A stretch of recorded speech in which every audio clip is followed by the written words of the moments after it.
It is my duty to lay upon the table, pursuant to subsection 7(3) of the Auditor General Act, the fall 2024 reports of the Auditor General of Canada.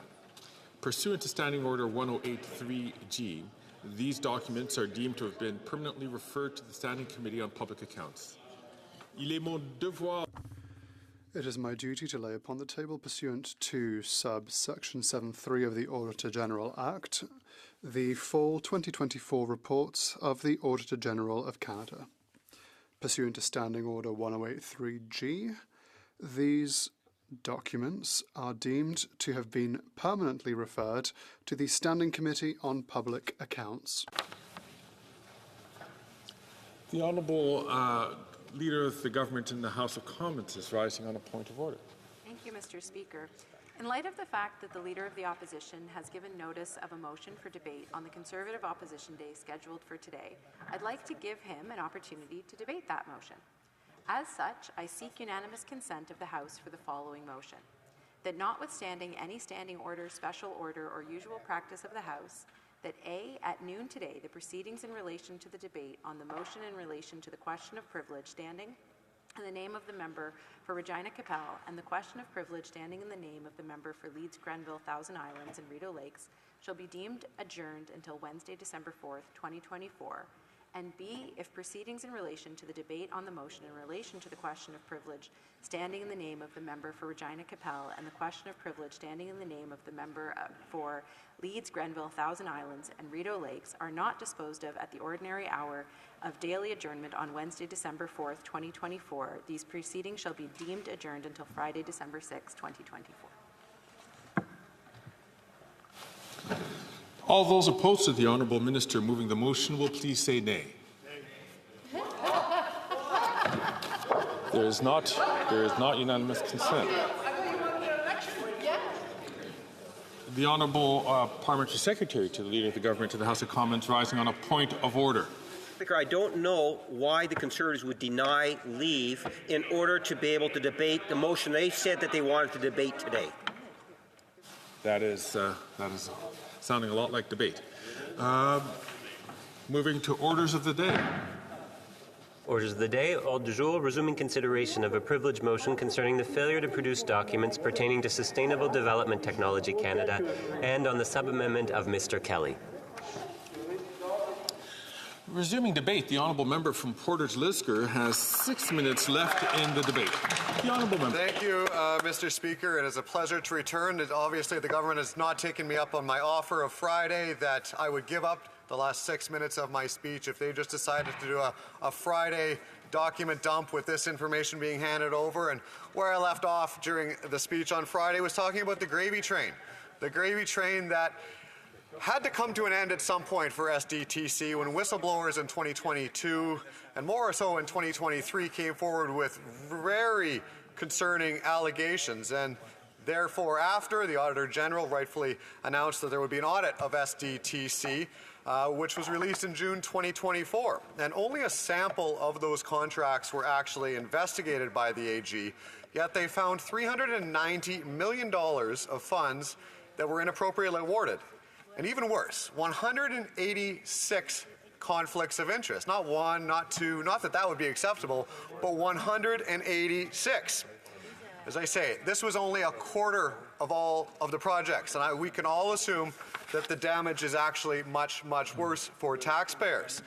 Now, in light of this damning evidence provided by the AG, this House of Commons of duly elected members passed a motion directing the government to hand over those documents. It was stipulated that they could also be handed to the RCMP, who could investigate whether or not there were criminal offences committed by the government.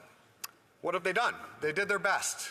Their best work is delaying and distracting, forcing the Speaker to rule that the government had violated the privilege of this House and all of its members. And as representatives of Canadians, wherever we may come from and whatever party we may be a part of, it is our duty to defend and uphold our democratic institutions, especially in light of the overwhelming disrespect being shown by this Liberal government for not just taxpayers, but for all Canadians that we represent here. And it's surprising to me that I see a continued silence from the government side, those that are more or less willingly aiding and abetting the government in this, because it's objectively wrong, and we all know that, and to not stand up against it is simply wrong. This is not a technical disagreement or a procedural matter. It is a direct and deliberate defiance of the authority of Parliament and the fundamental bedrock of our democracy. And in turn, the government itself has sabotaged the work of Parliament, preventing anything from moving forward. The question, of course, has to be, well, what are the Liberals hiding? Why are they so concerned to hand over these documents? What are the consequences that they fear so much? Because their refusal to release these, I think, speaks volumes. And Canadians are sick and tired of it. And I'd like to narrow in on one specific piece of this plotline, and it's the actions of our radical environment minister, whose behavior epitomizes what's wrong with this Liberal government. Now, you see, Mr. Speaker, before he came to Ottawa to enact his lazy and failed environmental policies, he was a strategic advisor at Cycle Capital, an environmental venture firm owned and operated by an individual who was miraculously on the SDTC board, where millions of dollars were given to this firm. And the minister owns shares in Cycle Capital, a business that's profited handsomely during this time. In fact, the valuation skyrocketed roughly 600% since he entered cabinet. And of course, another $17 million was handed over during his tenure. This isn't a lapse in judgment, Mr. Speaker. This is a blatant conflict of interest, and it's really a slap in the face to Canadians who expect their tax dollars to be spent wisely, not used to make yourself and your friends rich. The minister has ignored the law. He's made a mockery of his position and the public trust that he holds. So to summarize in my last 2 minutes here, Mr. Speaker, Auditor General looked at 5 years of transactions, 226 deals that were approved, and found 186 conflicts of interest, or in different terms, 82% of all the transactions had a conflict of interest. Again, not 1%, not 2%, not that that would be acceptable, but this is so far beyond acceptable. The fact that we have seen a government refuse to hand this over, and members of the government side not stand up and say, yeah, ooh, this is something we should probably take a serious look at. Maybe the RCMP should too. And that's why it's so vital that these documents be handed over. At the time, the conflicts of interest, they were deemed, quote, manageable by the chair of the board, the Liberal-appointed chair that has seen this rot and corruption run rampant throughout her time in leading this board. What's worse, Mr. Speaker, is when you think about the volume of $400 million, it's very difficult to understand what that made-up amount of money seems like. So think of the taxes you pay in terms of your income tax. Think of your neighbors down the street, all of those in your community. It's well over 20,000 people at the average salary paying all of their taxes just for the government to go and waste it to make themselves richer. At the end of the day, I believe it is vital that the government just be honest. Just show a little bit of humility for the first time in these long, miserable last 9 years of their tenure. And I hope that perhaps some of my Liberal colleagues, after hearing myself and many of our colleagues discuss this egregious process that's been taken, they stand up and they say it's time to cut the cover up, just to hand over the documents, face whatever consequences may be entailed. Because, Mr. Speaker, this simply cannot stand. Canadians are watching. They know and are waiting patiently for a carbon tax election. Let's have that election.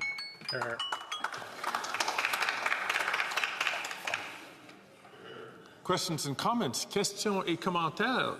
The Honourable Leader of, Parliamentary Secretary to the Leader of the Government in the House of Commons. Yes, Mr. Speaker, the member said defend and uphold democratic institutions. Today there's breaking news coming from CBC in regards to the Conservative leadership. And I'd like to quote from the story. Campaign workers were told by representatives of the Government of India to stop supporting Brown, not to sell membership cards for him, and not to invite him to certain events. Mr. Speaker, there is strong connections between the corruption within the Conservative Party and its leadership and the current leader. This is a very serious issue, and yet we have the leader of the Conservative Party today refusing to get the security clearance. The only leader in the House of Commons that refuses to do it. I've been accusing him for weeks now of hiding something. I believe that this is one of the issues that he is hiding behind, Mr. Speaker. My question to the member, when he says defend and uphold our democratic institutions, does he not believe that the leader of the official opposition has a responsibility to Canadians to stop hiding, come clean, and get the security clearance? The honourable member from Portage Lisgar. I said it earlier that this government's best attribute is to distract and deflect. And what a great first way to show that in a question that is about the $400 million of corrupt lining of pockets of themselves and their insiders. And to try to spin this like it's anything else is just simply absurd. I'm not going to take any lessons from that member who's been part of a corrupt 9-year-long government that has failed Canadians, that has driven up the cost of housing, of rent, of everything else in life, meanwhile making themselves and their little insiders rich. Questions et commentaires. Questions and comments. The honourable member from Fort McMurray Cold Lake. Thank you, Mr. Speaker, and I want to thank my colleague from Portage Lisgar for his speech. I know it is shocking to me how much of a scandal this is and how much money we're talking about. And I thought it was really collegial of him to have offered the government to give up his time if they simply just release the documents. I know when I talk to people in Fort McMurray Cold Lake, they are astounded by the fact that the government is so afraid of what these documents contain that they refuse to release them. Is that something that he hears in Portage Lisgar? The honourable member from Portage Lisgar. Thank you to my colleague for the question. Absolutely. You know, it is a topic of conversation when folks turn on the CPAC channel and see, are they still debating this? And the logical person, which are the folks, the common sense folks that I represent, say, why wouldn't the government just hand over these documents? Obviously, has to be something to hide. So most definitely that's what they ask me. What do you think's in the documents? That's the question I get. And I say, well, I don't know, because this government has a great track record of whenever they do hand over any documents, they're so heavily blacked out and redacted we can barely read them anyway, something we're seeing under our Environment Committee on the second new green slush fund that I suspect we might be having a similar debate in the not too distant future. And of course, Mr. Speaker, the other question I get often asked is, when is the election? When can we have the carbon tax election? I hope to answer that very soon. Questions and comments. The honourable member from St. John's Rothsay. Thank you, Mr. Speaker. Good morning to all of my colleagues. And Mr. Speaker, I came up yesterday with great anticipation that we were going to get some work for Canadians done in the House this week. But obviously, I'm very, very disappointed. I'm here to work on behalf of my constituents of St. John Rothsay. I'm here to continue to advocate for stuff like our wonderful housing programs, our child care benefits, so on and so forth. But we can't get that work done for Canadians, Mr. Speaker. So my question to the member opposite, first question is he ready to get to work on behalf of Canadians? Secondly, Mr. Speaker, we know that the Leader of the Opposition will not get a security clearance. Can the member talk to his leader and please encourage him to get that security clearance? More and more Canadians, week in and week out, are wondering what's up over there with the Leader of the Opposition. Thank you, Mr. Speaker. The honourable member for Portage Lisgar. Well, I'll start by saying I will happily talk to my member, as will all my colleagues, because we actually like our leader. Something on this side of the House we're awfully proud of. But only a Liberal would stand here and say, oh, I want to get to work, just not talking about the $400 million of corruption that we're caught up in. This is work, my colleague over there. This is work. Holding a government to account for what the Auditor General has found to be an egregious 186 various conflicts of interest lining the pockets of themselves and their insiders. Canadians ask me, where is the money? Where has it gone? We've borrowed, we spent, and now we see more and more Liberal corruption. So if you don't call this work, I don't know what you call it. Questions et commentaires. Questions and comments. The honourable member for Medicine Hat, Cardston Warner. Thank you very much, Mr. Speaker, and I'd like to thank my colleague for his speech, or the end of his speech today. And one thing that really grabbed my attention was 82% of his comment that 82% of what the Auditor General, the files that she went through, were found to have some issues, that there was some corruption potential there. Now, the part that I am also concerned about is these are just the documents and the review that the Auditor General did. I'd like to ask my colleague whether he suspects, as I do, that if the Auditor General was to do a review of all the contracts of SCTC, that the $400 million may pale at what we might find that's the actual real corruption going on in that particular fund. The honourable member for Portage Lisgar. Thank you for the question, Mr. Speaker, and it's a great point. Like any other sampling, you're doing polling, you're doing anything like that, you're picking a sample, and that's what the Auditor General obviously did. And this is the level of corruption that was found during that investigation.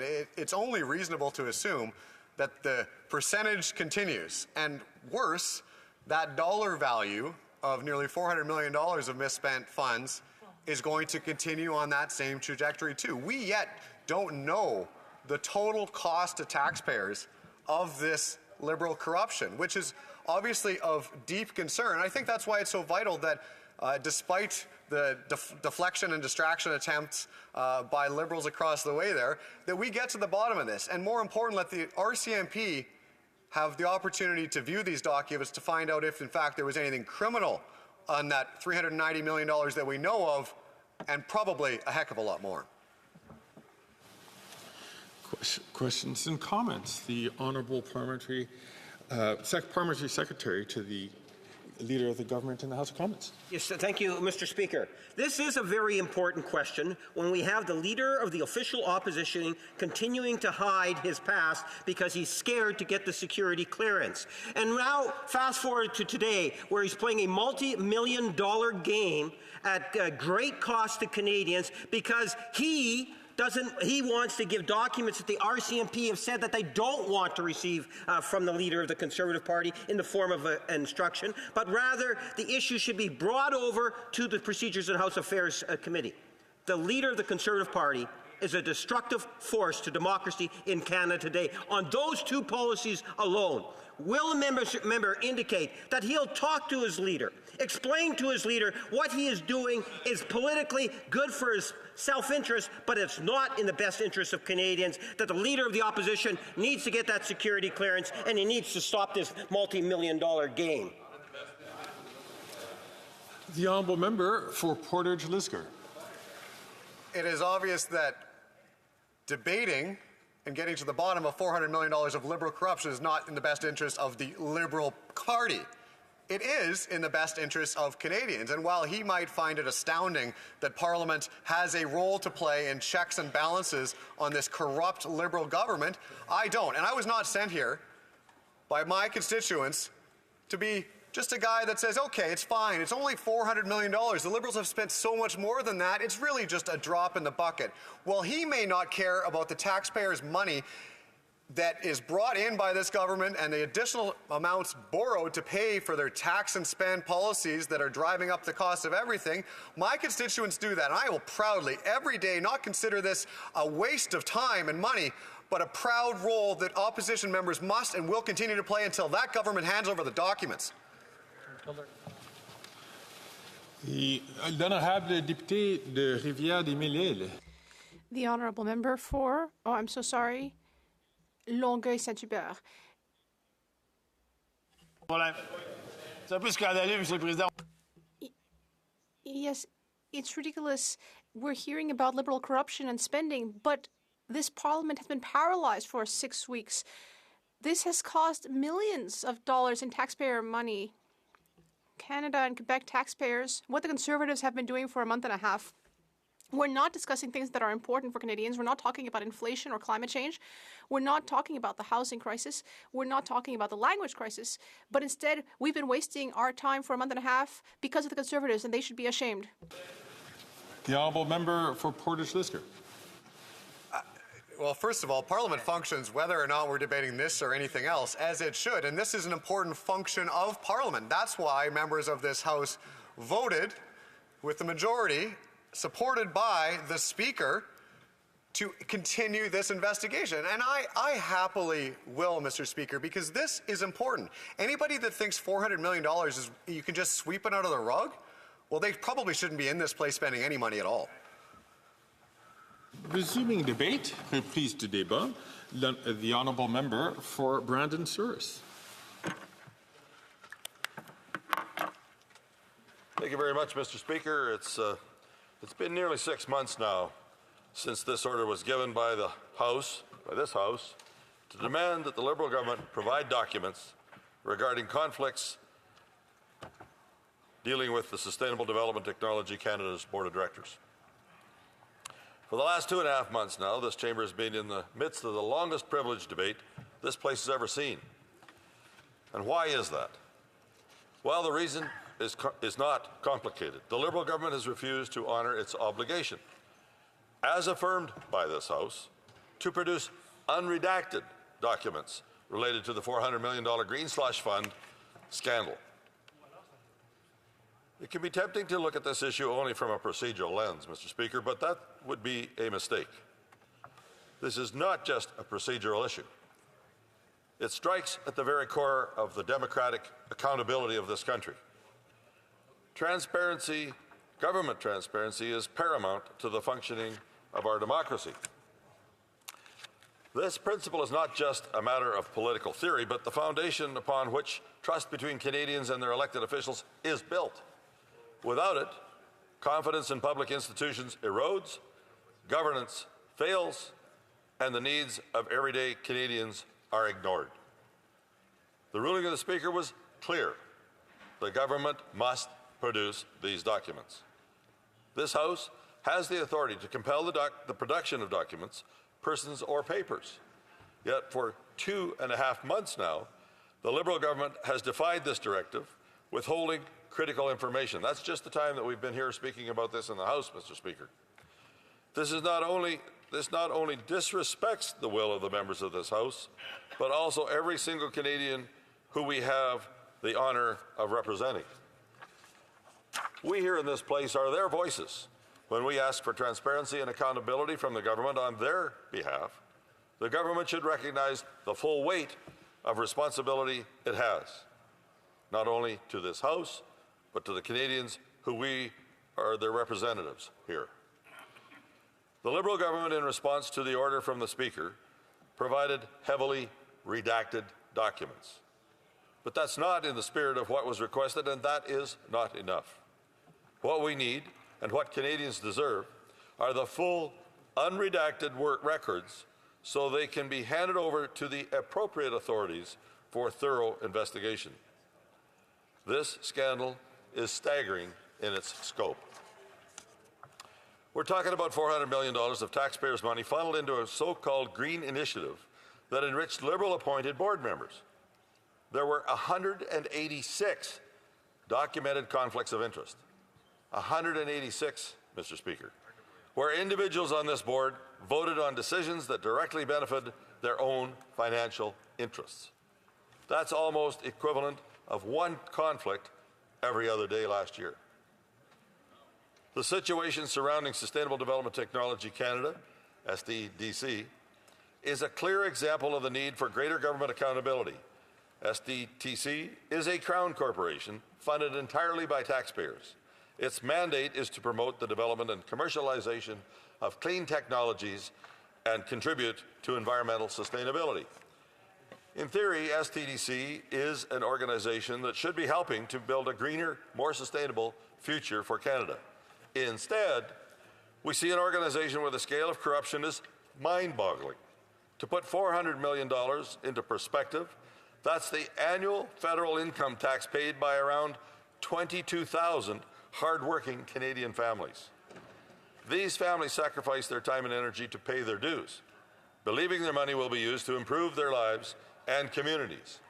But instead, Mr. Speaker, it went to enrich a select few Liberal insiders. That's not just mismanagement. It's a betrayal of public trust, and we should not turn a blind eye to it.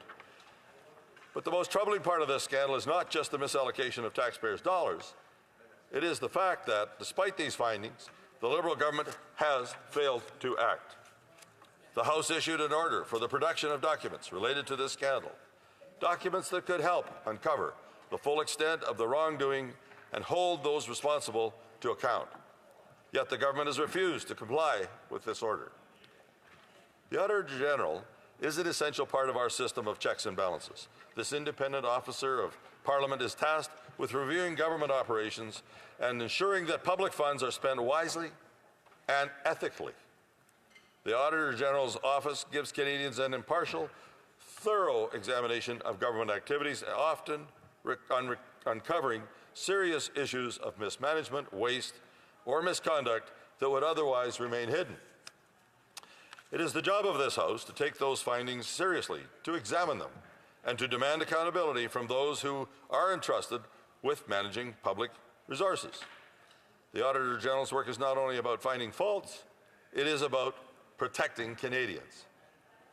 When the Auditor General raises a red flag, it is the responsibility of the government to respond with transparency, to take corrective action, and to ensure that public funds are being spent appropriately. The Auditor General looked at the operations of Sustainable Development Technology Canada after a whistleblower came forward. She conducted a thorough investigation and ultimately highlighted some troubling findings. She determined that the whistleblower complaints were rooted in serious issues within SDTC, and her investigation uncovered a shockingly nearly $400 million worth of contracts that were inappropriately awarded to the Board of Directors, all of whom had multiple conflicts of interest. Yet, despite the Auditor General's finding and the grave nature of the issues uncovered, we see a government that continues to ignore its responsibility. The Liberal government has failed to comply with House orders, obstructed investigations, and protected insiders who have violated public trust. This cannot continue. In recent months, Canadians have witnessed a troubling pattern of obfuscation and avoidance from this government. Time and again, legitimate requests for accountability have been met with redacted documents, shifting narratives, and outright refusals. This has to end. We owe it to Canadians to bring transparency back to governance, to hold those in power accountable, and to get this House back to working on the issues that matter most to Canadians, addressing the affordability crisis, getting more houses built, stopping crime, and restoring public safety, just to name a few, Mr. Speaker. But the reality is there are many unanswered questions remaining about what happened here. Why has the Liberal government left this House paralyzed for 2 months, allowing no significant progress on this legislation?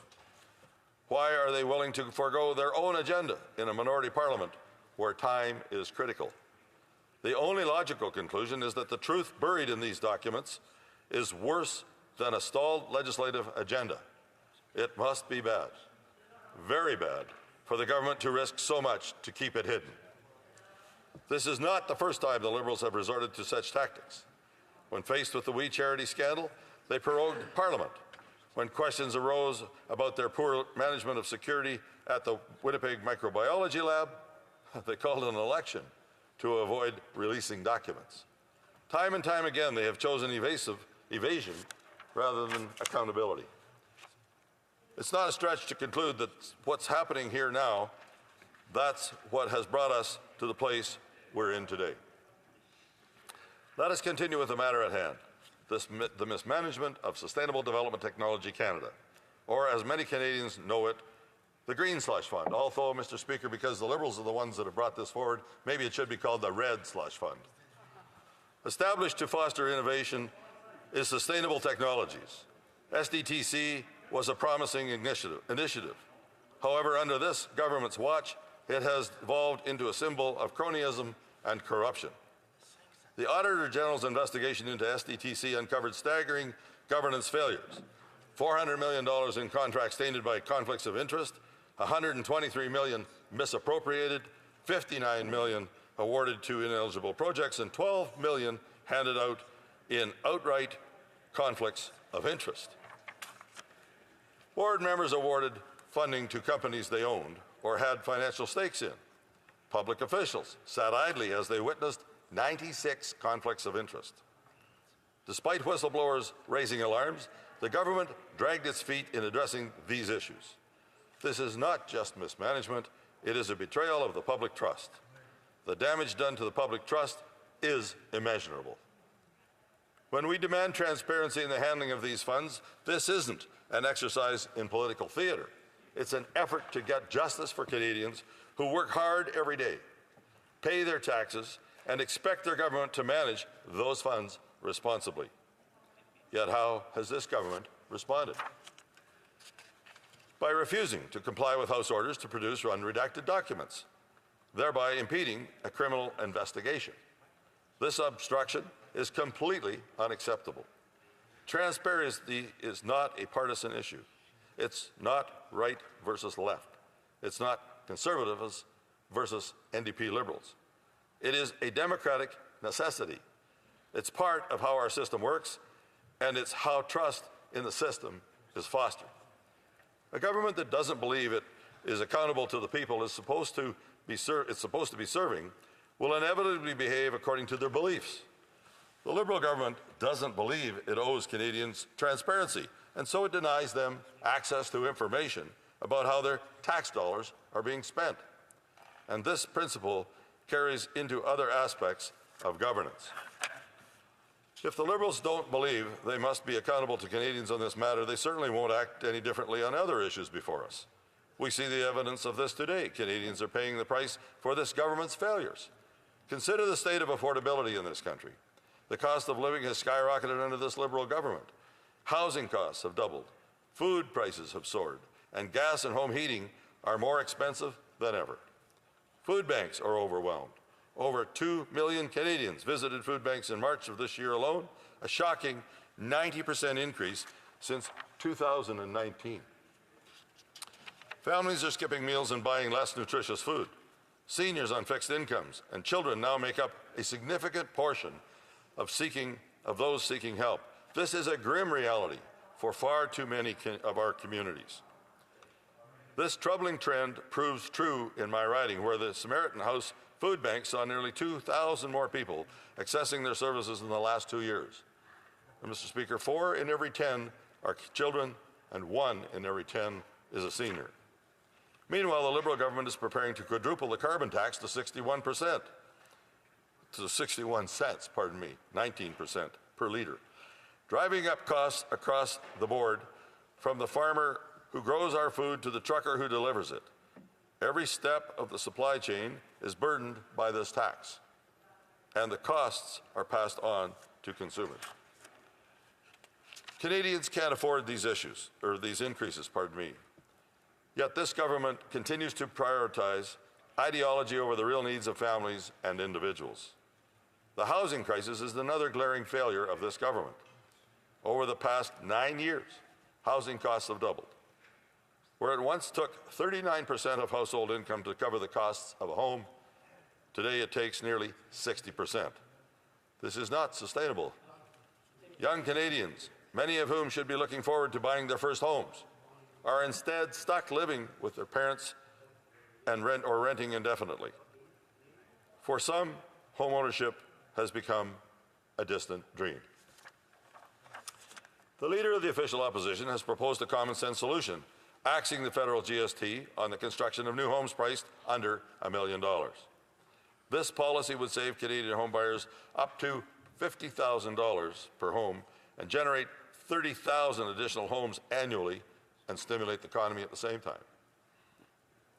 Why does this government refuse to implement such practical measures?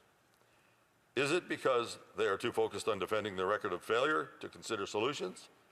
Canadians deserve better. Let's turn to crime for a moment.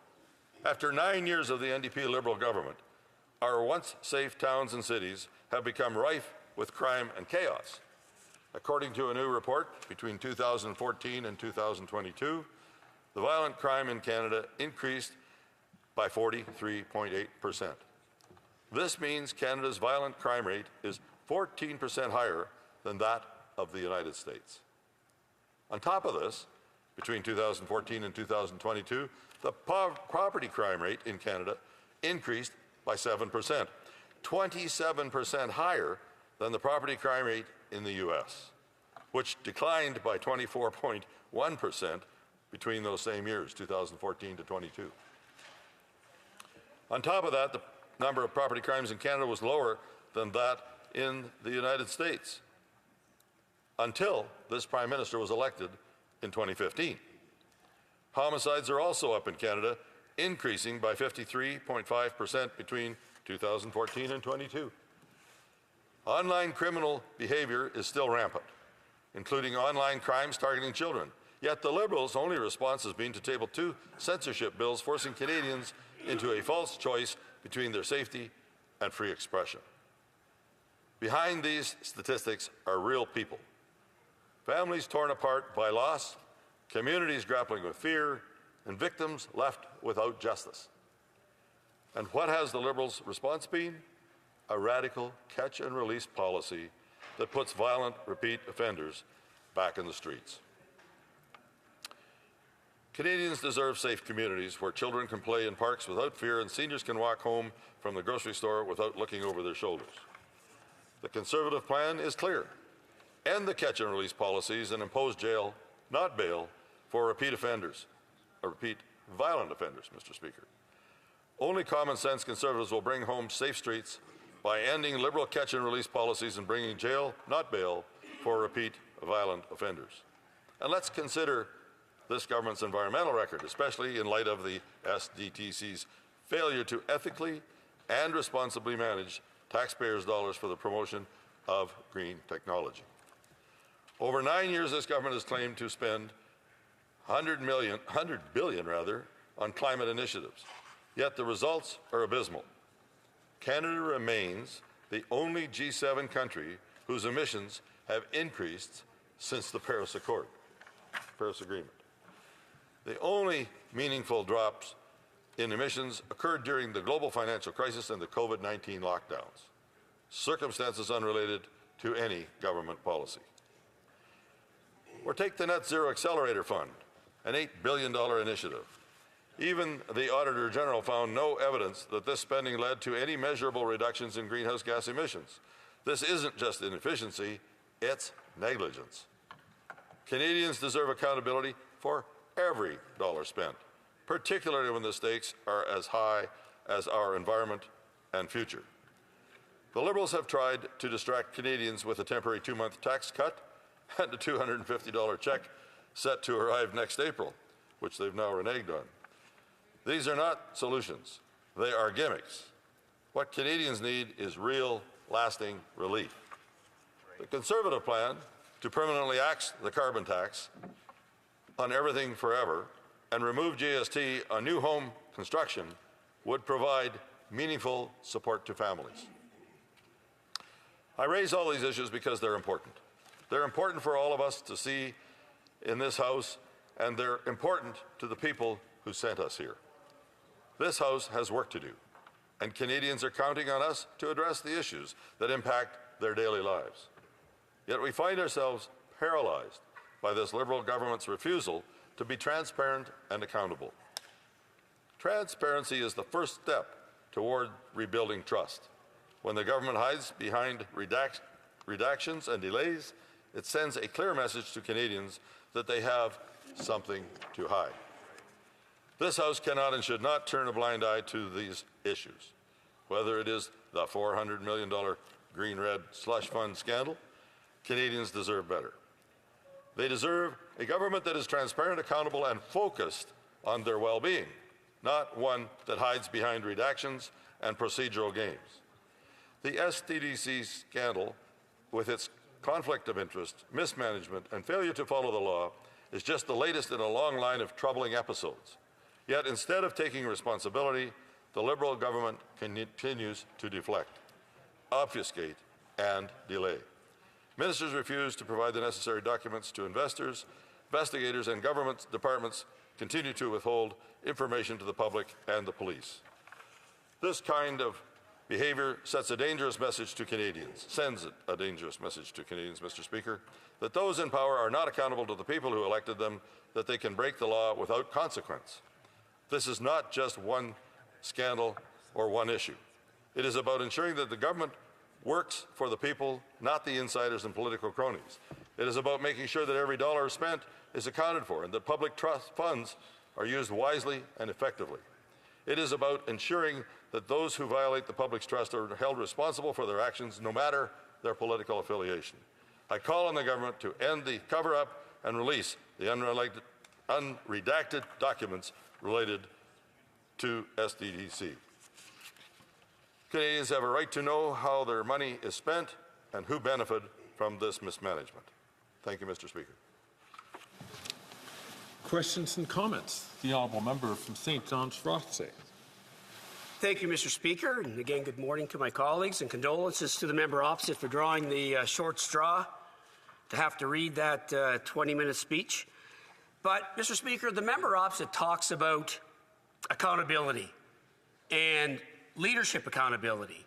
And if there's any one thing that's actually starting to increase in my riding is people calling concern that the leader of the party opposite will not get a security clearance. It's growing, and people are becoming more and more concerned, Mr. Speaker. Now we see the CBC report of potential foreign interference in the Conservative leadership contest. We heard things about that when it happened, kind of went away, but now it's back in the news. So my question to the member opposite is, what is his leader hiding? Thank you.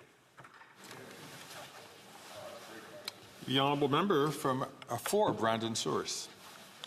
Well, Mr. Speaker, if the member feels that way, being a Liberal member himself, he could call a carbon tax election by just, or he could put these unredacted documents into the hands of the officials that are making the decisions on why this government is not transparent, not accountable, and obfuscating on all of these issues.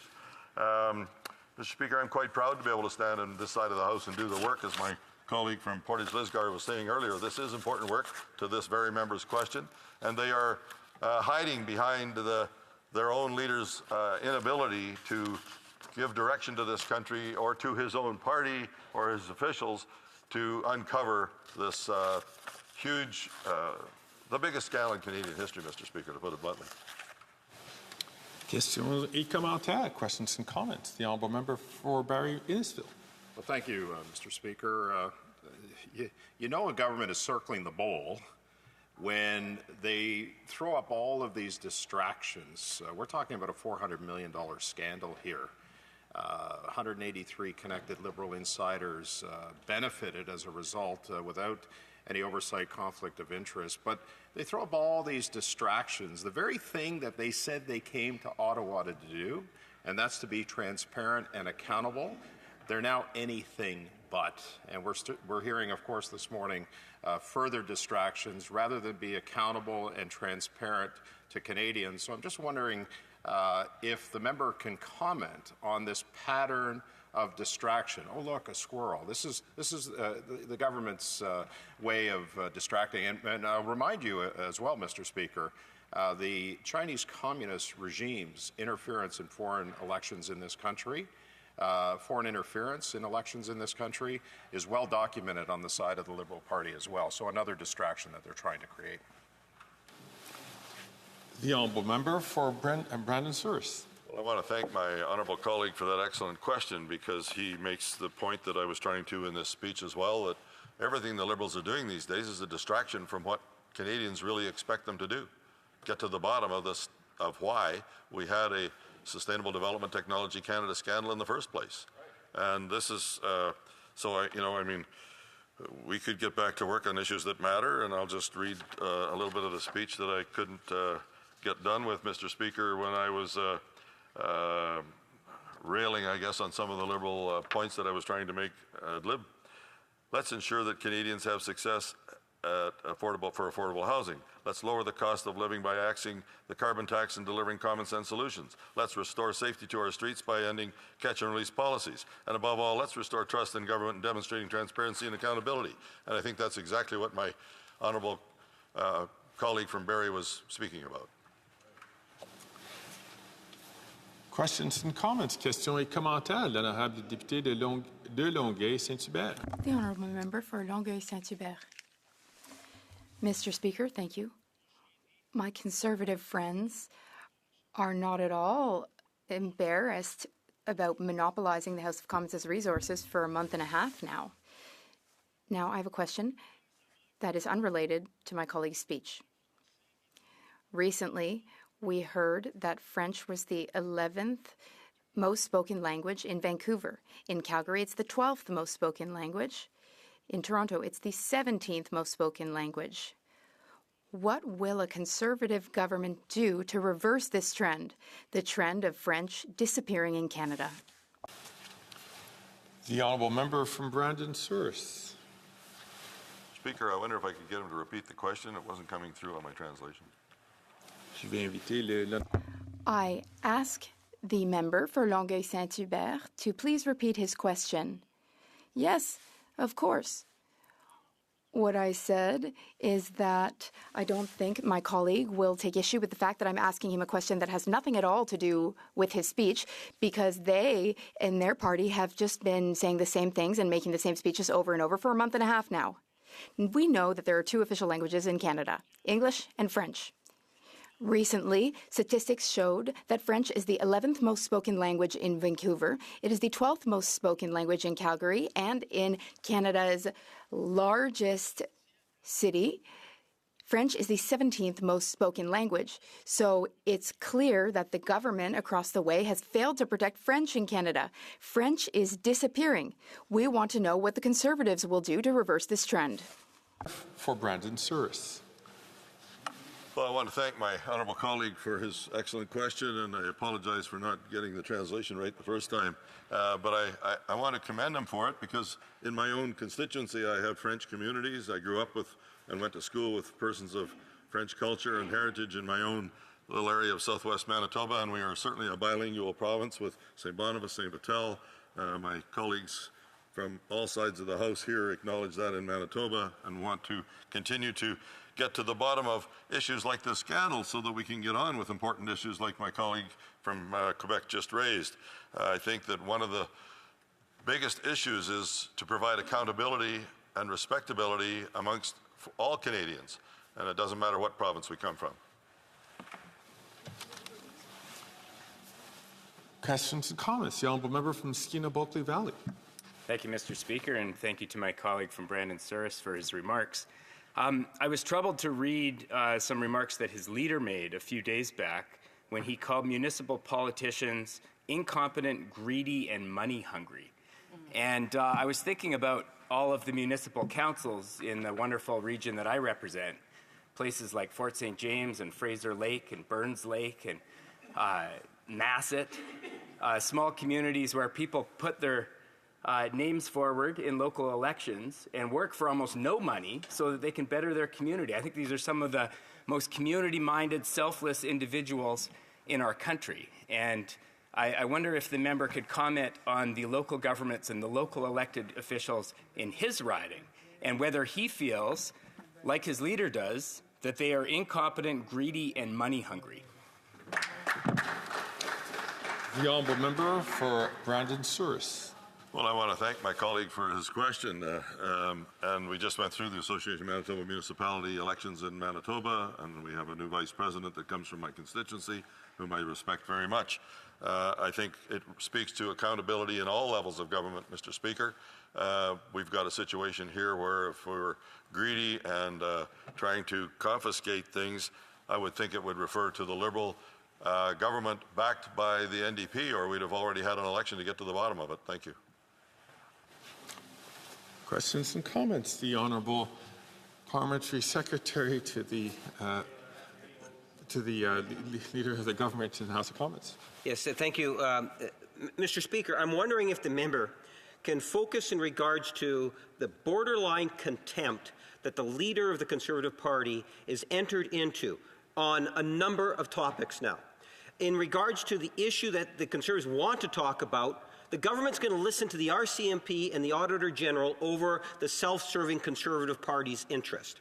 In regards to the security of Canadians through foreign interference, very serious issue where we have seen, Mr. Speaker, murder, extortion, and direct political interference in the leadership in which he became the leader of the Conservative Party.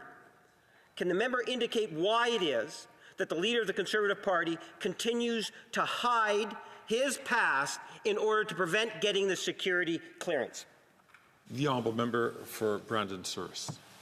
Thanks, Mr. Speaker. If he'd listened to my speech, he'd know that I said this isn't a left or a right issue. It's about accountability for Canadian taxpayers' money. This government has been distracting the Canadian public and the press away from just about everything except their own accountability for the last 6 months. It was prior to House Rising in June that these documents were to be presented, and the ones they presented were so blacked out there wasn't any point in even presenting them, Mr. Speaker. They are the ones that are covering up the $400 million biggest scandal in Canadian history, Mr. Speaker, by their actions through the Sustainable Development Technology Canada Board of Directors actions that hasn't been accountable. They appointed all of those 9 Board of Directors, Mr. Speaker, and they were not taking accountability for it today. What is their cover-up? One final question. The Honourable Member from Vancouver Kingsway. Thank you, Mr. Speaker. Well, I agree very much with my honourable colleague that the misspending and conflicts of interest at the SDTC should be of concern to every parliamentarian. And I agree very much that there should be accountability and that the government should disclose the documents.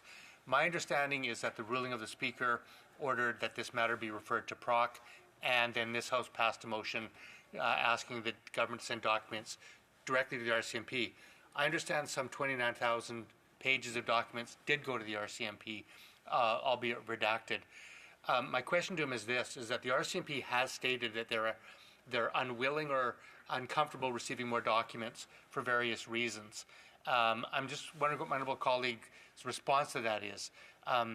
Does he think that the RCMP should receive documents that they say they don't want that might compromise their investigation? What would he say to the RCMP's concern? The Honourable Member for Brandon Souris, and the reason why we've gone a little bit over time because of the difficulties we had with translation. The Honourable Member. Thank you, Mr. Speaker, and thank you for his question. He said that they didn't want any more documents. They don't have to have more documents, Mr. Speaker. They just have to get the same ones they've got unredacted. Resuming debate. The Honourable Member from Prince George Peace River, Northern Rockies. Thank you, Mr. Speaker, and it's an honor to stand in the chamber again today talking about, once again, the Green Slush Fund. And I'm going to focus in on one particular individual and how the Green Slush Fund, how it's been a win-win-win for the Environment Minister, while it's been a lose-lose-lose for Canadian taxpayers. And specifically, my focus will be on how the Liberal Environment Minister, propped up by the NDP, is directly tied to the Green Slush Fund. He was tied to it before he became the Environment Minister, as he was a key player in it. And then while he was the Environment Minister, and that's currently, he owned shares in the company that benefited from the Green Slush Fund, and also added $750 million of taxpayer money to it. And it's the same minister that's contributing to the Green Slush Fund, is ruining our forest sector and natural resources while also benefiting from their demise. So let's get into it. The current minister, and I can't use his name obviously because we're in the chamber, and how is the minister tied to it specifically before? Well, most people will remember the infamous picture of the Environment Minister in an orange jumpsuit. He was arrested after scaling the CN Tower to deliberately break the law, and as he phrased it, as a tool. That happened in 2001, just for people's timeline. So 2001, 23 years ago. 8 years after that moment, he would end up lobbying for a company called Cycle Capital. And most of you know by now Cycle Capital and how it's been involved in the Green Slush Fund. Most of the way through my speech, Mr. Speaker, I will be quoting my colleague from South Shore, St. Margaret's, as he's done a lot of research into this issue and really exposed a lot of what the Green Slush Fund has become. Quote, Cycle Capital has a CEO who is also a member of the SDTC, or the Green Slush Fund Board. Her name is Andrée-Lise Mitteau. One director was particularly aggressive. She was appointed in 2016 by the Prime Minister. Her name, once again, is Andrée-Lise Mitteau. She runs a venture capital firm called Cycle Capital in green technologies. Andrée-Lise Mitteau's companies during her time on the board received $250 million in grants from the Green Slush Fund. While she was on the board, $114 million went to green companies that she had invested in. And at that time, Mr. Speaker, guess who her strategic counsel was? Because, again, I can't say his name in the House, quote, the current radical Liberal Environment Minister proudly lists he was a strategic counsel for Cycle Capital for a decade before he was elected in 2019. And guess what he did in that role? He was a paid in-house lobbyist. During his time as a paid lobbyist for Cycle Capital received $172 million of the $250 million that came out of the Green Slush Fund. Quote, in the year and a half before the Environment Minister was elected in 2019, he lobbied the PMO and ISED 25 times, according to the Lobbyist Registry, on behalf of Cycle Capital for SDTC or Green Slush Funds. He was a very successful lobbyist, obviously as part of the Environment Minister's reward. He got shares as compensation in Cycle Capital, and I'll be referring to those shares very soon. So now let's move into the term as current Environment Minister. Shockingly, quote, shockingly, the minister still owns shares in Cycle Capital. But because of the government not disclosing the documents, we don't know how much. And that's really the reason why we're here today, Mr. Speaker, why this has gone on so long, is because these documents, the Green Slush Fund, the redacted documents that are covered up today, likely have covered up what the current minister's involvement in the SDTC is, and also how much he is benefiting from it personally. We know a much more direct number. We know he's generally profiting from the Green Slush Fund, but this would get a lot more specific, Mr. Speaker, and I would add a lot more damning as a result.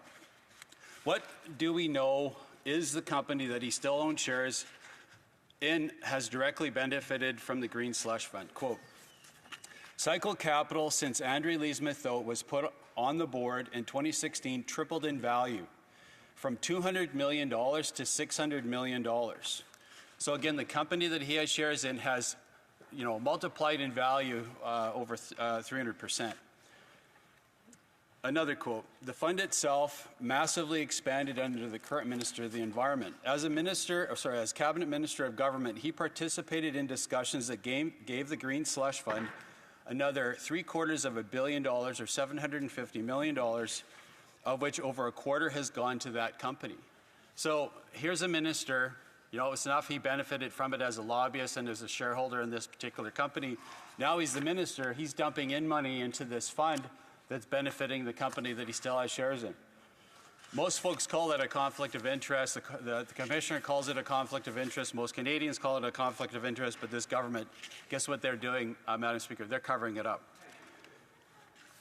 Another quote, not only does the line extend from the Prime Minister's office, which handpicked and appointed the chair over her conflicts, even though it was warned about them, the PCO has said that's where it came from, and not only has the Prime Minister's office tried to thwart the House of Commons by asking departments to redact their documents from the disclosure the House of Commons asked for from the SDTC, we have an actual Minister of the Crown who happens to be the Minister of the Environment who might have some interest in SDTC and its performance and is actually financially gaining from it.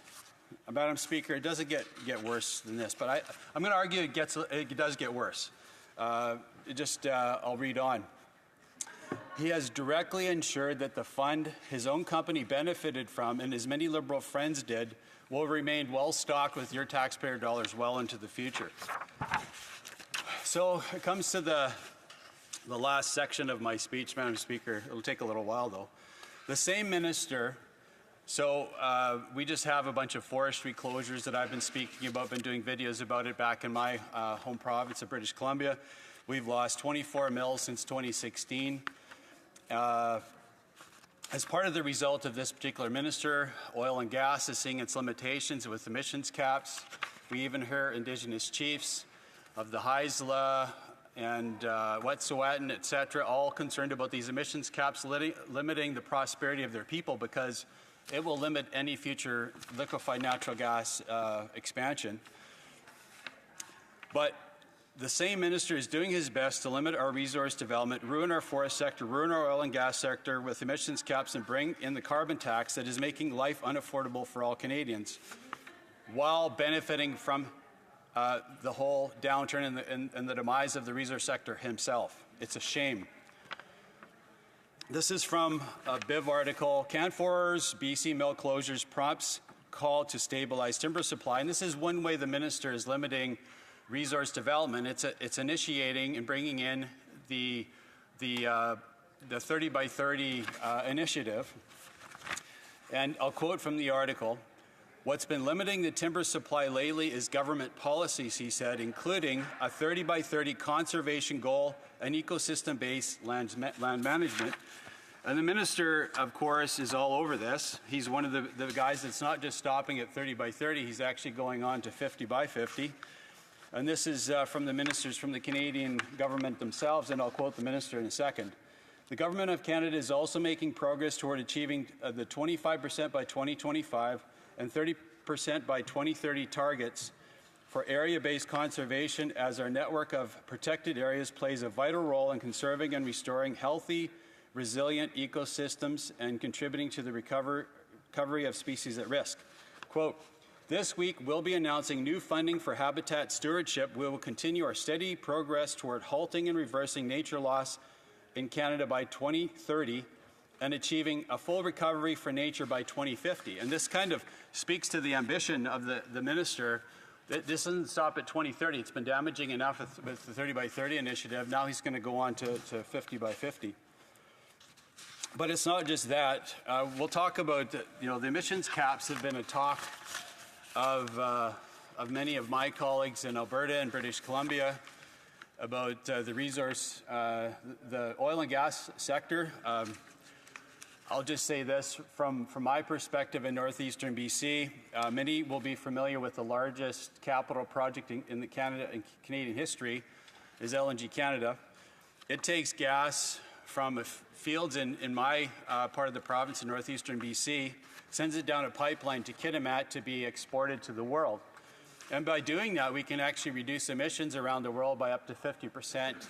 It's been a great story for Canada. It's been a great story for us in northeastern BC. And it's, really, a service to our allies who are asking for our natural gas. There's been many countries that have come to ask the Prime Minister for our natural gas, and he's brushed them off by saying there's no business case for it. I spoke about this at a natural resource forum in Prince George. 1,000 people in the room, and I said, because everybody knows saying there's no business case for natural gas is ridiculous. I asked the question of the room, and I think it was unanimous that everybody applauded when I said, is there a business case for natural gas? Well, of course there is. But this is the same sort of strategic, deliberate, getting in the way of resource development and expansion by this environment minister and his prime minister. This is what they're all about. So again, we're talking about emissions caps, and anyway, that emissions cap that they're putting on, and he's continuing with, will completely limit our ability to get more natural gas to the world that our allies are asking for. Quote, this is Minister of the Environment himself. It's an economic strategy as much as it is an environmental strategy. And listen to that key word, strategy, Madam Speaker. I'll revisit that in a minute. Because if this is strategic in what he's doing, because some could accuse him of accidentally ruining the natural resource sector, but if he's saying it's actually strategic, well, let's take him at his word. And if it is strategic, then he looks like deliberately ruining our natural resource sector in the country. And we'll move to also what he's been saying about the carbon tax. And this is the same, of course, minister that's been the face of really the carbon tax for the Prime Minister for the last number of years. And this is a quote that he's promoting the carbon tax. This is the Minister of the Environment. Of course, we're going to continue with the carbon tax because it creates jobs. The minister said at a House of Commons committee studying emissions policies. It helps us promote investment and reduce GHG emissions. Investments that he himself is benefiting from in the Green Slush Fund. So there's a key word there, and I think I need to repeat that, Madam Speaker, because it's so significant, because it just doesn't let the minister off the hook. It's bad enough that he's just, taking taxpayer monies in an ethically wrong way. This is actually saying that he strategically is doing that And he's even admitting that he's going to be personally benefiting from it. So here, I'll read that one more time. Of course, we're going to continue with carbon tax because it creates jobs, which we all know is not true. The minister told the House Commons Committee, listen to these words, it helps us to, this is carbon tax, it helps us to promote investment. Investment in what? And this whole conversation is around the Green Slush Fund, Madam Speaker. All around his questionable practices around these, the capital, cycle capital that he personally is involved in, that he's personally directed money to feed into and personally, again, benefited from himself. So I think what makes it worse for me is that I go home to my constituents who pay their bills by either forestry jobs or working in the oil and gas sector, and they're good jobs, and they put warm meals on tables, and they put roofs over their heads. This same minister who's strategically trying to ruin the natural gas and resource sector, including forestry, is the one that's actually personally benefiting from it as an individual, Madam Speaker. And I think that's the argument that I'm making today, is that this minister needs a close look. It isn't just a general, the Liberal, the NDP Liberal government is trying to cover this up for just sort of this random reasons. I think there's something a lot more sinister what's going on here, and who's actually benefited directly from this Green Slush Fund. We already see directly that he's benefited. We don't know how much. Again, that's why the documents, I believe, are redacted. How much of those shares, how many shares does he have? How much are those shares worth? That's the mystery that we all need to know, and Canadians want to know. They deserve to. The same person that sits across the way and the person that sits beside him is the Natural Resource Minister. Both of the two together are ruining our natural resource sector in the country, ruining it. Again, 24 mills shut down since 2016. Our limit to get natural gas to the world has been capped by these two individuals, backed and propped up by the Prime Minister. And I think it's a shame. But again, once people understand that it isn't just that he's stopping it, but he's actually putting dollars in his own bank account by doing so, I think it's utterly shameful and needs to be exposed. And that's why we spent so much time in this place trying to get to the bottom of the issue, trying to get unredacted documents to the truth of what's going on with this SDTC, or Green Slush Fund as we call it. So, in conclusion, Madam Speaker, the minister got rich before he was the Environment Minister. The minister got richer as the Minister of the Environment. Canadians are losing their jobs and livelihoods because of the minister's radical policies and their shutting down of our natural resource economy, Madam Speaker. And I started off by saying something. I said it's been a win-win-win for the current Environment Minister, and I'd say the Natural Resource Minister and the Prime Minister, and it's been a lose-lose-lose for Canadians and the Canadian taxpayers that pay all our wages, frankly, in this House, and it's shameful. I think the Canadians out there are expecting us to get to the bottom of it. I know people watch these videos, the amount of views that we're getting. They really want to get to the bottom of this corruption. And the polls are reflecting how unpopular this current Prime Minister is and the NDP Liberals across the way. Canadians are wanting a carbon tax election, and it's based on this kind of stuff and this kind of corruption. We have members from Calgary, members in this chamber that have talked about many levels of corruption that this government's involved in. It just doesn't stop with the Green Slush Fund. But, I mean, the Green Slush Fund, and I'll summarize just for the folks watching out there, if they forgot about the amount of money that we're talking about here. We're not just talking about a few $1,000s, and that would still be bad, Madam Speaker, if it was that. The scandal, a quick summary, at least $390 million has gone to Liberal insiders, including our own Environment Minister, including the NDP Liberal Environment Minister. Second of all, they're trying to hide what went on in that whole transaction and with the Green Slush Fund. We know that countless board members of the SDTC, the board members themselves were directly involved in making decisions about who would get the money out of this board. And then they were actually making decisions, sending money to their own companies to benefit from those particular decisions. $400 million is already gone. The minister, as I've referred to, has topped up the Green Slush Fund with another $750 million. And Madam Speaker, I would just say that, Canadians are tired of this kind of corruption, and it's time for us to have a carbon tax election. And I look forward to any questions members in the House will have. Thank you. Questions and comments. The Honourable Parliamentary Secretary of the Government House Leader. Yes, thank you, Mr. Speaker. The government is going to listen to the Auditor General of Canada and the RCMP, not the Conservative Party on this issue.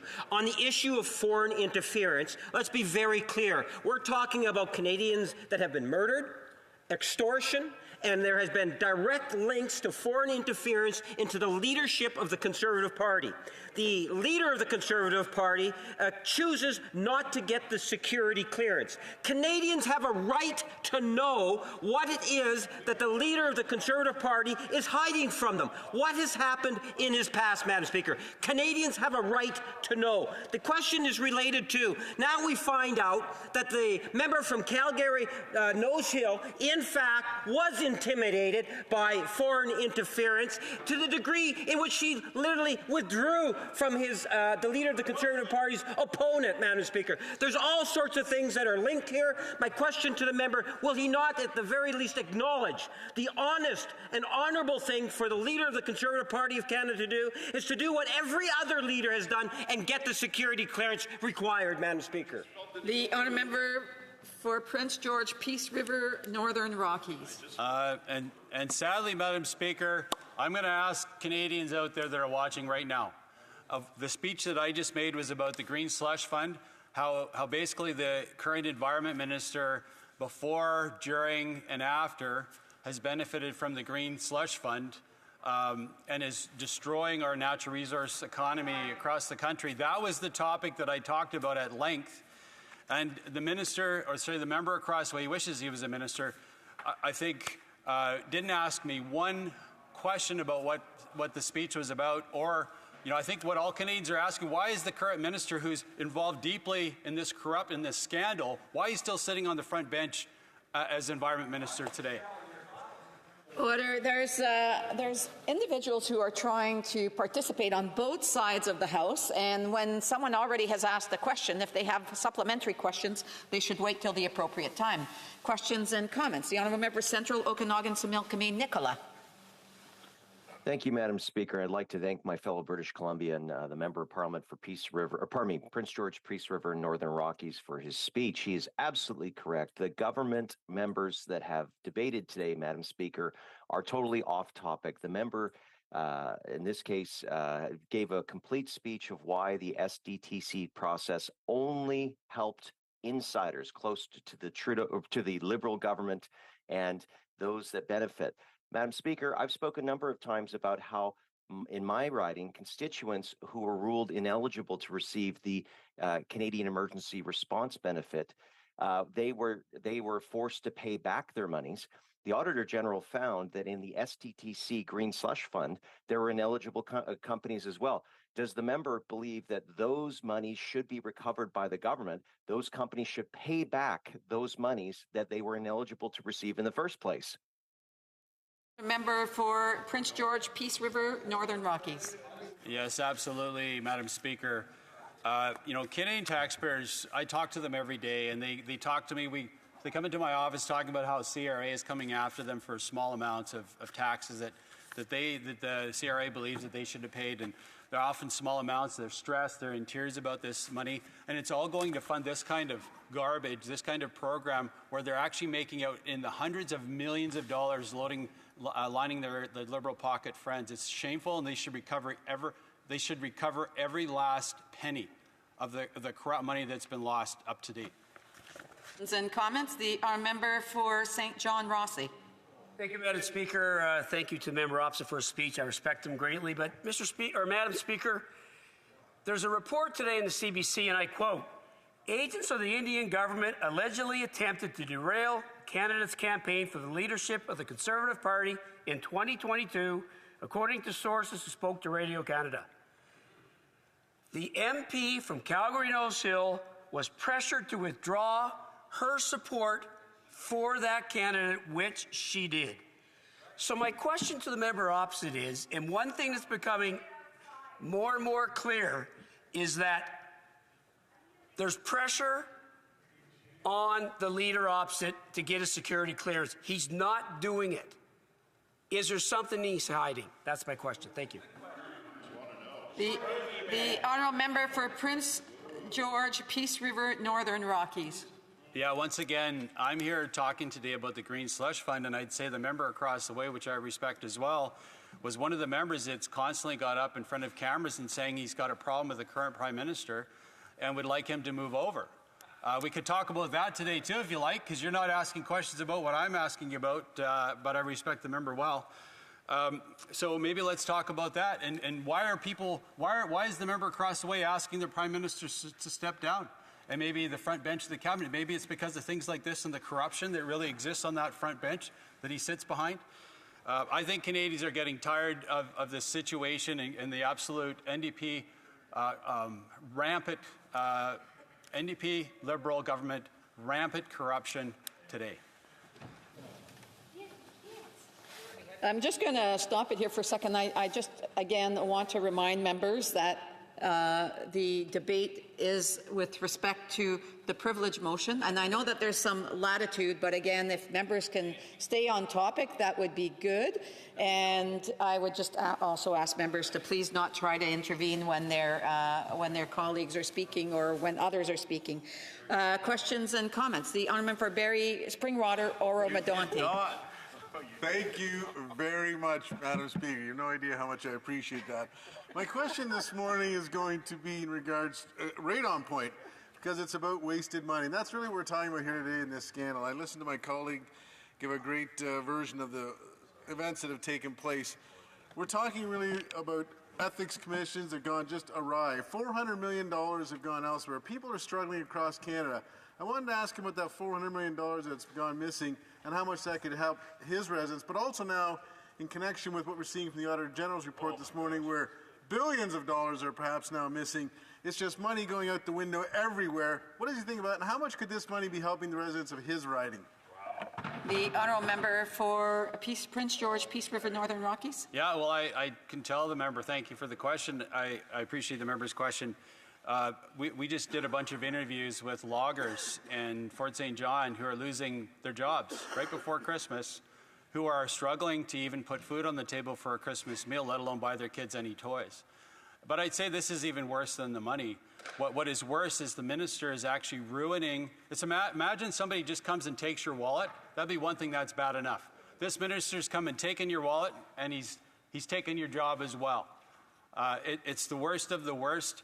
And the fact that he's benefiting from that money at the same time, benefiting from the demise of our critical resource sector in the country. It's shameful. He needs to resign, and we need a carbon tax election today. Questions and comments on the Parliamentary Secretary, the Government House Leader? Yes, thank you, Madam Speaker. The motion that we have before us today is all about having the issue brought over to PROC. No matter what it is that the Conservatives want to say, it is about the leader of the Conservative Party and his borderline contempt of Parliament by continuing to filibuster for weeks now. That borderline contempt is directly connected to the issue of foreign interference when we have a cowardly leader of the Conservative Party who refuses to do the honourable thing and get the security clearance that's required in order to provide... Sorry, I have a point of order. The honourable member for Barrie Innisfil. Look, we've seen this place descend into a place that we don't want it to go. But to use the word cowardly to describe the leader of the opposition, this member knows better, and he should retract that and apologize. The honourable parliamentary secretary has a point of order. On the same point of order, I would withdraw the comment cowardly. Okay. Does the honourable member want to finish his question very quickly? The honourable parliamentary secretary. Yes, thank you, Madam Speaker. The bottom line is that the leader of the Conservative Party has a moral obligation to Canadians by getting that security clearance. Can the member give a clear indication why it is that the leader of the official opposition refuses to do what every other leader does and get the security clearance so he can become better informed on foreign interference? The honourable member for Prince George, Peace River, Northern Rockies. Madam Speaker, the only party guilty of contempt in this House is the NDP Liberals across the way, who refuse to put forward the documents unredacted on the Green Slush Fund, full stop. That's what we're here talking about today. They need to do that. They need to be honest with Canadians and expose their own members who we are alleging are corrupt. What we've seen come out of committee, that they are corrupt. It's just how corrupt are they is the question. Questions and comments? We have a brief question. The honourable member Barry Innisfil. Thank you, Madam Speaker. And watching the debate and watching the Liberals this morning, I can't help but feel that this is a bit of a magician's act. Oh, look, a squirrel. They're trying to distract from a lot of things, including a real whopper this morning, which plays into the SDTC scandal. The Auditor General found that Accenture received $313 million, or 92%, of a total of $342 million in contracts awarded. This happened even though Accenture performed much of the work in Brazil instead of Canada, as the government has claimed. Does the honourable member agree that it's time to rid this country of this government in a carbon tax election and get back to some normalcy and decency? Thank you. A brief answer from the honourable member for Prince George, Peace River, Northern Rockies, and I hope that his colleagues will be quiet. Yeah, it's a great question. Really, a juxtaposition of what this current government has been doing for the last 9 years: corruption, sending money offshore when Canadians desperately need it here. I can tell you, a Conservative government under the leader from Carleton will bring it home, will change the way things are done, and we're going to bring home Canada that we all know and love. And I just appreciate the Canadians out there, their patience. We need a carbon tax election, and we need it today. Resuming debate, the honourable member for Calgary-Midnapore. Thank you very much, Madam Speaker. Oh, you guys are so kind. I truly appreciate that. It's always a pleasure to rise in this House and speak on behalf of the good people of Calgary-Midnapore. I was very fortunate to have my annual general meeting this weekend, and it was just so lovely to reconnect with so many supporters, so many constituents, and they are also supporters of the leader of the official opposition. I'm very lucky to have the mother of the leader of the official opposition in my riding. He is, of course, raised in Calgary-Midnapore. I'm so incredibly proud of this fact. But indeed, these citizens as well expressed to me that they are very tired of the corruption of this government, of the fiscal mismanagement of this government, and they are also looking forward to a carbon tax election where finally we can return good governance to Canada and bring in the leader of the official opposition, the member for Carleton, as our Prime Minister. So hopeful, happy days ahead, most definitely. Madam Speaker, I am up for the third time speaking on this motion, and the point that I would like to raise today, Madam Speaker, is just the irony that even though this is the third time that I am up speaking on this motion, I actually have a new, fresh list of scandals and corruption relative to the matter at hand, which is, of course, the Green Slush Fund documents. I'll start by saying, Madam Speaker, as I'm sure you very well know, the Leader of the Official Opposition has given me the honour and the privilege of being the Shadow Minister for the Treasury Board, the Minister of the Treasury Board, the President of the Treasury Board's counterpart. And last week, Madam Speaker, she was making a lot of noise about the release of supply. Would supply be released so that government can continue? Now, I think that the official opposition showed its goodwill in coming forward in the motions which we voted on late into the night, Thursday night.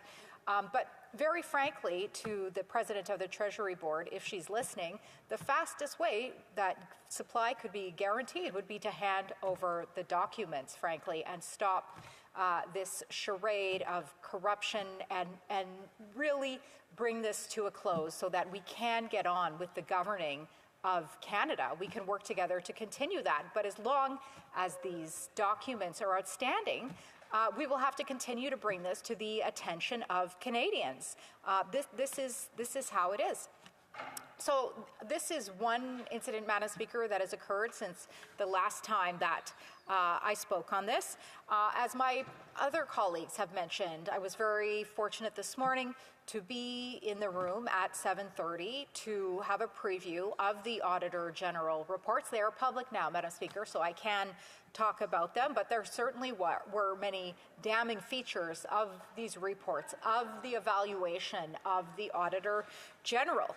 And they included reports on defense procurement, that this procurement isn't necessarily being timely, providing value for money. This is no surprise with this government. This is a theme that we have seen. It is seen that the management of seniors programs by this government is being poorly handled, and as a result, we have many seniors living below the poverty line as a result of this government not being able to manage the programs to seniors. And most notable, as was mentioned by my colleague previously, was the management of the CEBA program during the pandemic. It was a failure of the Minister of Finance. Interesting facts unearthed in this audit by the Auditor General. As my colleague mentioned, Accenture, the company that awarded the contract to themselves, provided the vast majority of their work from Brazil. 9%, Madam Speaker, 9% of those who received the money were found to be ineligible. That's really something. And it's just hard to believe that in these hundreds of millions of dollars that were handed out, that if we think about the 9% of that, I mean, that is really a significant amount. And no surprise what we've seen with Arrive Scam, as we like to call it, that Accenture chose to award these funds to themselves. And they received $313 million, or 92% of the entire funds that were in contracts that were awarded to those who were delivering CEBA. So once again, in the Auditor General reports just issued this morning, just announced this morning, we are seeing again incompetence of this government, with 9% of funds being given to ineligible recipients. And again, the same old fraudsters and scamsters and friends of the Liberal government getting ahead, whereby Accenture, first of all, awarded 92% of the contracting to themselves and then completed a large majority of that. 92% is more than a large majority, Madam Speaker, amount of that contracting out of country. And that is just this morning. But I have more scandal mismanagement, Madam Speaker, since the last time I was up here to speak. Of course, we have the GST 2-month tax holiday. And I actually see reports here today in the news. This government certainly likes to talk about us following our leader. We are proud to support the member for Carleton, but he does, in fact, consult with us and take our opinions into account. But I'm not sure that this is the same on the other side of the aisle, Madam Speaker, as I see Liberals were not happy that they did not get consulted regarding the GST 2-month tax trick, Madam Speaker. So again, this is just another example of the corruption, of this mismanagement that we are seeing. And of course, with this GST implementation, it's very unfortunate because it forces small businesses to have to make significant administrative changes for a brief period of time and then change it back. Of course, if we're talking about the mismanagement of funds, as we are here with the Green Slush Fund, then we also need to mention the amount of government administration that it will take in an effort to do this 2-month tax trick. And of course, we know, Madam Speaker, if the Prime Minister really was concerned about the well-being of Canadians, he would just eliminate the carbon tax. But he has not done this as of yet. Instead, he has just done this 2-month tax trick. As well, Madam Speaker, with this 2-month tax trick, the carbon tax would be applied to heating, gas, groceries, the farmers, those who deliver the food, the grocers who sell the food, etc. Whereas in this case, Madam Speaker, the Prime Minister took the decision upon himself to determine the items which are specific to Canadians, where they will receive the GST off the items, even though it is just for this minimal 2-month amount of time. But, Madam Speaker, I think it just speaks to the larger problem that we are discussing here, that we are having a conversation about, and that is, again, just the fiscal incompetency, the economic incompetency of this government, the mismanagement of funds specifically relative to the Green Slush Fund, and they're withholding the documents. And of course, unfortunately, Madam Speaker, this goes beyond our borders. We had, of course, our neighbor to the south, the president-elect, indicate that he was going to slap Canada with a 25% tax.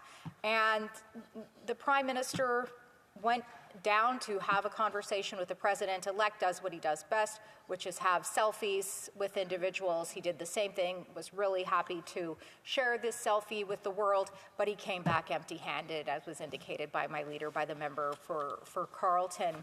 And again, this just shows the mismanagement of money, the mismanagement of our economy, Madam Speaker, and the Green Slush Fund is just a single example of that. So as you can see, Madam Speaker, I have taken the first half of my speech to actually talk about new scandal, new mismanagement that has occurred, everything from Liberal insiders getting rich with the handing over of $312 million of contracts to expenditure, to the 2-month tax trick. All of these things just are new things since the last time I was here to make some points about the Green Slush Fund. And this 25% tariff would come at a terrible time, as I'm sure you're aware, the Parliamentary Budget Officer expects the federal government to have a deficit of $46.8 billion in fiscal year 2023-2024, and that is deeper than the $40 billion forecasted by the finance minister in the April budget. But this is no surprise. And in reviewing some of the documents in the Auditor General report this morning, it was astounding to me that some of these initiatives for which departments were mandated were actually not achieved because they did not have the funding. And my mind struggles to think, if you run a $46.8 billion deficit, how could you not achieve your mandates? It's one thing to make the decisions, to promise things to Canadians, but then to break these promises, and a lot of times, as is determined by the issue that we are discussing here, the inability to hand over the documents. It can be corruption, but in other cases, it's just poor planning and poor mismanagement. So in reading these Auditor General reports this morning, again, when I see these reports, I'm left to wonder, is it mismanagement? Yes, in some cases, I think it is. But again, in the case of Accenture, I think that it might be another case of conflict of interest whereby Liberals are giving their money to friends. So there's that. But this Conservative opposition has just been fantastic in terms of exposing different areas of not only mismanagement, but just frankly poor governance. And another example that comes to my mind, Madam Speaker, in addition to the Green Slush Fund, is how this Liberal government ignored scientists and residents over wildfire risk to Jasper. I think our team did an incredible job of unearthing this. I see the member for McMurray Cold Lake, who did fantastic work on this, as well as the member for Red Deer Lacombe, as well as the member for Sturgeon River Parkland, all did incredible work on this. So that would be most definitely another example. I talked at the beginning, Madam Speaker, about how my constituents at this annual general meeting this weekend expressed to me their interest in having a carbon tax election. But speaking of the carbon tax, Madam Speaker, This is another situation where this government refused to hand over the documents, where they declined to release their internal analysis of economic impacts of carbon pricing and refusing to say why it was keeping the data secret, even as it criticized the federal budget watchdog for an error in its analysis of the policy. So we have another situation whereby the government did not hand over the documents, similar to the situation that we have today. Another example that we would have of the government not handing over the documents would be, there are so many, I don't even know which one to choose from, Madam Speaker, but another one would be in the We Charity. We remember this. I'm actually going back now to the previous government before this current government, and where the government released thousands of pages of documents related to the We matter, as the committee requested, but rather than have the independent law clerk redact information, such as cabinet confidences and personal information, the various departments responsible for this program did the blackouts themselves, an apparent contravention of the committee's request. So this was another example, Madam Speaker, where we did not receive the documents. A spokesperson for the Prime Minister's office said that the redactions were done by the parliamentary law clerk, who was following the committee's direction to remove documents covered by cabinet confidentiality and personal information about Canadian citizens. But the law clerk said in a confidential August 18th letter to the clerk of the Finance Committee that the vast majority of blackouts had been done by government bureaucrats, and under whose direction, I wonder, Madam Speaker. Madam Speaker, another situation where we did not receive the documents was an issue I worked on intensely, the ArriveCAN scandal. And this situation specifically was where the Canada Border Services Agency missed the deadline to hand over ArriveCAN invoices and declined to identify subcontractors. And I feel as though this, once again, is a theme within this government, declining to identify subcontractors, in addition to not handing over documents. And I'm very grateful for the work by the member for Sherwood Park, Fort Saskatchewan, in doing such good work on Indigenous procurement, because this is a similar thing where we want to ensure that subcontractors are also, and their practices are also evaluated to ensure that they meet government guidelines and government rules and regulations. Now, of course, the terrible finale of the ArriveCAN scandal was when we had one of the two partners of GC Strategies, Mr. Christian Firth, here at the bar in front of Parliament. But this is just another example of the lack of oversight of this government, the amount of corruption that we continue to talk about here in the House today.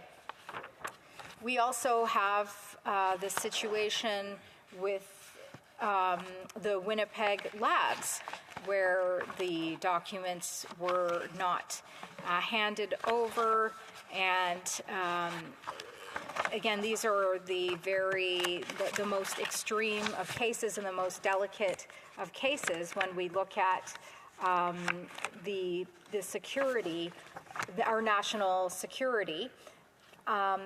And in fact, as per usual, the New Democratic Party worked with the Liberals in an effort to shut down a hearing on the Prime Minister's Winnipeg lab documents scandal. The documents detailed the infiltration of Canada's highest security lab, and the Prime Minister defied 4 orders of Parliament and took the House of Commons to court to block the release of these documents. And this was, in fact, the only time a sitting Prime Minister has done this in Canadian history, Madam Speaker. So again, another example where this government, this Prime Minister, went out of their way, as we continue to discuss here today, the handing over of documents, the covering up of information. The Prime Minister's attempts to cover up interference at Canada's most secure lab has put the safety and security of Canadians at risk. In 2019, it was revealed scientists working at Canada's high security lab were collaborating clandestinely with the People's Republic of China. Alarm bells were first run in August of 2018, and it took 10 months for these scientists to be marched out of the lab. 10 months when parliamentarians first asked for these documents to be released, the Liberal government refused. So we just have so many examples here. Another example that we have is where they have avoided responsibility would be the New York, the purchase of the $9 million residence in New York, whereby we know that Tom Clark approached his good friend, the Prime Minister, and asked for a change of residence. But again, this government is passing off this blame onto, they're not taking responsibility, they're passing it on to bureaucrats when they need to, once again, take responsibility. There are just endless examples here, Madam Speaker. It's just excuses. And as I said, these more recent in my speech examples that I've given happened over a series of the last 9 years. But even if we look at just today, we have the CEBA situation, which happened, defense procurement, seniors living below the poverty line, and then this week alone, the 2 months tax trick and the unwillingness to do anything regarding the 25% tariff from our neighbors to the south. Madam Speaker, Aristotle, I will close with the quote I did my last speech. Aristotle said, "Character is revealed through actions." Time and time and time again, this government has revealed their poor character. And since I gave a similar speech on this same subject not long ago, it has remained the same. Thank you very much, Madam Speaker. Thank you to my colleagues for sitting through that. That was The Honourable Parliamentary Secretary to the Minister of Public Safety, Democratic Institutions and Intergovernmental Affairs. Thank you, Madam Speaker. The member opposite spoke about character, and I'm just curious how she feels about the CBC story breaking today that India interfered in or allegedly interfered in the leadership race, and that members of her own caucus were encouraged to step down from helping any leader other than their current leader. If you're talking about character, then how does the member opposite respond to these allegations that their official leader couldn't win that leadership election unless there was a finger on the scale? Questions? The Honourable Member Calgary Midnapore. Yeah, thank you very much to my colleague for that question. I was very proud to serve as the Alberta campaign chair for the leader for Carleton, and I can tell you we swept Alberta. And so I am not concerned at all about the support of the tipping the scale. To me, it just absolutely sounds ridiculous. And I think it's unfortunate that that she would say such things about that, and I think it just speaks to the desperation of the Liberal government over there. Thank you very much, Madam Speaker. And there seems to have been some individuals, on both sides of the House, that were trying to have conversations. I just want to ask them to please not do that when someone else has the floors. And if members have additional questions, they should wait till the appropriate time. Questions and comments. The honourable member for Vancouver Kingsway. Thank you, Madam Speaker. I'd like to thank my honourable colleague for her speech. I also had, coincidentally, an annual general meeting in Vancouver Kingsway this weekend as well. And what I heard from the people who attended my meeting was just how desperately people are struggling in this country right now.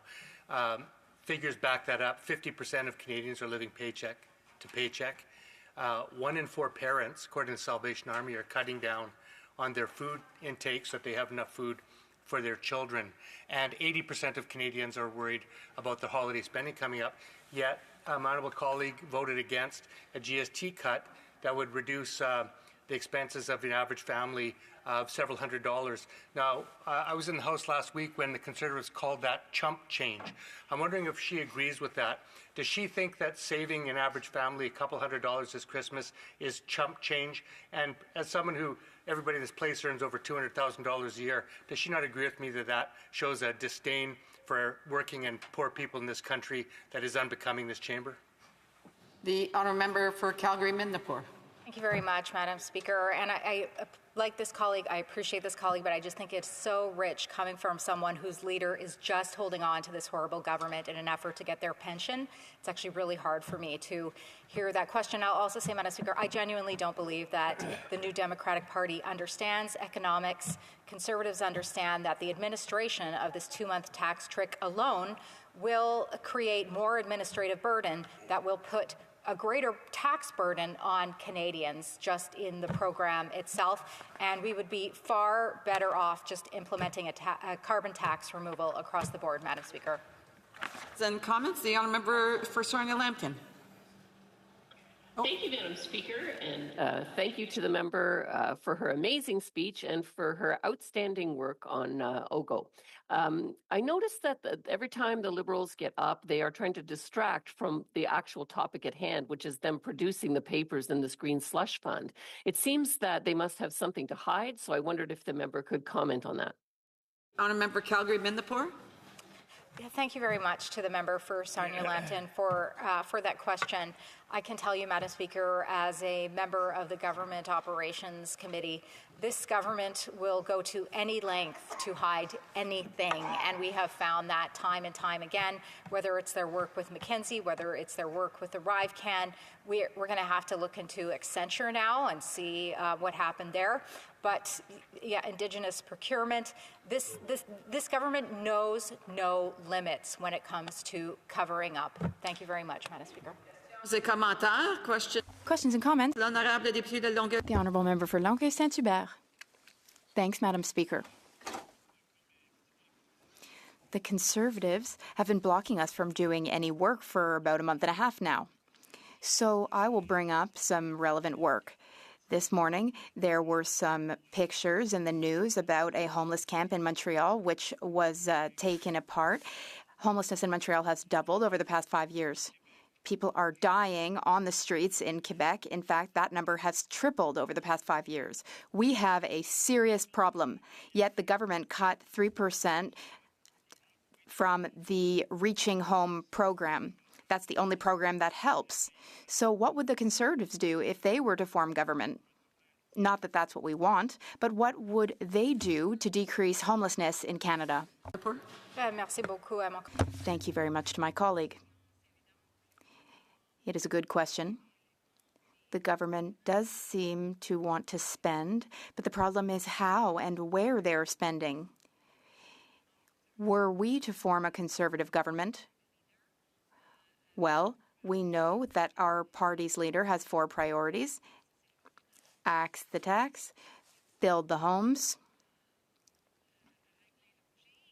fix the budget, and stop the crime. So there will be change, positive change, with a Conservative government. The member for Carleton, as Prime Minister, would change things and make them better. The member opposite for her speech. Madam Speaker, I think the party opposite has about 80 pages of speech that they just hand from member to member. It's almost like a fruitcake at Christmas, going around from house to house. But, Madam Speaker, the member opposite speaks about accountability and transparency. So here's my question. Where is the transparency with the leader opposite, the leader of the opposition, with respect to his clearance? He refuses to get it, and more Canadians are wondering why he's refusing that. Secondly, what is up with the allegations of foreign interference with respect to his leadership bid? Can the member opposite comment on that? Thank you. The honourable member for Calgary-Midnapore. Thank you very much, Madam Speaker. First of all, I'll say no one likes fruitcake and no one likes the scandal and corruption of this Liberal government. I'll start by saying that. Yeah, we all know that this government should just release the names, and the member for Carleton knows that. The member for Carleton knows if he receives a clearance, it will be the clearance that the Prime Minister wants to give him. He would like the same clearance or the same briefing that the Washington Post got, and he will not receive that from this Prime Minister. And then, Madam Speaker, he will not be able to speak on the information that he has received. It would be far more transparent if this government would just release the names, but they are not willing to release the names. As for the comment of the foreign interference, the member for Nose Hill gave a very eloquent statement today, and she stated exactly the truth. She is far too experienced a parliamentarian to ever be involved in a situation like this, and of course, the Liberals would not like to listen to her words because they don't like to listen to Conservatives, and even less they like to listen to strong Conservative women. And this is just the same case, Madam Speaker. And comments, the honourable member for Barrie, the honourable member for Souris, Brandon Souris. Thank you, Madam Speaker. In my speech this morning, I talked about accountability and transparency, and I'm just going to ask my colleague about what she just mentioned, the transparency and accountability. As much as I may like fruitcake more than she does, the couple of people across the way are acting like squirrels chasing nuts around, and they're trying to pick up the nuts and put them in a tree so that they can be dealt with after the next election. We will deal with it after the next election, as a matter of fact, Madam Speaker. But there's a real conflict of interest here, and the conflict of interest is we've already seen. I mean, maybe this is why they're trying to distract us, because they've already got one minister who's been taken out of the government, and we are very concerned about the fact that there may be more ministers. If the SDTC scandal is unveiled, there might be more ministers across the way who will be fired. So I wonder if my colleague could just respond on that. For answer, the honourable for Calgary Midnapore. Yeah, thank you very much, Madam Speaker. For weeks and weeks, the Minister of Employment sat here and defended himself, and in fact, the Prime Minister defended him as well until he had to release in absolute shame over identity fraud, essentially. But even leading up to that identity fraud was just a series of moral lapses. And where there's smoke, there's fire. And I have no doubt that there are so many more fires burning on the other side of the aisle, Madam Speaker. And I say that with a heavy heart. I hope I have to speak on this for a fourth time, but this is where this government has left me and left Canadians, Madam Speaker. Thank you. Before I go to resuming debate, again, there's a lot of questions and some of the discussions that are being had that aren't really related to the privilege motion. Maybe if people can do the link to the privilege motion as they're making their question or their statement, that would be very helpful. So again, whether it's on the privilege motion or on the amendments, that would be good. I have a point of order. The honourable member for New Westminster, Burnaby.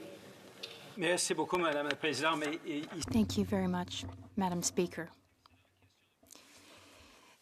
This question of privilege raised by the member for Fanshawe about last year. We remember, Madam Speaker, that she raised an excellent question of privilege. I know that in the next few days you will be called upon to decide on it, but I wish to add new elements to it and remind the House about the most important aspects of it.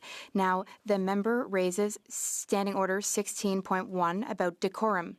When the Speaker puts a question, no member may enter the House, exit the House, or move to the other side of the House. They may not either make any noise or disturb the order of this place. But that is what occurred last Thursday evening, which I think was a sad evening in the history of our Parliament. There was total disorder. The member for London Fanshawe mentioned our procedural Bible. There is one quote that says, in order to exercise their duties, parliamentarians must be able to carry out their duties unhindered and unobstructed. Obstructing a member from proceedings in the House of Commons in the parliamentary precinct is a breach of parliamentary privilege. One last thing that the member for London Fanshawe quoted was from Chapter 12, page 241, that any intimidation against anyone for their attitude during proceedings can be contempt of Parliament. In fact, Madam Speaker, when we take all of these elements together, it appears to be a prima facie question of privilege. The powers that are given to the chair. From a ruling that was made on March 30th, 2000 by the former Deputy Speaker McClellan, who said this following when there was disorder during a vote in the House of Commons, which is a key part of our work. You'll admit, you'll agree with me there, Madam Speaker. Deputy Speaker McClellan said the following: "The chair will say that if members persist in some other demonstration of that kind which is inappropriate in the House, the chair will have no reluctance in directing the clerk to strike the honourable member's name from the list of those who have voted and continue to strike it if the conduct persists and, if necessary, take further measures." It is very clear that the Speaker could have intervened in what was an absolute collapse of order in the House of Commons during the vote. The member from London Fanshawe was very clear, as I believe other members have been. They could not even hear whether or not their name had been called for the vote. That is clearly stopping their ability to do their work. And we need to get to the real issue here, Madam Speaker, and I'm citing Speaker Reagan on November 20th, 2018, on the use of alcohol on the House of Commons. And he said at that time, in the Speaker's ruling, "It is incumbent upon all of us to ensure that Parliament is a healthy and safe workplace for everyone." Madam Speaker, by no means all Conservative MPs, but some Conservative MPs had very clearly consumed alcohol before they came into this House. That is something that is simply strictly prohibited in any workplace, Madam Speaker. I've worked in factories, I've worked in an oil refinery, worked in breweries. In no place is it acceptable to come to work having consumed alcohol, especially having consumed alcohol in excess. And I can tell you, Madam Speaker, in the oil refinery where I worked, if somebody had come to work drunk, they would have been summarily fired, because not only are they putting at risk their own lives in a very dangerous work environment, they're putting in jeopardy the lives of others in the workplace. It is completely unacceptable, Madam Speaker. As you were aware, because the Speaker's office was notified, the pages were withdrawn from the opposition lobby because of safety issues. What an unbelievable circumstance that the pages who do such an incredible work for us, who are part of the work that we do each and every day, had to be withdrawn because of the drunk and disorderly conduct of some Conservative MPs. Madam Speaker, this is absolutely unacceptable that this situation happened, and it is unbelievable to me that we haven't had Conservative MPs standing and profusely apologizing for their conduct on Thursday night. I also want to remind you, Madam Speaker, that the Speaker could have taken action and chose not to on Thursday night, and I find that extremely disappointing. Now, the reality is, Madam Speaker, whips have an important role in this House of Commons, and it is a codified role. And I want to reference Appendix 2 of the Standing Orders, which says the following: "The whip's role with regards to dealing with allegations of harassment is explicit in the Code of Conduct for members of the House of Commons. The whips have a semi-codified role with regards to managing the conducts of their members and the appropriateness of their behavior. For the whip to allow visibly drunk members of the Conservative caucus to come into this House of Commons, disrupt the proceedings in a drunken, disorderly fashion is absolutely unacceptable. And the whip bears responsibility as well." Now, Madam Speaker, when the member from London Fanshawe rose on Friday and offered what was a very fulsome and well-thought-out question of privilege, we saw a number of Conservative MPs rise, spew misinformation, and never, not a single one of them, ever responded to the question of privilege. They did not cite a single standing order. They did not cite a single citation from our procedural Bible, because they can't. So I would say to you, Madam Speaker, if they try to do the same thing now, unless they are citing standing orders, unless they are citing aspects of the procedural Bible that governs our activities, they should not be able to go on at length spewing misinformation. My final point is this, Madam Speaker, that in the coming days you will be asked and the Speaker will be asked to make a decision on this. In my mind, there is no doubt this is a prima facie case of privilege that should come to the House, and then the House will decide whether or not the matter gets referred to procedure and House Affairs. Merci beaucoup, Madame la Présidente. I see the honourable member for Calgary Midnapore is also rising on this point of order. Calgary Nose Hill, but very close. I'm much for. Yes, thank you. Yes, thank you. I'd like to respond to the information presented by my colleague. I'll start with the argument he made at the end, which was that Conservative MPs, in factually laying out the case of intimidation and very bad behavior experienced by NDP MPs in the House, which included several members of the NDP caucus aggressively gesticulating to a seated Conservative member. So he did say that he made an assertion that this was misinformation. I would draw your attention, Madam Speaker, to a video on one of my colleagues' Twitter feed, which clearly shows that this did happen. As of speaking right now, it's been viewed over 600,000 times on various platforms.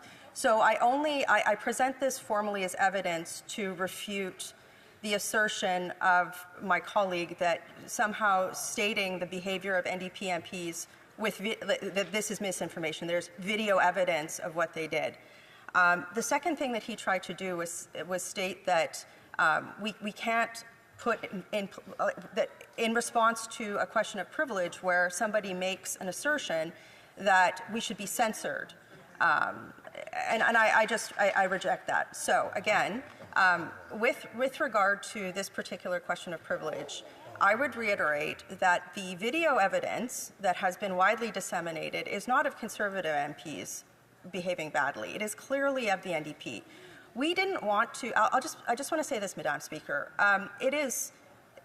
There's a lot of pressure in this place right now. There's a lot of people saying things, and I understand it. I understand that the NDP and the Liberal government are facing a lot of heat from the Canadian people. The Conservative caucus wasn't even going to release this video. We took video evidence of it because it was so preposterous. But we thought, you know what, we're not going to raise the temperature in the House here. But I think what's happened, and what I would like you to consider, is that literally the NDP was caught on camera.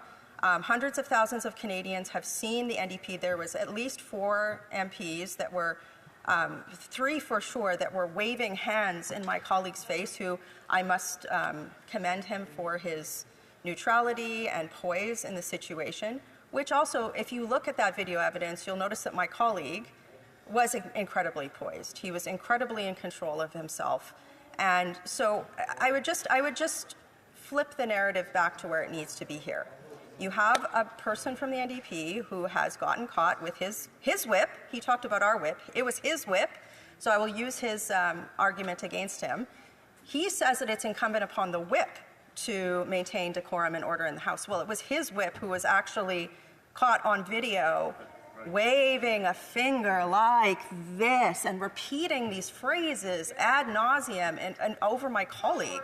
So I would just say that if we are going to... Point of order, so the honourable member will have to wait.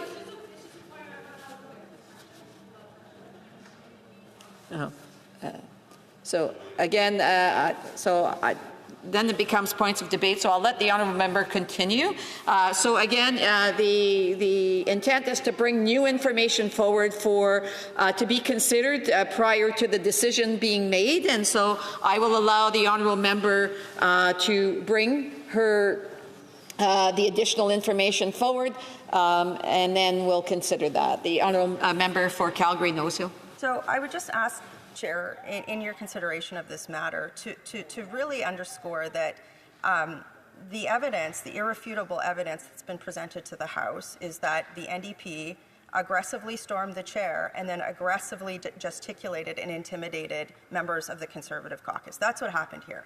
Now, in terms of new information, I would just like to reiterate something. I believe it's incumbent upon all of us to make this place work. But for the NDP to suggest that it's misinformation, the video evidence that was presented to hundreds of thousands of Canadians, it's like, let's not do that. That's embarrassing. And perhaps they could be part of bringing, as the Conservative caucus is, the light, not the heat to Parliament. Thank you. I do appreciate the additional information that has been presented. We'll certainly be looking at this further. I do want to remind the honourable members that we don't, as speakers, we will look at videos from the House. We don't go to individual people's feeds to look for videos. Resuming debate, reprise de débat, the honourable member for Calgary-Midnapore. Oh, sorry, the honourable member for Dufferin-Caledon. Sorry. Thank you. Thank you very much, Madam Speaker. I actually can't believe that I'm back here today to speak about this motion. I think I spoke to this motion maybe 3+ weeks ago, could have been 4 weeks ago. And at the time in that speech, what I said was, and I just want to reiterate, this was 3+, maybe 4 weeks ago, all of this could end if the government simply released the documents. And they have stubbornly refused to do so. And they have the only reason that I can come up with is this. You know, in my background as a lawyer, and I see there's only one reason to hide something, right? The reason you're going to hide something is because it's so bad. It's so damning that clogging up the House of Commons so that no other work gets done is actually the preferable option. So you have to think about that for a minute. They could have released the documents 3.5, 4 weeks ago and got on with their so-called agenda. Now, I think it's a terrible agenda, and I think it's brought us to where we are as a country, where rent has doubled, housing prices have doubled, 1 in 4 Canadian parents are skipping meals for their children, 2 million people going to food banks. We think it's a terrible agenda, as do most Canadians. But the Liberals the NDP Liberals, I mean, they're in a coalition, they're not, I can't keep track. The NDP keeps voting confidence in them, so I guess they're still in an agreement, but maybe they're not because the NDP leader ripped it up but keeps voting support. So I don't know, but I digress. The NDP Liberal government has an agenda that they think is working. I mean, objectively it's not, but they think it is. So their decision has been, we're not going to bring forward our agenda at all because we won't release these documents. So any reasonable person has to say to themselves and ask themselves this very simple question. Why are they working so hard to hide these documents? And a reasonable person, any person, will have to come to the same conclusion that we have. These documents are so damning. They're such an indictment of this government and the minister in charge that they will move heaven and earth not to release the documents. It is legitimately the only thing that you can be left with. And this is a scandal-plagued government. We know that. We've had a minister recently resign for a raft of scandals. He took off out of here under a cloud of scandals. And let me tell you, this will be worse. And it's across the entire breadth and scope of this government. We just heard today about, from the Auditor General, the CEBA business loans. $3.5 billion to 77,000 recipients who weren't eligible. Now, might be some NDP Liberals over there saying, what's that got to do with this? Well, because that's exactly what happened at SDTC, right? A whole bunch of Liberal insiders got money with a process that was not the normal process. It was just a printing press for Liberal insiders. And now we've looked at the CEBA business loans, and we're finding the same thing. So again, this is why they try and hide and cover up everything, because they know the truth is so damning to A, their incompetence, and B, their corruption. What's even worse about what the Auditor General revealed today is that this whole CEBA loans, they were administered by Accenture in a non-competitive process. So the government just gave them the contracts. They gave them $313 million out of the $342 million worth of contracts awarded. And guess what? Most of the work they did was done in Brazil. It didn't even benefit Canadians. You'd think a Canadian program that's being managed by a Canadian company would actually be administered by Canadians. Makes little sense to me.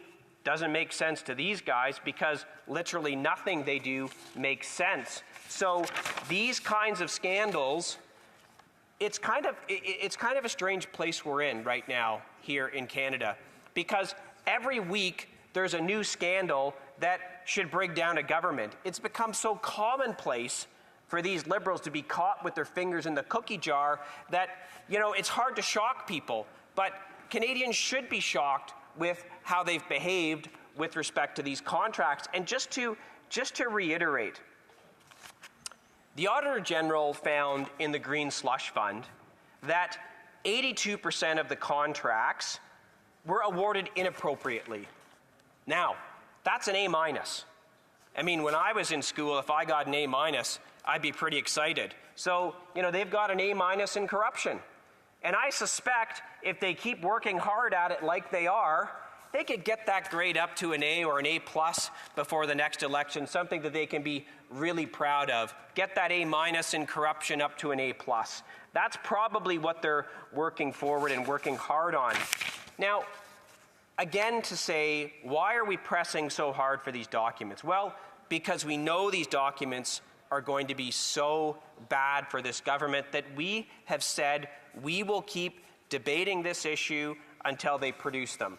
Now, here I'm going to read a few quotes from some of the whistleblowers on this case so that Canadians who are watching can understand exactly why we're working so hard to get these documents produced. Here's what one of the whistleblowers said. The true failure of the situation stands at the feet of our current government. That's the NDP Liberal government, the people over there, whose decision to protect wrongdoers and cover up over the last 12 months is a serious indictment of how our democratic systems and institutions are being corrupted by political interference. Listen to that for a second. This is from a brave whistleblower, took the risk to expose the corruption, and the words that are used are incredibly powerful and damning of how our democratic systems and institutions are being corrupted by political interference. And then goes on to say, it should never take 2 years for the issues to reach this point, and what should have been a straightforward process turned into a bureaucratic nightmare that allowed SDTC to continue wasting millions of dollars and abusing countless employees over the last year. Now, if you had a government that was not corrupt, someone would have been held accountable. I remember a time when there was this thing called ministerial accountability. Ministers who were found to have engaged in egregious conduct had the honor to resign. And what's happened here? The absolute opposite has happened. What's happened at SDTC is an ongoing, unfolding scandal. A scandal, according to one whistleblower, that is an indictment of our democratic systems, and our institutions are being corrupted by political influence. All to award juicy, big, fat contracts from Liberal insiders to Liberal businesses, from a program that was supposed to be monitored by a Liberal minister. So there's two things that could have happened here, Madam Speaker. The first one is the minister is absolutely incompetent. Okay, so fire that incompetent minister, right? A minister who allowed this to take place is de facto incompetent. It's their department. They're responsible. There's this thing called ministerial responsibility. If you're an incompetent minister and you allow a raft of corruption to take place, corruption so much that it threatens our democratic systems and our institutions, well, that minister is incompetent and should have resigned. And if the minister didn't have the honor to resign, they should have been fired. Okay, that's scenario number one. Scenario number two, which is a little bit darker, is that the minister actually knew the corruption was going on and taking place and decided to do nothing. So you have to ask yourself the question, we're 4 weeks into demanding the release of the documents. Their entire political agenda has ground to a halt as a result of this. So think about the two options that I just presented. Was it that the minister was incompetent, so they're trying to protect incompetence? Yeah, I just kind of don't think so. Scenario two is the real scenario, that there was widespread corruption that the minister had to have been aware of and turned a blind eye to, just like the whistleblower said. And that is why they will fight tooth and nail not to release the documents, because it will show how systematic and systemic the corruption in this program was, and that it reached the highest levels of this government. Therefore, they will not release these documents under any circumstances. And that is the sad but accurate state of affairs with this NDP Liberal government. Now, I want to talk about another whistleblower, because what these NDP Liberals keep saying is, oh, there's no criminality, the Auditor General didn't find any criminality. And that's true. I mean, it's one of the very few accurate statements we get. But here's what another whistleblower said about this. Just as I was always confident that the Auditor General would confirm the financial mismanagement at SDTC, I remain equally confident that the RCMP will substantiate the criminal activities that occurred within the organization. Criminal activities. This is an SDTC whistleblower saying that they are confident that the RCMP will find criminal wrongdoing. So let's go back to the scenarios that I was just talking about before. We've got two possible scenarios here on why they're not releasing the documents.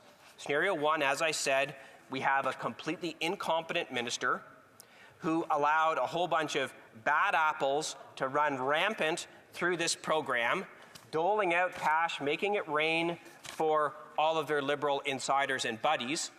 That's scenario number one. Or scenario number two is we have widespread corruption that would make the sponsorship scandal, remember that? The sponsorship scandal that brought to the end of the previous Liberal government? You know, people stuffing money in little bags all going around the place. They tried to deny that as well, if we all recall. They said, oh, there's nothing to see here. Well, there was a lot to see. So the second scenario, again, with what this whistleblower is saying, is that there was criminality. Okay, so if there was criminality, why do they want to hide the documents? We have to keep asking this question. This whistleblower is saying, I am equally confident there will be criminality found. So why would this person say that? Because they obviously witnessed the criminality. Now, criminality could have been the criminality of the people at the department. That may well very have been the case. But if that was the case, why wouldn't they just release the documents? Because they don't have absolute control over the people that work there. The only reason why they'd be hiding documents that likely have criminality involved is because the criminality just keeps moving up the food chain to people who knew.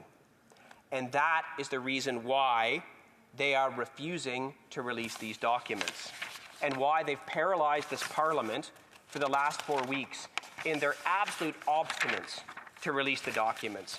They are so desperate to cover this up that they might have this go on for the next 15 months. Because why? They know the documents will bring an end to their government. They're that damning. It's the only explanation that you can do. So, again, they said there was no criminality. That's one of their defenses to this. Then they've said there's no criminal intent. That's the other one. Well, it's interesting because there's a whistleblower that talked about criminal intent. Imagine that. And this is what this whistleblower said. I know the federal government, like the minister, has continued saying that there was no criminal intent and nothing was found. But I think the committee would agree that they're not to be trusted on this situation. Sometimes you get real pearls of wisdom from people who come forward and make statements on this. I think the committee would agree that they're not to be trusted on this situation. So what this Liberal government is asking Canadians to do is to trust them on these documents. We've produced documents and we've redacted 90% of what's in the documents, or 80%, whatever it is. Just trust us. There's nothing damning in these redactments. It's just standard procedure. I think what we've learned from these NDP Liberals is they absolutely cannot be trusted with these kinds of documents. Remember what we heard way back in the day with respect to Jody Wilson-Raybould? The story in the Globe and Mail is false. Does everyone remember that? That's what the Prime Minister said. And then remarkably, the story was actually true. So when we look at whether or not they should be trusted on this, I think there's no one. Well, there might be a few, hardcore Liberal supporters in downtown Toronto that still want to trust them. But anywhere else in the country, let me tell you, the trust with these guys is at zero, as it should be. The whistleblower goes on to say, I would happily agree to whatever findings the RCMP would find, but I wouldn't trust that there isn't criminality unless the RCMP fully investigates. So again, another whistleblower saying we can't trust them, we think there's criminality here, and the RCMP should investigate for criminality. So we go back to asking ourselves the question, why won't they release the documents? And the reason why, and I know I've said this several times, but I think it is really important to hit this point home. The reason why they won't release the documents despite 4 weeks of Parliament, 4+ weeks of not getting their agenda through Parliament, is because they know, right? They just know.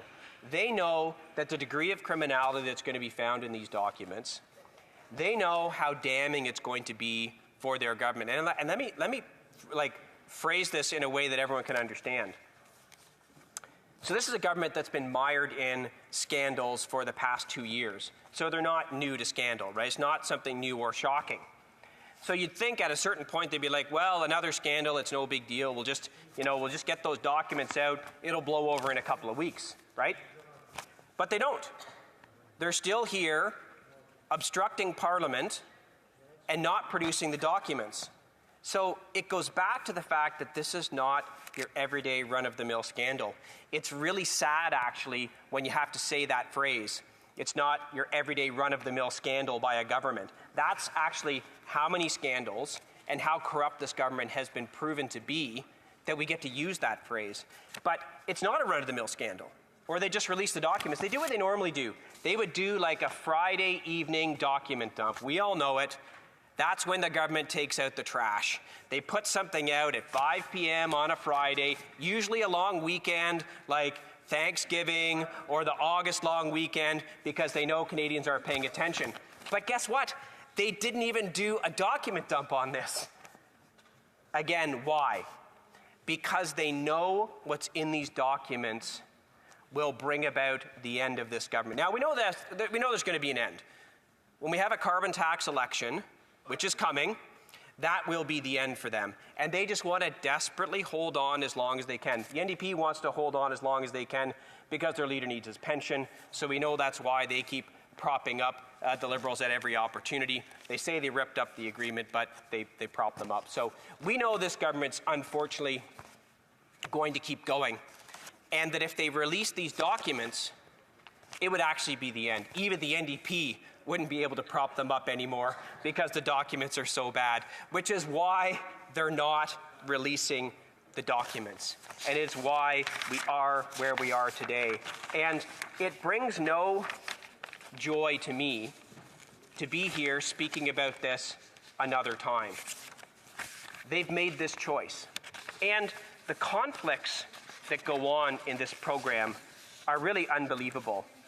So we've got another minister now mired in scandal. So first of all, we've got the minister who was responsible for SDTC, who we've conclusively come to the conclusion either incompetent or involved in this scheme.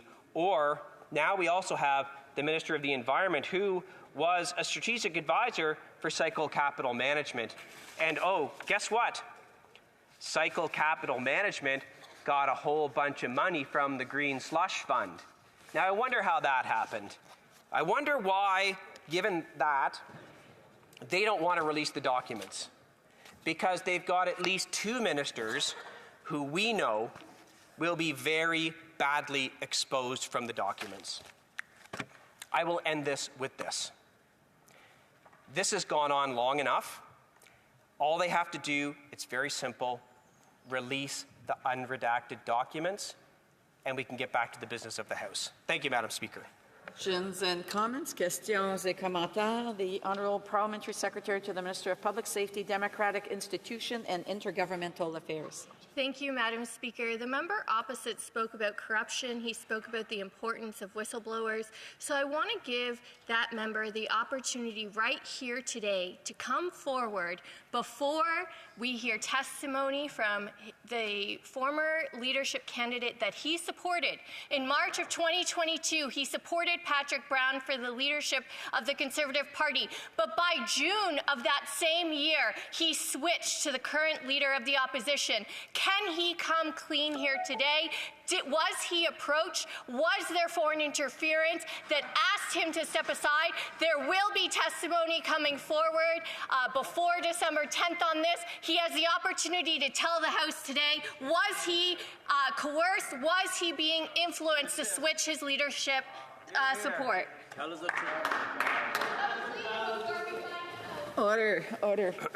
Again, I want to ask members to please make sure that they indicate how it's linked to the question of privilege. But I will ask I see the honourable member is standing up. The honourable member for Dufferin-Caledon. I'll give him the opportunity to respond. Thank you, Madam Speaker. That's a disgusting slur, even for that member, who always sinks to the bottom of the barrel when she asks a question. I supported Patrick Brown because I've known him for 20 years. Throughout the course of the campaign, I realized that his vision of Canada did not match with mine as his campaign platform was unrolled.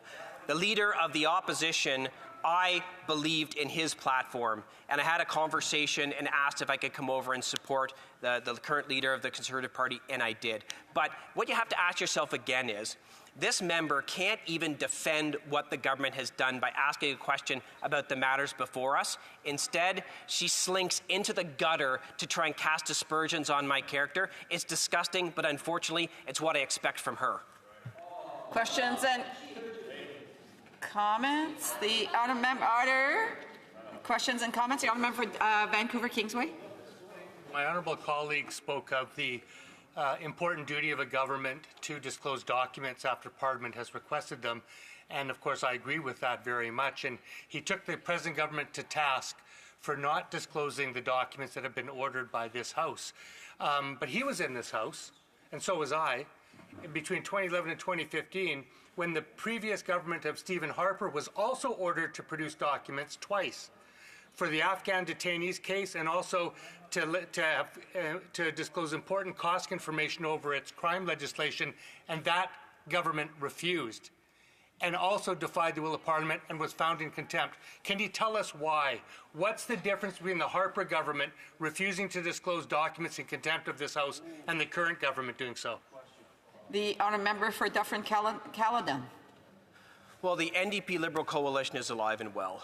Rather than taking the government to task for their failure to produce corruption documents, and I understand why the member's probably not asking about that, because he knows once the documents come out, they won't be able to prop up the government anymore, and his leader won't get his pension, and they'll actually have to try and vote non-confidence in the government, which they are catastrophically afraid of doing. So instead of talking about the task at hand, he tries to bring up something from 15 years ago to distract. The NDP Liberal coalition is alive and well in Parliament, Madam Speaker.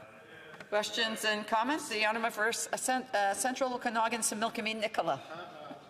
Thank you, Madam Speaker, and I certainly appreciate the member's intervention here today. Obviously, the SDTC scandal at its heart is about those that have a path to the very heights of government, the insiders, and the rest of us. And there are two sets of rules. We've known during the pandemic, the government gave out money through the Canada Emergency Response Benefit. And many individuals in my riding, I'm sure in his, were found to be ineligible and had to pay back every single dime to CRA despite all the challenges that they had. Yet here we have where the Auditor General has found the same thing has happened with SDTC monies, where ineligible companies were allowed to have it. Now, does the member believe that A, it's common sense that these monies should absolutely be paid back? And B, does he believe the government has a duty to force those payments to come back? The member for Dufferin-Caledon. I mean, the short answer to that is yes. It's another program where there's been catastrophic mismanagement by this NDP Liberal government. And what I talked about in my speech was, in fact, that they chose to give non-competitive bid contracts to one company, $313 million worth of contracts out of $342 million, to one company with non-competitive bids. And that company decided to have the program administered mostly through Brazil. So you can imagine, it's Canadian dollars to support a Canadian program that actually went to a company that hired people in Brazil. You can't make up this kind of incompetence on top of the fact that $3.5 billion went to 77,000 recipients who were ineligible. Now, was there malfeasance in this? I think that needs to be looked into as well, because we know how corrupt this NDP Liberal government has been. Questions and comments? The honourable member, the honourable parliamentary secretary. Thank you, Madam Speaker. You know, it's truly amazing in terms of the degree in which we witness a leader of the Conservative Party being borderline in contempt of Parliament, whether it's here where we do not want to provide this information to the Conservative Party of Canada, unredacted directly over to the RCMP, for a good reason. The RCMP don't want it. We're listening to the RCMP, the Auditor General of Canada. On the other hand, we have a leader of the Conservative Party, borderline contempt, refuses to get a security clearance, and then yet today, Madam Speaker, what do we find out? We find out that there is a direct link to the leadership of the Conservative Party and foreign interference, and we still get the leader of the Conservative Party saying, no, I don't want to get the security clearance. Can the member clearly indicate to the people of Brampton, to all Canadians, why it is that the leader of the Conservative Party is the only leader in the House of Commons that continues to thumb his nose at Canadians and not get the security clearance? Great question. The honourable member for Dufferin-Caledon.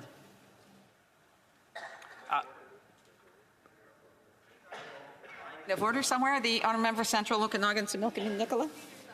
Madam Speaker, you've ruled on the case of relevance a number of times today. The parliamentary secretary continues to talk about anything but the privilege motion, and I believe he's being disrespectful to the chair. I'd ask you to rule accordingly. Other point of order, the honourable parliamentary secretary. Yes, Madam Speaker, the member might be sensitive to the issue. I am being completely irrelevant. The reason why we're having the debate today is to have information transferred over to the Procedures and House Affairs Committee. The leader of the Conservative Party, I believe, is being borderline in contempt of Parliament by forcing members of the Conservative Party to speak up, talking about the character of the leader of the Conservative Party, and that's what my question was about. We have had numerous, literally hundreds of questions related to this. The member is wrong to try to limit my freedom of speech inside the House by not allowing me to talk about an issue that Canadians are concerned about. As I've indicated before, the relevance should be linked to it. The honourable member did put the relevance at the beginning of his question, although the question at the end was a little bit not relevant, but I just want to say he did have some relevancy within that question. The honourable member for Dufferin-Caledon. You know, Madam Speaker, in law school we learned a maxim. When you have the facts on your side, argue the facts. When you have the law on your side, argue the law. When you have neither the facts nor the law on your side, raise your voice and bang your desk. And that's exactly what we just got from this NDP Liberal member. Now, let's talk about a couple things. If they want to improve national security, they can release the names. That's what we've been calling for. Just like they could release the documents. Do you see the pattern there? They want to claim all these kinds of privileges while they hide information that they claim is not necessary. So, the Prime Minister has allegedly had access to all this information, hasn't done a single thing to protect anyone in this country from a single scintilla of foreign interference. But somehow this so-called security briefing, which is mostly a muzzling order, would change things. It's not. The way they can do it is, let's have sunlight. Sunlight is the best disinfectant. Release the names of the people alleged to be involved in foreign interference and release the documents. Let's have some transparency. Oh, wait a minute. They ran on being an open and transparent government 9 years ago. Wow. Questions and comments? The honourable member for Barrie Springwater, Oro-Medonte. Thank you, Madam Speaker. And thank you to the member from Dufferin-Caledon for his great words this morning. Madam Speaker, we're hearing more and more about this scandal. We've been talking about it now for months. How much money's gone missing, how many ethics charges are out there. It's just getting unbelievable. But now hearing more, even this morning from the Auditor General's report, things are just growing more and more. My only concern is that there's so many scandals, so many issues out there, people are losing track. But, Madam Speaker, my colleague opposite did, from Dufferin-Caledon, mentioned about some of the whistleblowers' testimony. One of the ones maybe he didn't mention, I'd just like to rephrase it if I could and get his comments on that. This was directly from the SDTC whistleblower, and I quote, "I think that the current government is more interested in protecting themselves and protecting the situation being a public nightmare. And they would rather protect wrongdoers and financial mismanagement than have to deal with a situation like this SDTC and the public sphere." Maybe he has some comments on that and why these documents aren't being produced. The honourable member for Dufferin-Caledon. It's nice to have a relevant question, not questions from the government trying to dismiss this and distract. So, look, this is 100% true. We have to go back to what I said in my speech. Why these whistleblowers make great points. So then you have to ask yourself, why the cover-up? Why are they covering up these documents? Why are they hiding these documents? They're hiding the documents because they know how damning they will be, not just for their government, but for the ministers involved. It's the only reason. So with the terrible mismanagement of this program, either the minister involved was incompetent and therefore should be fired, or the minister was involved in the corruption, which is why they're trying to hide it. Thank you very much, Madam Speaker.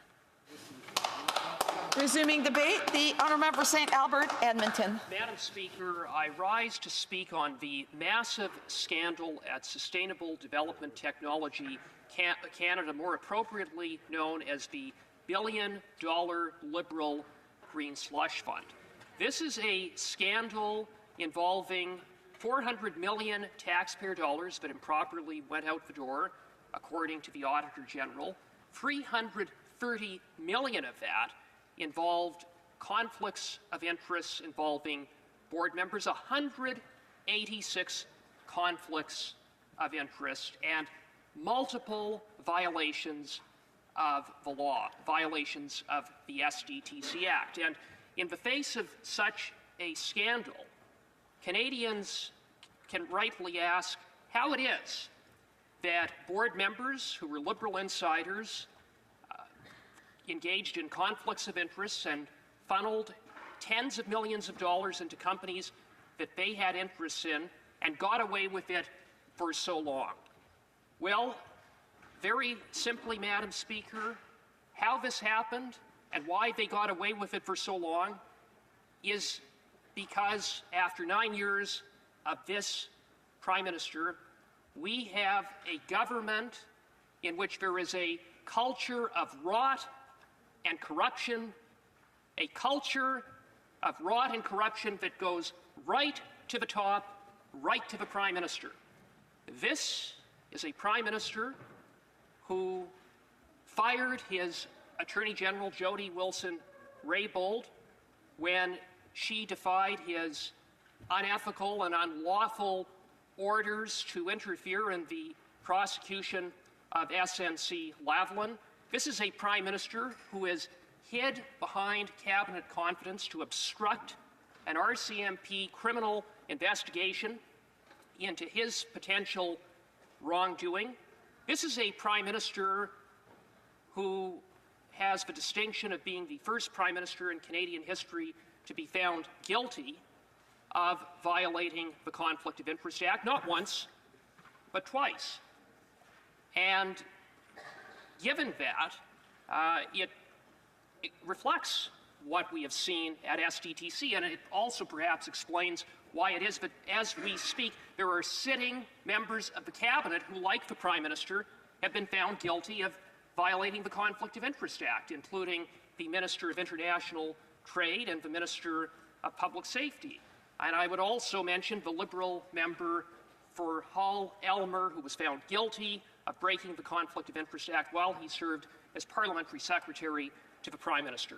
And then there is the Liberal member for Edmonton Centre, who 2 weeks ago resigned from Cabinet in disgrace.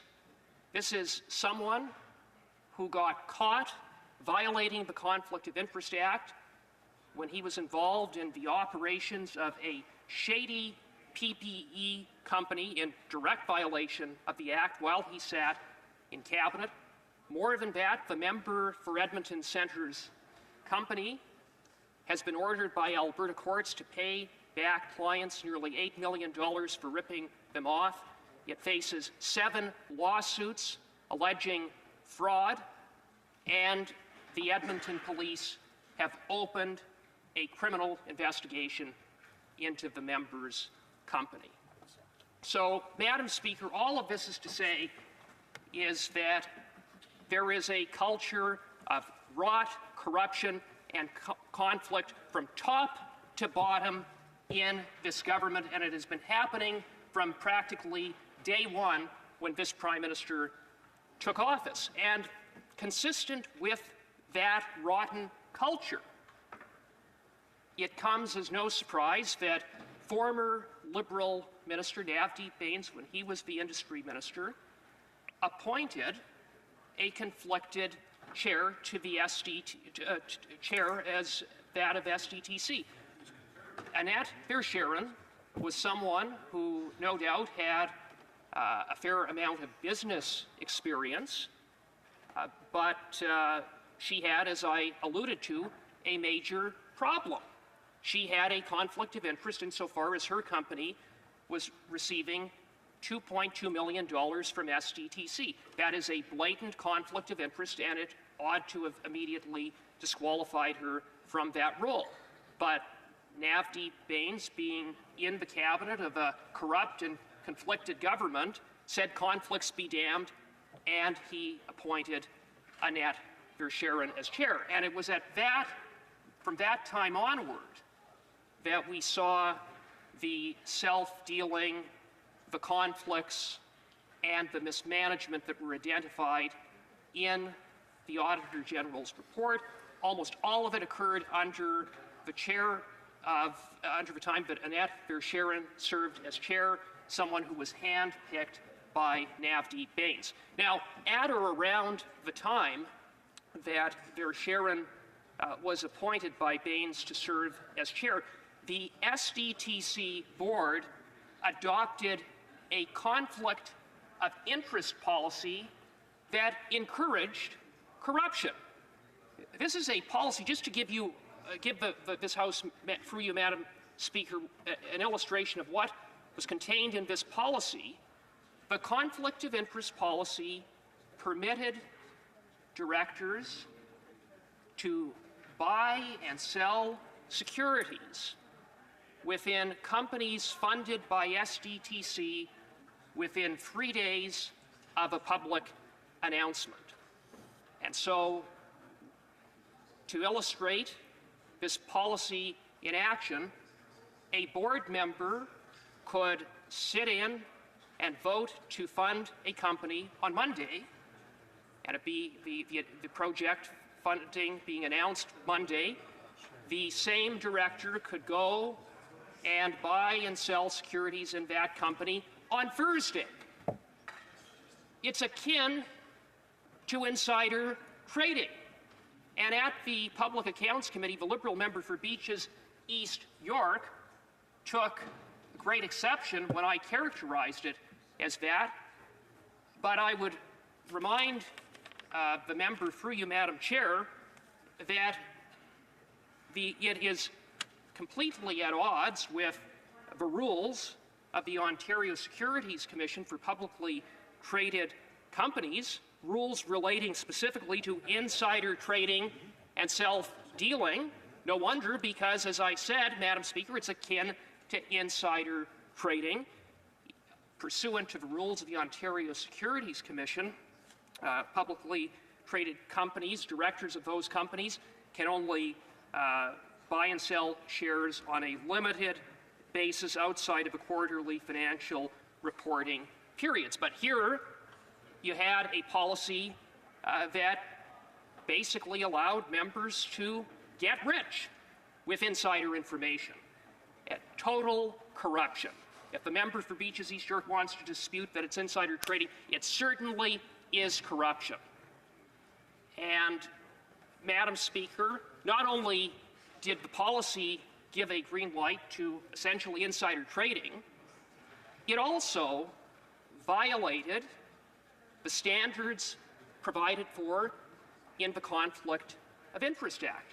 Now, why is that a problem? Well, among the problems with that is that 7 of the 14 board members were appointed by Cabinet. They were GIC appointments and therefore bound by the Conflict of Interest Act, and yet you had a policy at SDTC that violated the Conflict of Interest Act and also violated the SDTC Act, specifically Section 12.2, no director shall profit or gain any income or acquire any property from the foundation or its activities.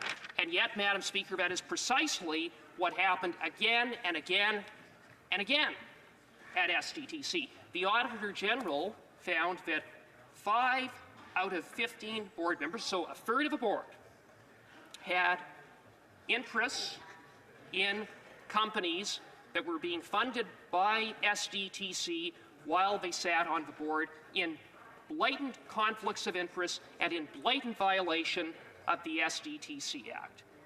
One such example involves the chair herself, Ms. Verscheren.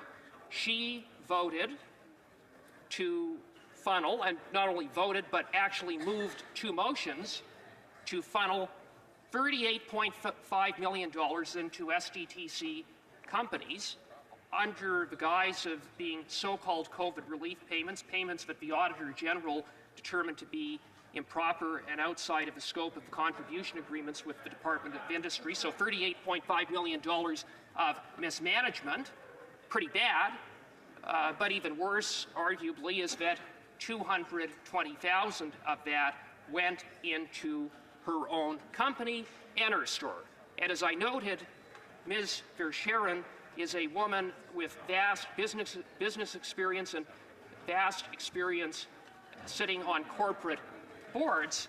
It shouldn't take someone with that experience. It frankly is a matter of common sense to know that it is completely unethical and a conflict of interest to sit on a board and move a motion to funnel money into one's company. Not only is it a conflict of interest, I would say there's another word for it. It's called stealing. Stealing taxpayers' money, and Ms. Verscheren was found guilty by the Ethics Commissioner for that blatant conflict. And, Madam Speaker, then there's Andre Lise Matteau.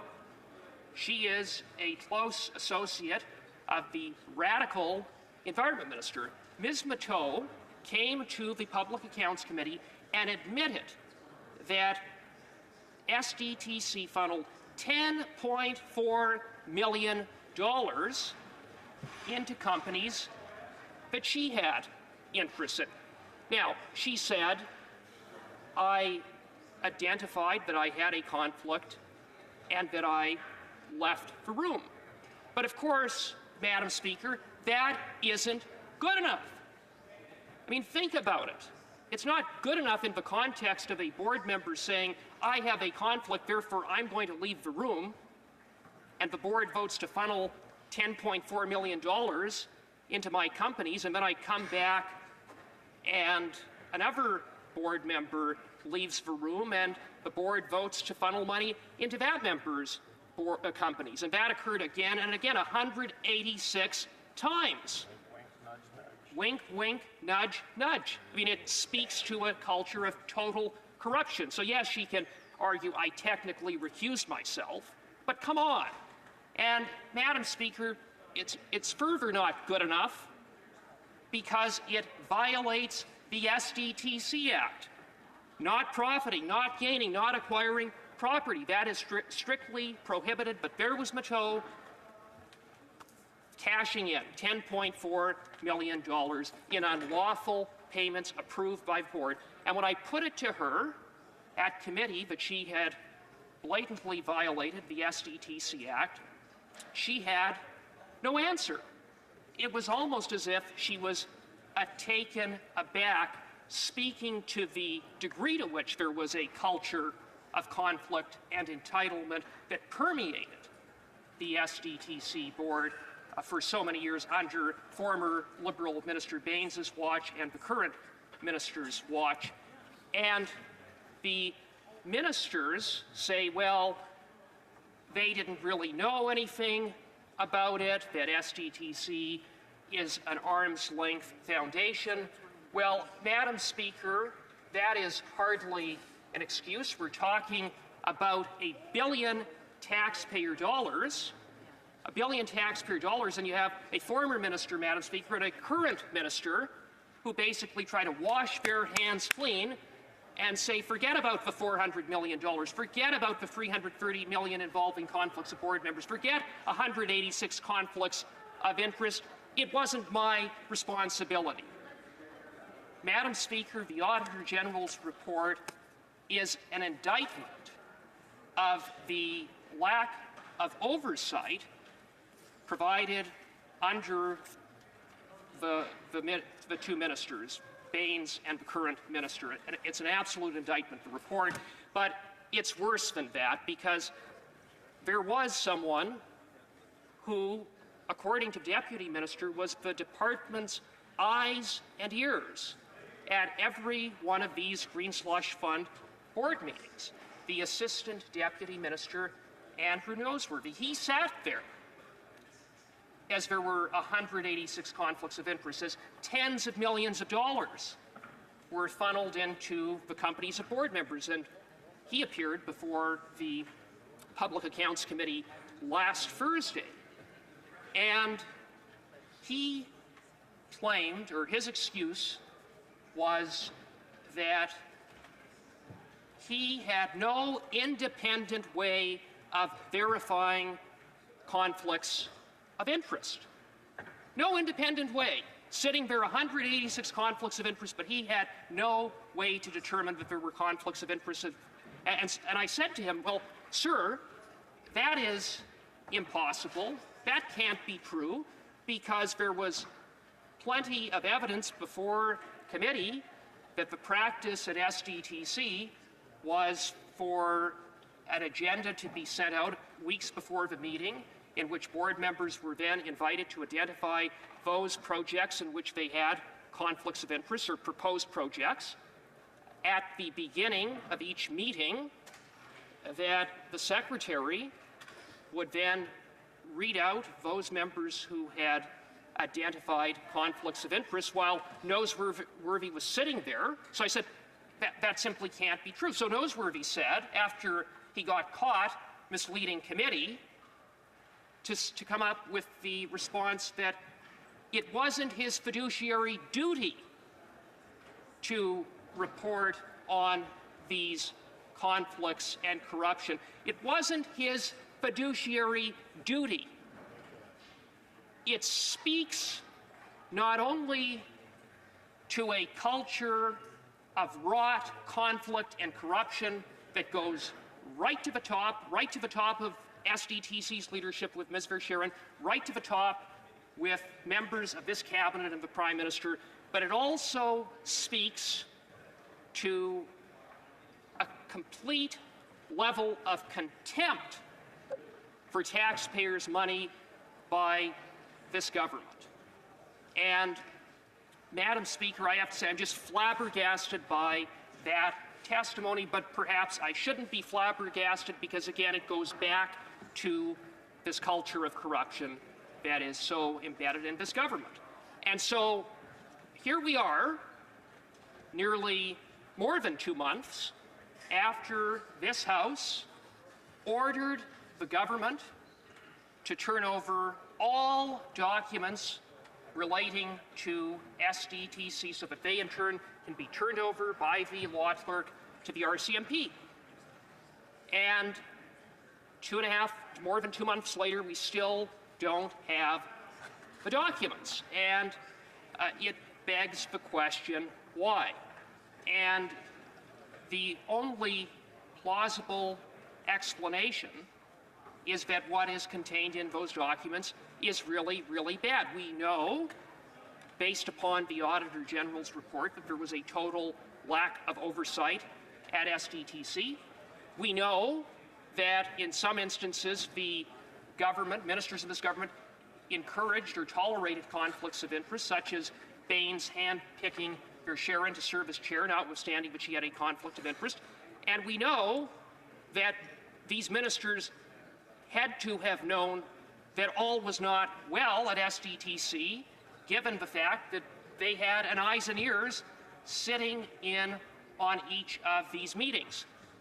And we also know, Madam Speaker, from the whistleblower, that despite the minister's assertion that he took action when he learned of wrongdoing, that isn't so, that the minister was more interested in protecting himself and protecting the insiders who got rich, and was prepared to take steps to cover up for as long as possible this massive scandal. Well, Madam Speaker, the government's refusal to turn over the documents, to black out thousands and thousands of pages of documents, is a continuation of the cover-up.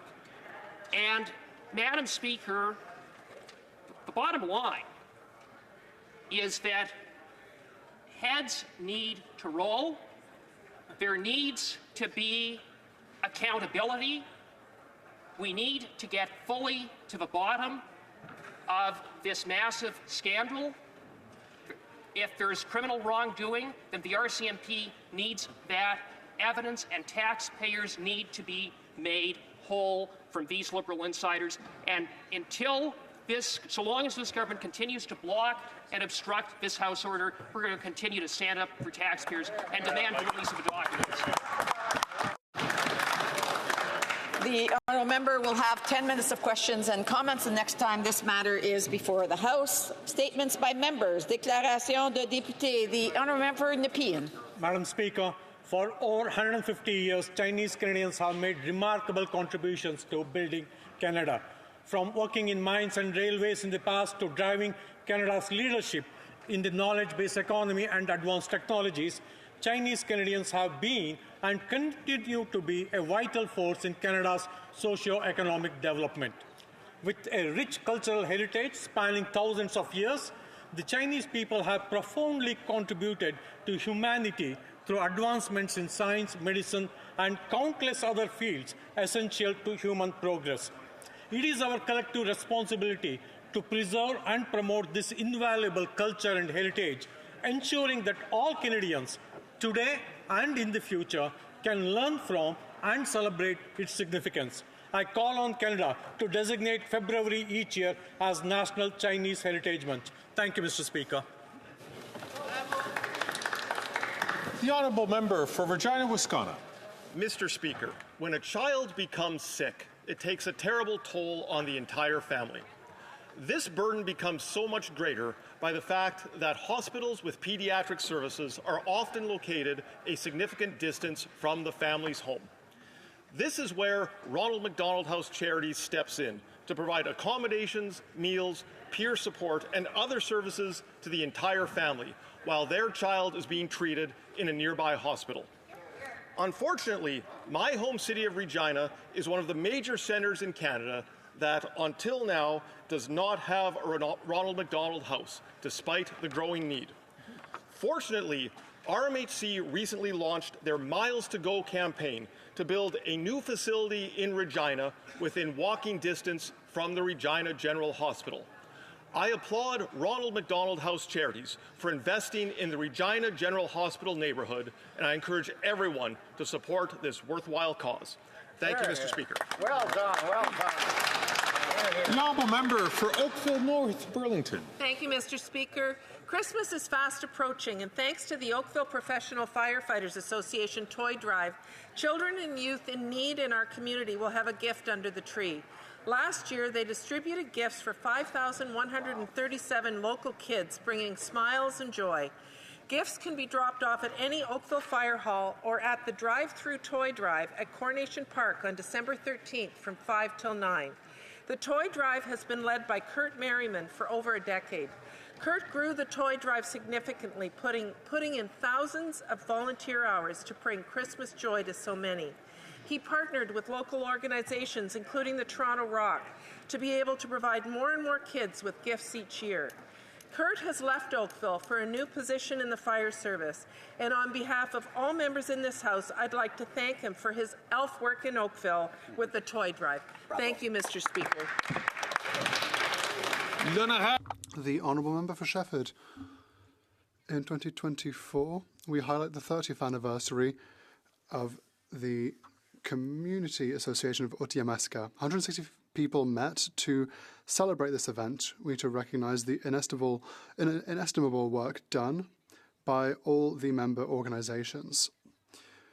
Certificates were awarded to the various organisations to highlight their commitment to the community over time. To highlight this, Christian Morissette, a singer and songwriter, produced a music video for the company. We can be proud of this movement and its impact in defending seniors, women, people living with disabilities, the homeless, just to name a few. Over the last 30 years, they have defended their community to create and maintain coherence and cohesion in between organisations.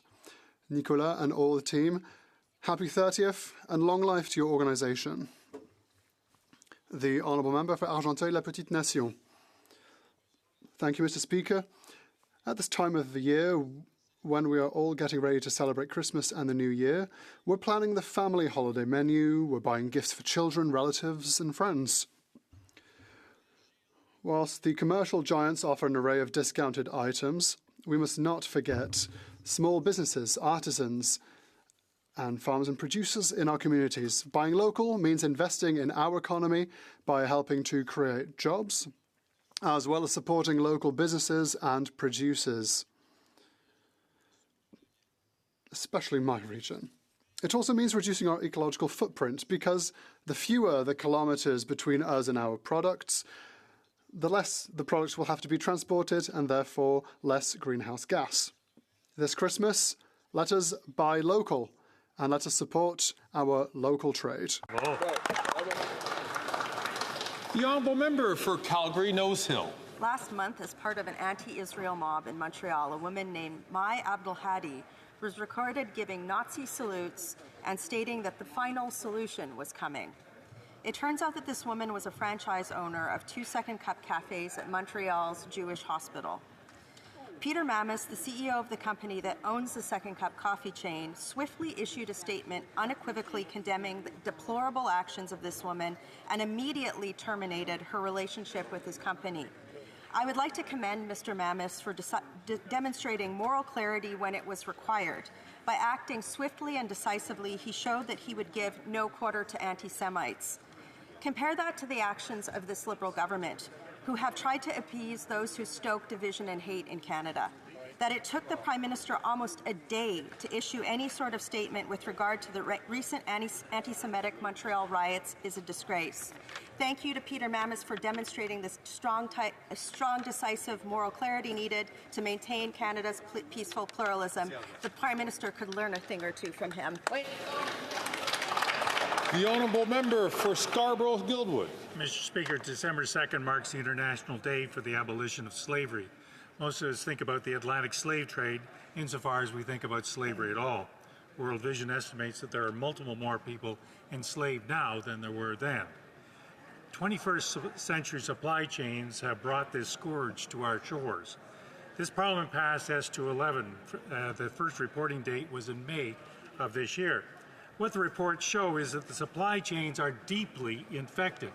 Of the 6,000 entities reporting, 38% identified disturbing issues. Multiple more did not report at all. I take some encouragement from the government's willingness to be proactive, but the data needs to be analyzed, needs at least one more reporting cycle, and more entities need to be willing or unwillingly brought into the regime.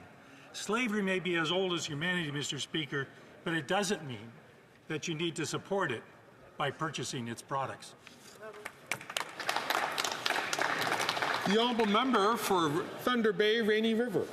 Mr. Speaker, yesterday was World AIDS Day, a day to remember the 42 million people who've died from AIDS, to remember our relatives and our friends. I remember in 1982 as a medical student seeing a poster about a mysterious outbreak of a deadly pneumonias in the gay community of San Francisco. 4 years later in Toronto, we were seeing a lot of cases of AIDS. In the late 1980s in Swaziland in southern Africa where I was working, it went from 0 cases of HIV to 26% of pregnant women being HIV positive within a few short years. AIDS was and is a pandemic. HIV and AIDS was for a long time absolutely a death sentence.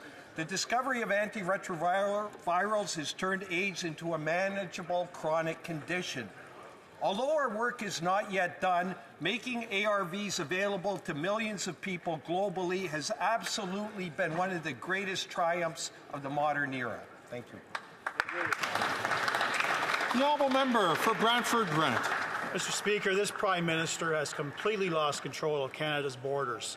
Today, there are over 260,000 unprocessed refugee claims, a staggering 2,500% increase since 2015, when there was just one shy of 10,000. Government documents also show that up to 3 million temporary resident visas will expire by the end of next year. Yet the Immigration Minister's only solution is to hope people leave voluntarily. At committee, he deflected, offering vague responses about monitoring and partnerships. Canadians deserve better than a minister who can't explain how his department enforces immigration rules. After 9 years of chaos, it's clear that this NDP Liberal coalition has no plan to fix the immigration system they've broken. Even migrant activists have stated that voluntary compliance is not happening. Only a Conservative government will fix our broken borders and ensure it works for Canadians first.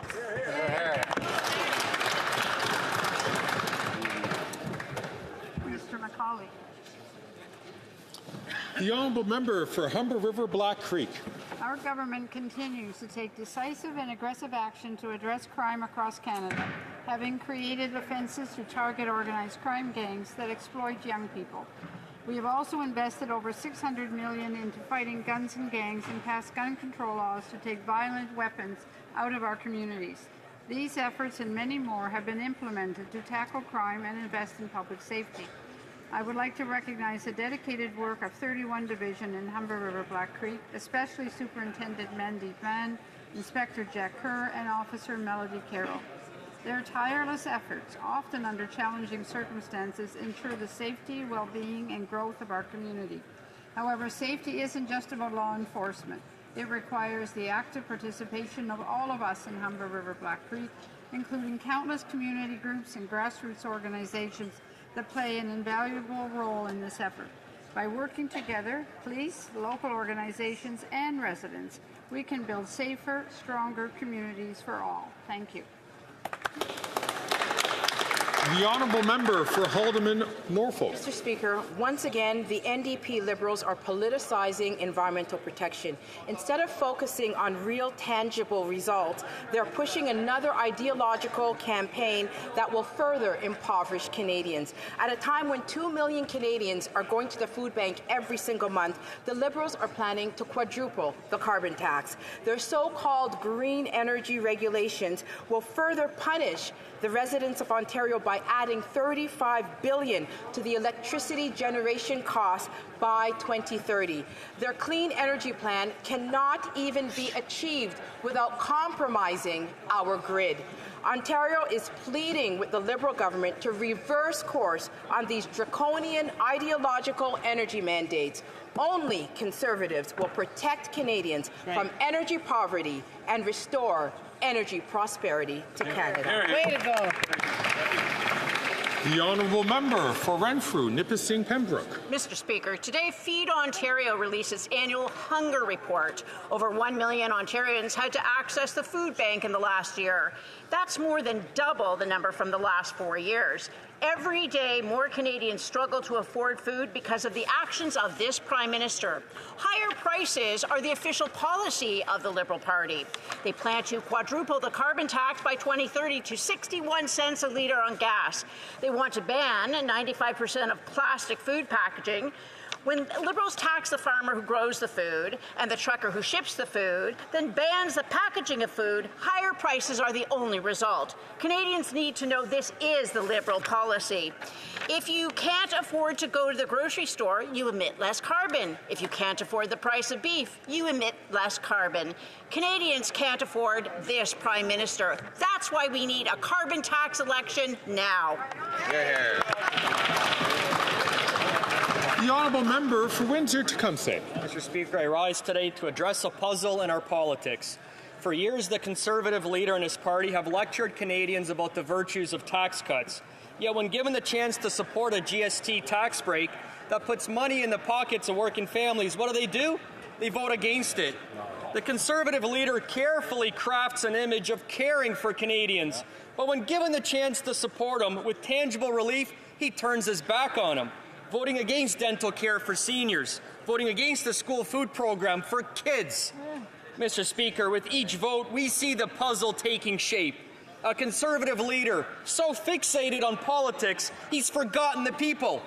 Canada First only works, Mr. Speaker, when you put actual Canadians first.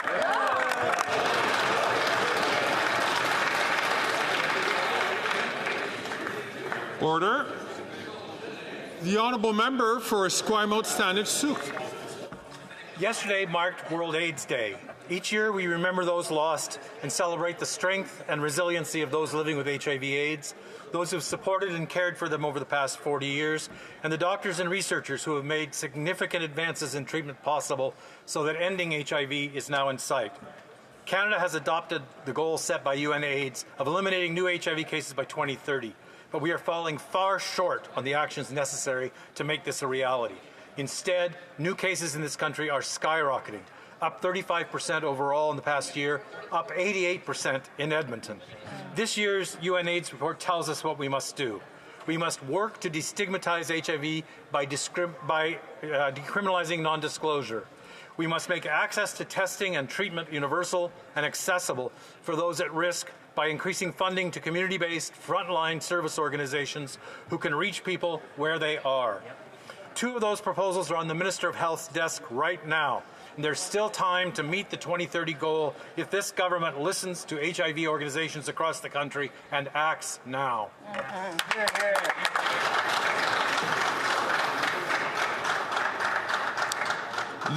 The Honourable Member for Repentigny. Today I would like to pay tribute to an exceptional woman, Huguette Plouffe. For the past 15 years, Huguette has devoted herself to defending the rights of seniors in Repentigny. Head of the AQDR L'Assomption since 2016, Huguette fights tirelessly against mistreatment, improves the quality of life of seniors, and works for their social inclusion. Her dedication has been recognised many times over. Ambassador for Mediation in 2019, recipient of the Michel Aguette Prize in 2021, Huguette even achieved a treble this year, winning the Seniors Prize for la Naudière, the Medal of the Assemblée Nationale, as well as being inducted as Knight of the Repentigny Order. Today it's my turn to pay tribute to her in this house. Madame Plouffe, you are an inspiration to us all, a true force of nature. Thank you for your enthusiasm, your generosity, and your unwavering commitment to the social fabric of our community.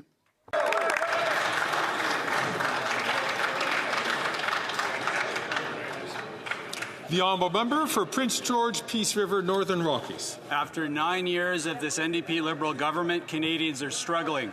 Taxes are up, costs are up, crime is up, and their time is up. Even the NDP leader admits that the Liberal government is greedy and anti-worker. He's right. The Liberals have proven themselves too weak and too selfish to fight for everyday Canadians. But the NDP have propped up this government at every turn, choosing political survival over the well-being of Canada. Canadians are tired of the NDP saying one thing and doing another. Now their leader faces a crucial decision. Will he stand by his own words or continue to prop up this corrupt Liberal government? Soon, we will present a motion of non-confidence made entirely from the NDP leader's own statements and say that the House proclaims it has lost confidence in the Prime Minister and the government. The question is, will he vote yes or will he vote no? The choice is his. Canadians are watching.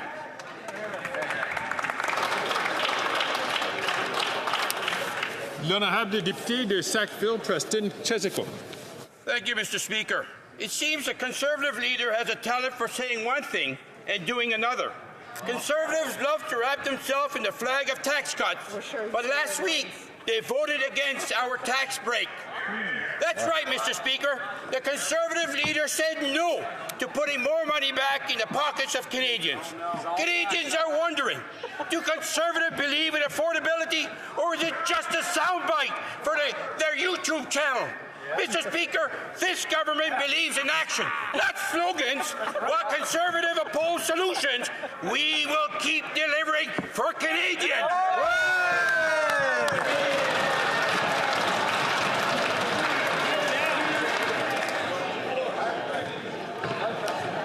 Questions orales. Oral questions. The Honourable Leader of the Opposition. Mr. Speaker, more evidence today that the Prime Minister has lost control over spending. The Auditor General has confirmed that this Liberal government gave $3.5 billion from the emergency fund to businesses that were not eligible. That's 10% of recipients. 77,000 businesses, and all of that administered by a consulting company that costs still more money. Doesn't that show that this Prime Minister is not worth the cost or the corruption? The Honourable Minister of Small Business.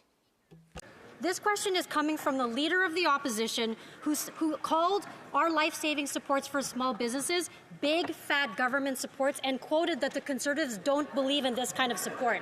When times are tough, small businesses will not be supported by the Conservative Party of Canada. And on this side of the House, we were there to support close to 900,000 small businesses to keep them from bankruptcy and economic uncertainty. And we will continue to be there for them, Mr. Speaker.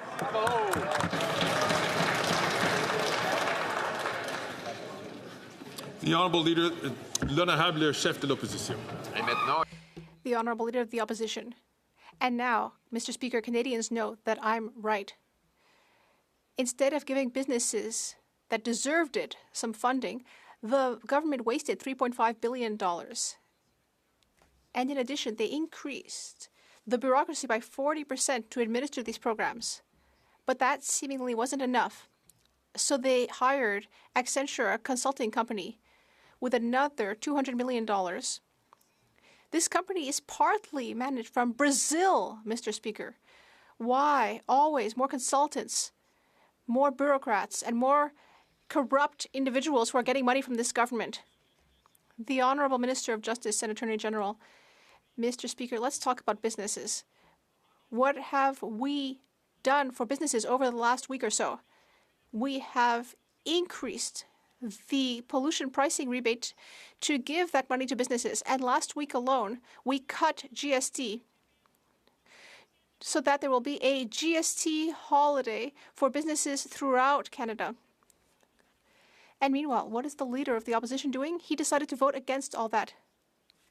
Not just him, but his entire caucus. They all voted against these efforts to help business. That's what the Conservative Party of Canada represents. Honourable Leader of the Opposition. More proof today that this weak Prime Minister, has lost control of spending. The Auditor General reports that his government gave out $3.5 billion of so-called CEBA loans to companies that did not qualify, a total of 77,000 of them. That's 10% of all recipients. On top of that, they then gave a massive implementation contract to high-priced consultants at Accenture who cost $200 million and farmed out a lot of the work to Brazil. Isn't it more proof that this Prime Minister is not worth the cost or the corruption? The Honourable Minister for Small and Medium-Sized Enterprises. Mr. Speaker, I find it ironic because for the member from the Mission, Maskey Fraser, actually sent me a letter advocating for CEBA loans to support a small business in his own riding. You see, Mr. Speaker, he understands the value of the CEBA loans because it was a lifeline for small businesses during an unprecedented time, and so we're going to continue to help support businesses, keep their doors open, keep their lights on, and keep their employees working. Mr. Speaker, I find it's unfortunate because yet this is another example of a letter that the Leader of the Opposition did not know about.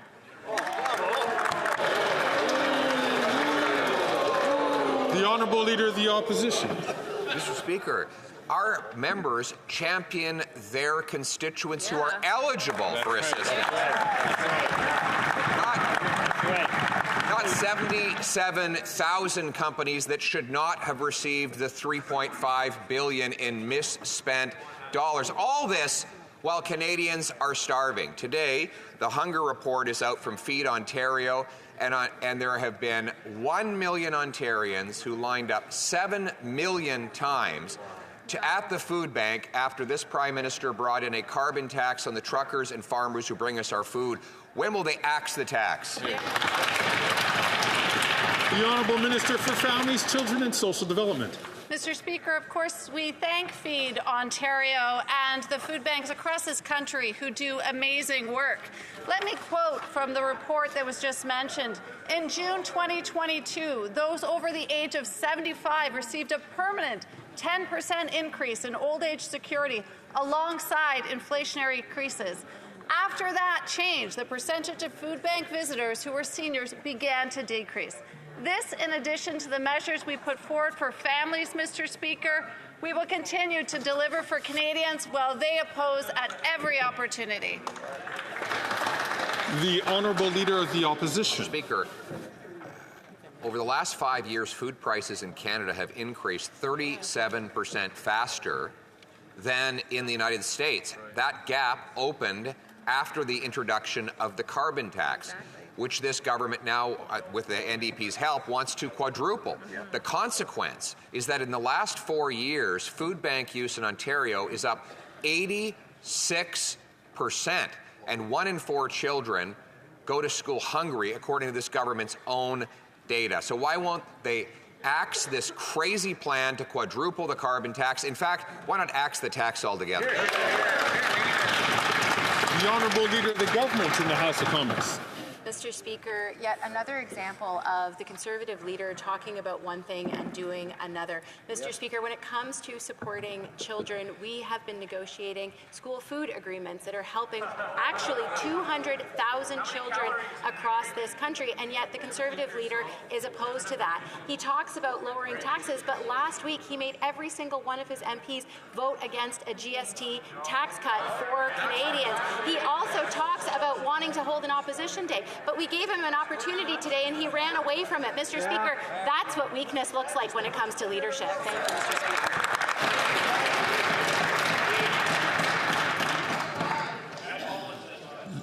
Speaker. The Honourable Member for La Prairie. Mr. Speaker, the AG report shows very clearly that the Liberals are thumbing their nose at seniors. The federal government doesn't seem to have any idea if its programs like old age security will actually help seniors. It has no idea if pension indexing actually matches inflation. They don't actually know if they should do more for seniors. And when they do get data, like the CMHC data showing that their housing strategy is letting seniors fall through the cracks, they ignore that data. So how can they preach to seniors and tell them that they're too wealthy to deserve more assistance?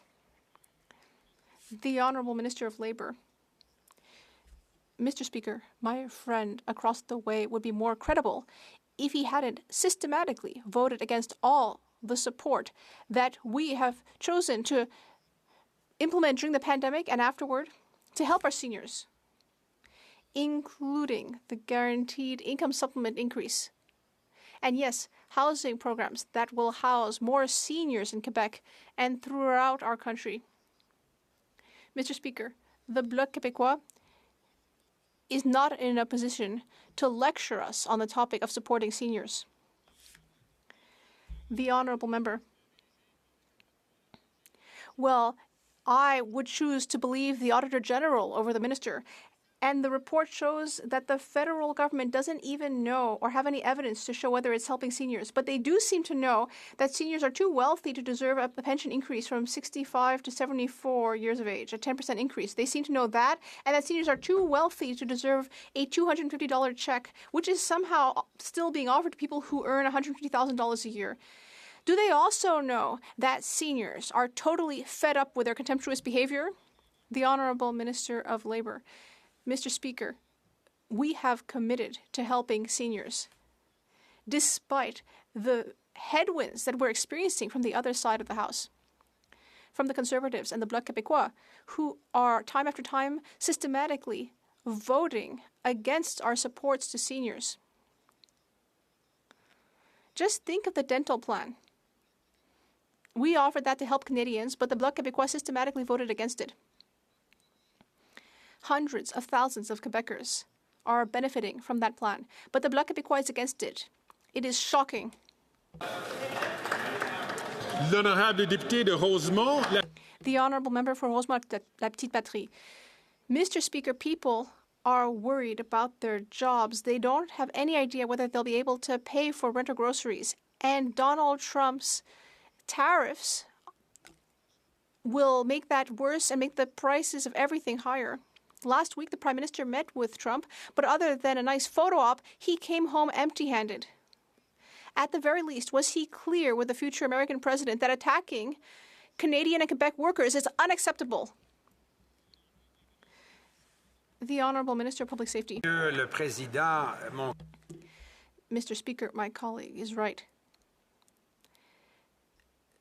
The tariffs that the Americans are considering will have extremely harmful effects on Canadian workers and the economy, but also harmful effects on the American economy and workers. And with that in mind, our delegation spoke with President-elect Trump and his future secretaries about the integration of our two economies. We spoke about our border security, of course. It was a positive discussion, and I believe that we will be able to continue working with President-elect Trump. The honourable member for Edmonton-Griesbach. Mr. Speaker, Canadians are worried about their jobs and whether they can afford to put food on the table. Donald Trump's unfair tariffs will threaten those jobs and jack up prices for Canadians. Last week, the Prime Minister met with him, but he has nothing to show for it, and he came back empty-handed. Canadian workers want to know, did the Prime Minister make it clear to Donald Trump that balancing the U.S. budget on the backs of Canadian workers won't work for Canada? The Honourable Minister for Public Safety. Mr. Speaker, I don't want to disagree with my friend from Edmonton-Griesbach, but the idea that we came back empty-handed is completely false. He knows very well that we had a productive discussion with Mr. Trump and his future cabinet secretaries. The Prime Minister, of course, spoke about the importance of protecting the Canadian economy and Canadian workers from tariffs, but we also discussed with our American friends the negative impact that those tariffs could have on their economy, on an affordability in the United States as well. And Mr. Speaker, I think the commitment from President Trump to continue to work with us was far from empty-handed. The honourable member for Thornhill. A few short years, the Prime Minister has lost control of the deficit of immigration and of our border. He gave us a 2,500% increase in the number of unprocessed refugee claims, and he still thinks that 3 million temporary residents are going to leave this country voluntarily. Canada is staring down the barrel at 25% tariffs thanks to his open border policies, his free drugs for everyone plan, and his economic vandalism. The Prime Minister can mitigate that all today. Where's the Canada First plan to keep our borders safe? Yeah. The Honourable Minister for Immigration, Citizenship and Refugees. Mr. Speaker, these people just aren't serious.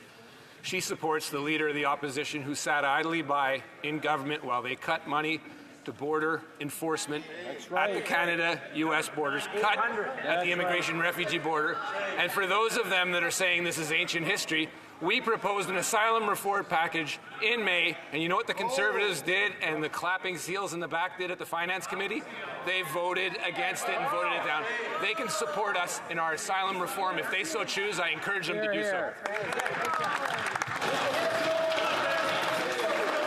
The honourable member for Thornhill. Speaker, they've been in government for 9 years. They've known for years that immigration was out of control. They knew for years that asylum claims were out of control, and they knew for years that our border was broken. Right. None of what newly elected President Trump has been campaigning on was a secret. And the Prime Minister even threw that minister under the bus for his incompetence in immigration. If we're going to save Canadian jobs, we need a plan yesterday to fix the disorder at the border. So I'll ask again, where is the Canada First plan to keep our border safe? Hear, hear. The Honourable Minister for Citizenship, Refugees and Immigration. Mr. Speaker, this is from the gleeful authors of the Barbaric Practices Snitch Line. That was their approach to immigration when they last had a chance. We have been very serious with President Trump about our intention to secure the border. It is something that we clearly intend to do. They have an opportunity to do a number of things, and that is to support any asylum reform that we put in front of the House. I encourage them to break their silliness in the House and to do so. Right on. The honourable member for Saskatoon West. Mr. Speaker, after 9 years, this NDP Liberal government has broken our borders. They brought in 3 million temporary residents that need to leave Canada in the next year. But they have no way to know if they will actually leave. Will they go back home? Will they stay here illegally? Will they cross over the U.S. border? And by the way, the President-elect has made it very clear that there are no more free rides for our broken borders. The bottom line is, these Liberals don't know. Mr. Speaker, we need a Canadian plan, for a Canada First plan to fix our broken borders.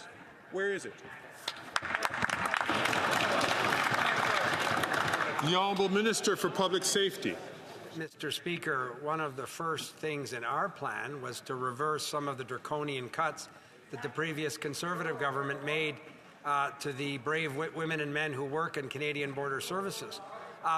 We take the issue of border integrity and border security seriously, as do the Americans. Our discussion on Friday evening with our American friends, Mr. Speaker, was very much about the joint work that we could continue to do together. That work has been done for decades between Canadian and American law enforcement. It has kept both countries safe and secure, and we're prepared to continue to do more as well. The honourable member for Saskatoon West. Mr. Speaker, the Prime Minister went to Mar-a-Lago to kiss the ring and returned with absolutely nothing. All while there's serious gaps in our immigration system. For example, there are over 260,000 unprocessed refugee claims right now in the system. The Liberals are paying out billions of dollars every year for hotels, food, and medical costs for these claimants.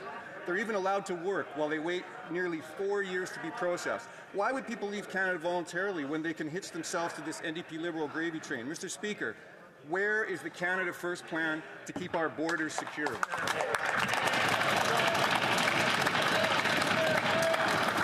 Before I recognize the Honourable Minister, I just want to encourage all members on all sides of the House, please, out of respect for those who do depend on simultaneous translation, please allow them to hear the questions and the answers which are given in the House by not taking the floor when you're not recognized by the Speaker. The Honourable Minister for Citizenship, Immigration and Refugees. While the Leader of the Opposition was in his basement figuring out what rhyme to put up on Twitter to express his displeasure with the government, the Prime Minister of Canada was meeting with Donald Trump, our most important partner. That is responsible. At the same time, when he's not doing that in his basement, Mr. Speaker, he's skipping around the Greater Toronto Area, promising everyone and anyone visas to this country and not to deport them. That is not responsible. That's not serious. We plan to be serious. Hear, hear.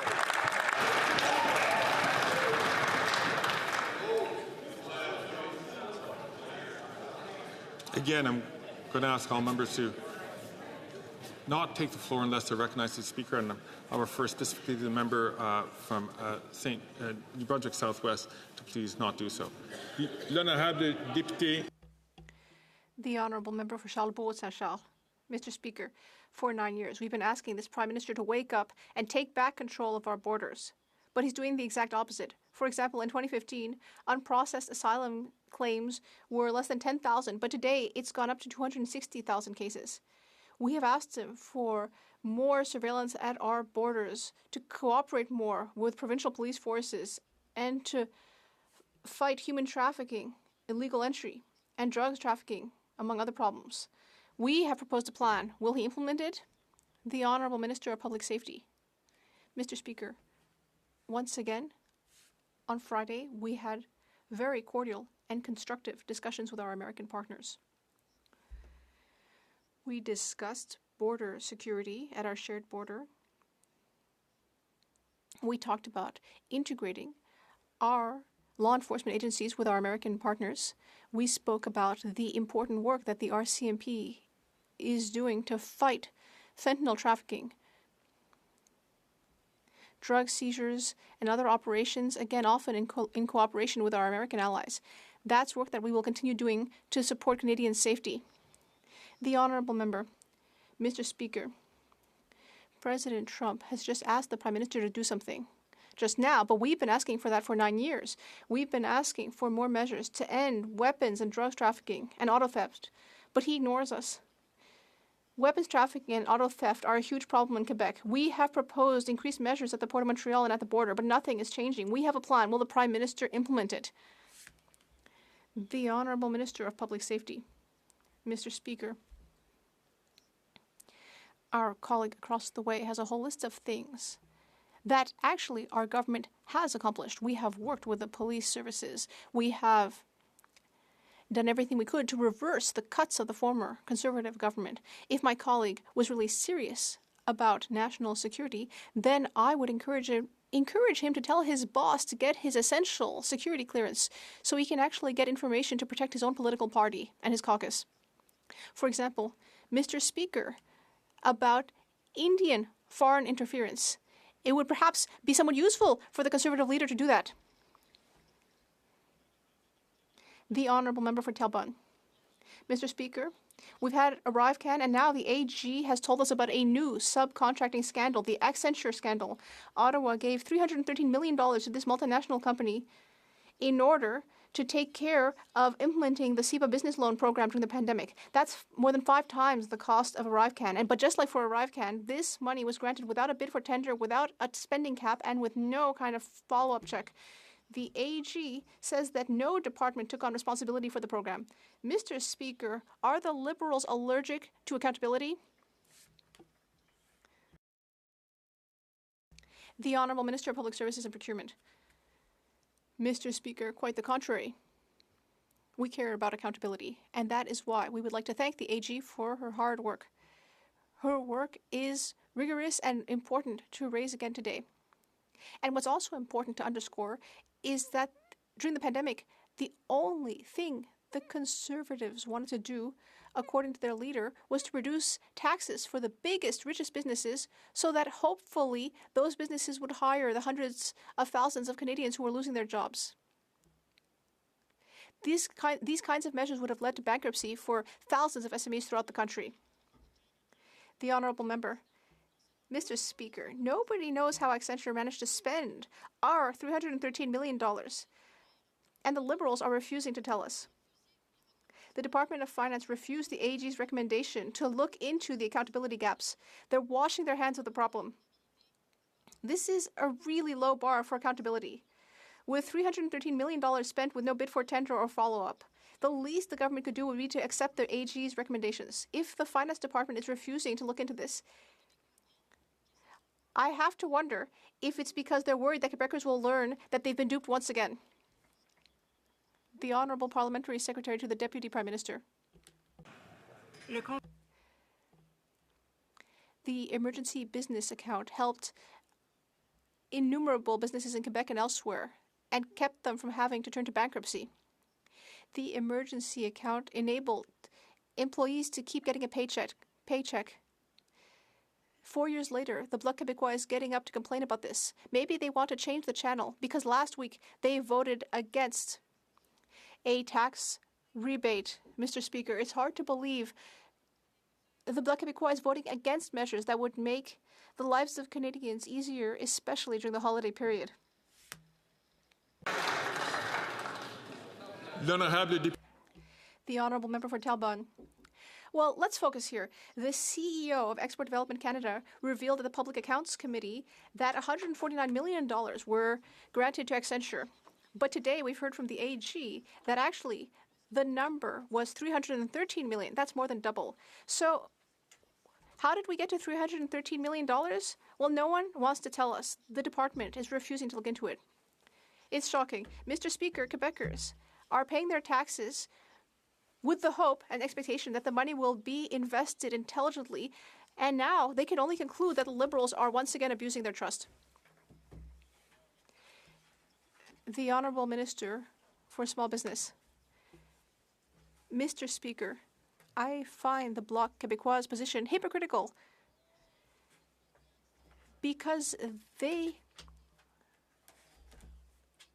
would have promoted policies that actually led to higher costs. Small businesses were just asking for help to keep their doors open and to keep people working, and we did help them. Small businesses know that we will always be there to stand up for them. The Honourable Member for Lambton, Kent, Middlesex. Speaker, for 8 consecutive years, food bank usage has risen in Ontario, a timeline that matches the corruption and incompetence of the NDP Liberal government. They caused the cost of living crisis, a crisis where even 25% of Ontarians who have jobs need to use the food bank. Canadians deserve relief from this cost of living crisis. So will the Prime Minister cancel his plans to quadruple the carbon tax and call a carbon tax election now?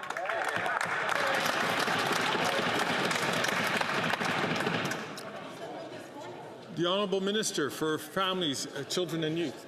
Well, great news, Mr. Speaker. Last week I was in PEI where we announced another province that has signed on to the National School Food Program. That's 184,000 kids this school year that will receive food at school, almost 1.5 million more meals at school, Mr. Speaker, for a program that the Leader of the Opposition contends doesn't exist. I challenge him to ask those 184 children who are getting food at school. They'll school him, Mr. Speaker.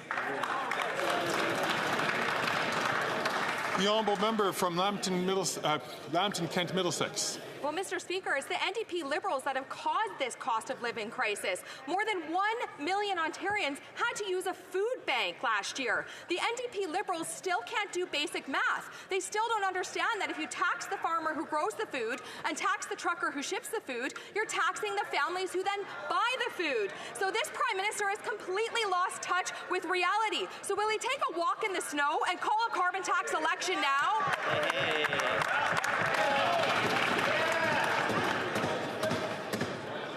Order.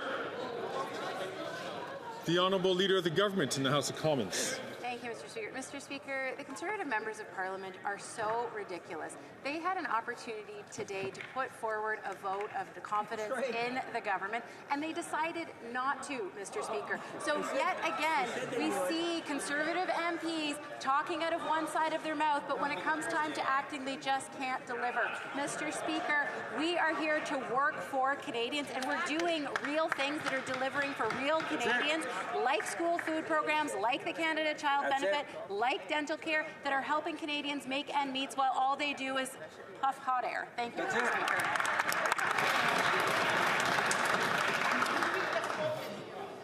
Speaker. Order. The Honourable Member from Haliburton, Kawartha Lakes, Brock. Speaker, while the Liberals try to distract Canadians with tax tricks on Christmas trees and alcohol, more than 1 million Ontarians turn to the food bank to feed themselves. Food bank use has risen in 8 of the 9 years this NDP Liberal government has been in power. In the last 2 years alone, food bank usage in Ontario has risen by 73%. Wow. Worse, almost 25% of those food bank users had jobs, providing more evidence that the Prime Minister's cost of living crisis is deepening. Canadians have had enough, Speaker. Will the Prime Minister do the right thing? Call a carbon tax election right now. The Honourable Parliamentary Secretary to the Deputy Prime Minister, Minister of Finance. Giving a tax break to Canadians is real, Mr. Speaker. When you go to the cash, when you're trying to buy your kids Christmas presents, you're not going to pay GST. When you go to cash at the grocery store, you're not going to pay GST on everyday items, Mr. Speaker. When you go to the restaurant, either. This is real money back in the pockets of Canadians. The Conservatives talk about vulnerable Canadians who are having a rough time. They vote against support for Canadians on every single occasion. They stand up in this House and oppose a tax break. They're opposing a tax cut, Mr. Speaker. The Conservative Party of Canada, they've lost all sense. The Honourable Member for London Fanshawe. It's unacceptable that 1 in 5 emergency rooms in Ontario had unplanned shutdowns this year.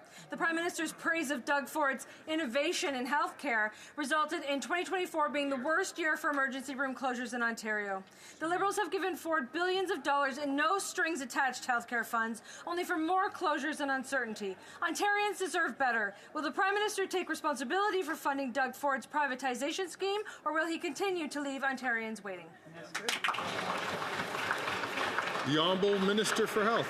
Well, thank you, Mr. Speaker. And of course, those agreements that were $200 billion over 10 years absolutely did come with common indicators and shared priorities. In fact, we just saw Kai Hai's report showing for the first time in Canadian history actually in data where we are. And what that data shows us is that nearly every jurisdiction across the country has more doctors, more nurses, that surgical wait times are back to where they were at the before the pandemic, and that we're making really important progress. It's essential that provinces step up and do their part, but we're making really important progress in our health system. The Honourable Member for Windsor West. Mr. Speaker, border officers want to do their part in protecting Canada, but they need more tools to help stop the flow of toxic drugs, stolen cars, and guns. The Conservative leader fired over 1,100 border officers when he was in cabinet, including sniffer dogs and frontline staff, and the Liberals never hired them back. New Democrats have been calling on the government for years to invest more in CBSA frontline workers. Will the Liberals stop letting people down and hire back the officers the Conservatives fired and give them the tools they need to do their job? The Honourable Minister for Public Safety. Mr. Speaker, I want to thank our colleague from Windsor West for that question and share his support for the extraordinary women and men that work for the Canadian Border Services Agency. Like him, I've had an opportunity to meet many of these women and men who serve in the security of our country and do very important work. I was glad he highlighted the draconian cuts that the previous Conservative government made to the Border Services Agency. I'm happy to tell him, Mr. Speaker, that we have reversed those cuts. We've hired considerably more border services officers, and the good news, Mr. Speaker, is we're going to continue to do more as well. That's right.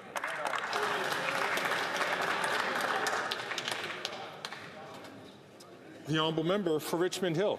Mr. Speaker, the Conservative leader has built its reputation on bashing taxes, and yet when this government puts forward a tax break that will benefit all Canadians, he says no.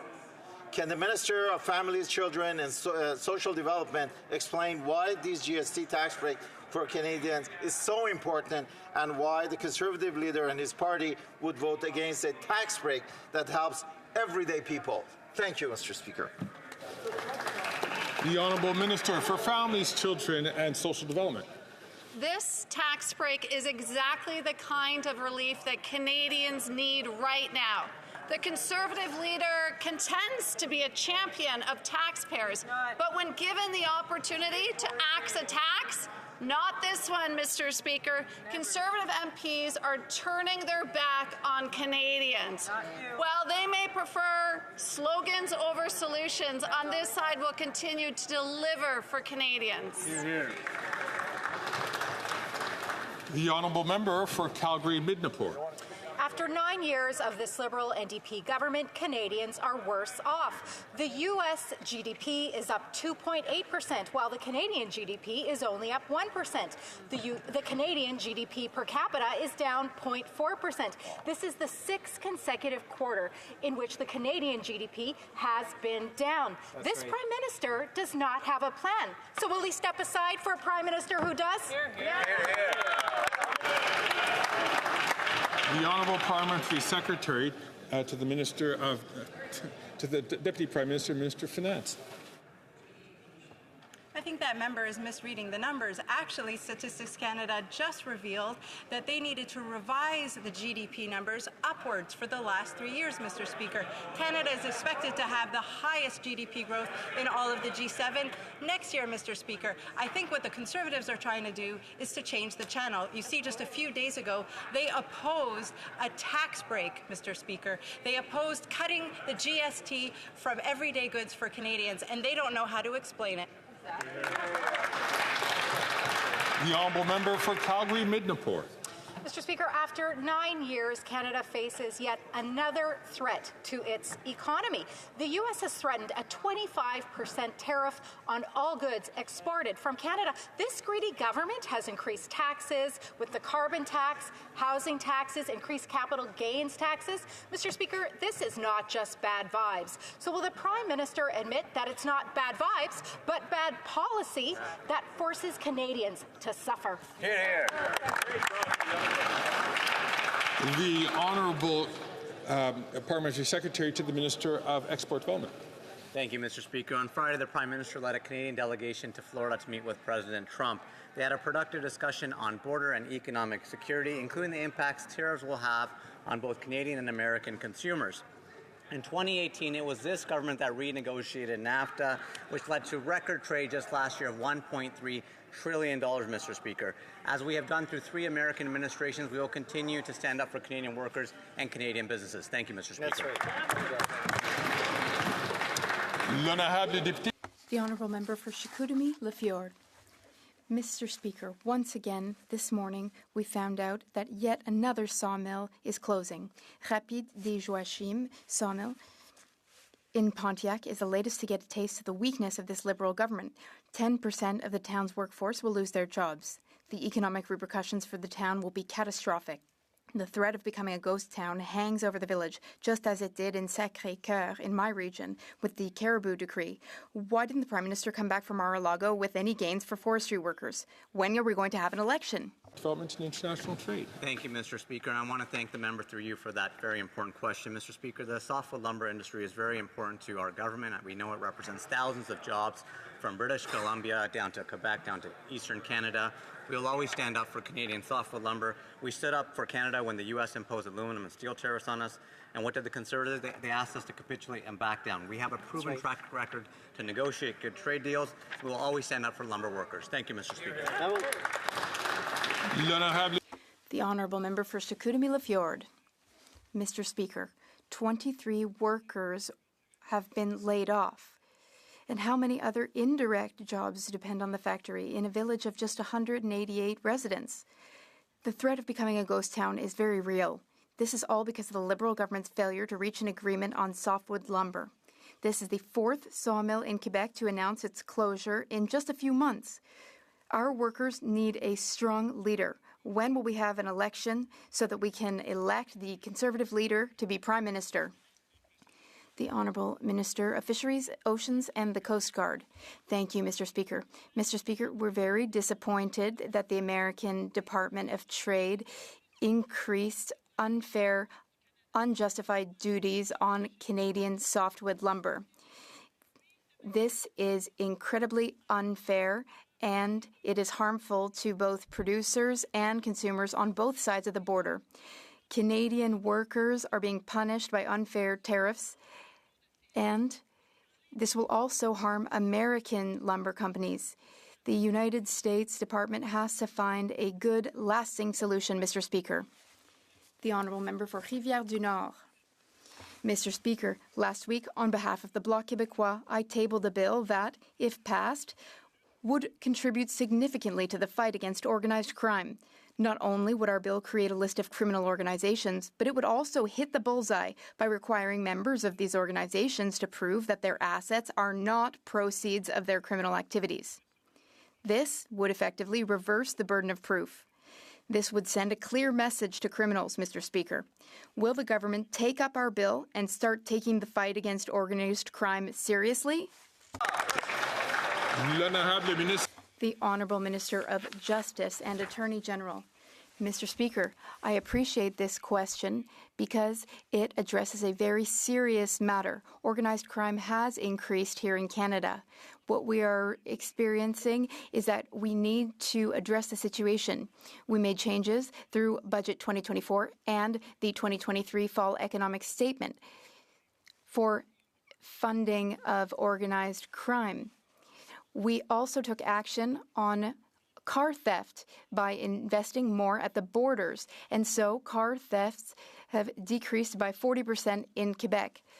Those are the results that this side of the House is delivering. The Honourable Member for Rivière-du-Nord. Mr. Speaker, gang wars are on our streets. Gangs put bounties on journalists. They kill innocent people by setting fire to businesses. They even shoot each other in broad daylight. They even take each other out in federal prisons. And what's the government doing? Where is the government? The government is doing nothing, and it is nowhere. The Liberals could send a strong message to gangsters and pass our bill, but no. While they're dilly-dallying, the gangs continue to lay down the law and bring their wars to our streets. When will the government start taking the fight against organized crime seriously? The Honourable Minister of Justice and Attorney General. When we have conferences and meetings with our counterparts, including Ministers Bonnardel and Jolin Barrette, we talk about investments. We have invested $132 million in our Guns and Gangs initiative, which especially helps Quebec. We also invested $42 million to make our communities safer. Through our investments, we have made significant efforts, and we have succeeded in reducing organized crime-related incidents such as car thefts. Thank you, Mr. Speaker. I agree with the NDP leader who said the Liberal government will always step in to make sure unions have no power. The minister's Section 107 referrals took away workers' rights to strike. As a result of this, Conservatives believe that this Liberal government has lost the confidence of the House of Commons. Now, this puts the NDP and the NDP leader in a tough spot. Will he support his own words, support workers, or continue to prop up this NDP Liberal government, or will the government throw their coalition buddy a line and call a carbon tax election?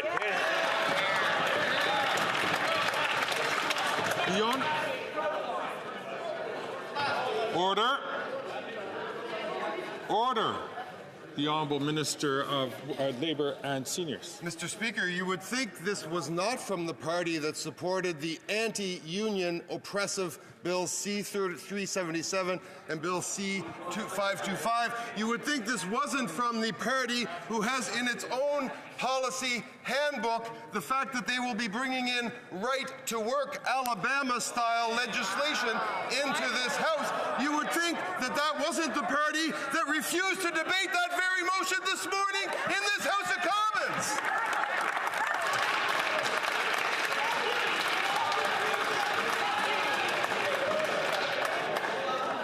Order. The Honourable Member from Dufferin-Caledon. So his defense of his decision to take away a worker's right to strike is to talk about some things from a few years ago. Unions have unilaterally condemned the Section 107 referrals, and the NDP leader minister said he intervenes to take away unions' power. That's true. He took away the Teamsters' right to strike. He took away the ILWU's 514's right to strike. But when Unifor 1541 asked him to intervene to prevent union busting, this minister disappears. But the leader of the NDP has a choice to make. Will they keep propping up these guys that make these anti-worker decisions, or will they just stand with his words and vote against? I'm going to ask all members, please, to remind themselves that they have to keep their voices down so that those who participate using translation can hear the interpretation. The Honourable Minister of Labour and for Seniors. You would think that wasn't the party that opposed 10 sick days for employees in federally regulated industries. You would think that that was a party that didn't have right-to-work Mississippi-style legislation in its policy platform. You would think that wasn't the party whose very leader decried the involvement of unions in the procurement and other processes. Mr. Speaker, this Conservative Party is anti-worker. They've proved it on every single occasion that they're able to do it, and we will always stand for workers in this country.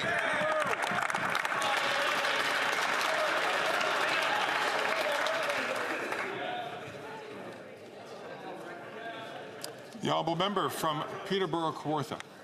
Today, the truth will be revealed. The Conservatives have put forward a non-confidence motion using the quote from the NDP leader where he said the Prime Minister is greedy and anti-worker. So what will it be? Will the leader of the NDP sell out Canadians yet again, or has that Prime Minister made another backroom deal that puts both of their lust for power over the rights of Canadians?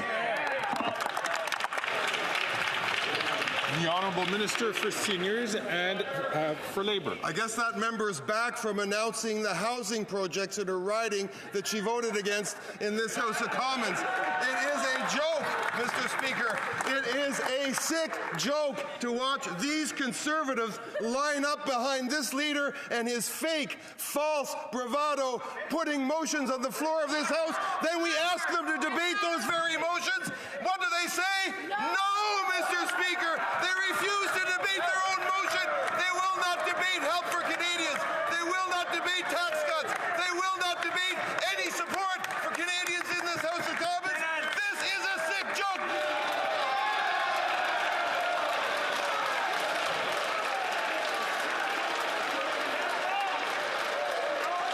Order.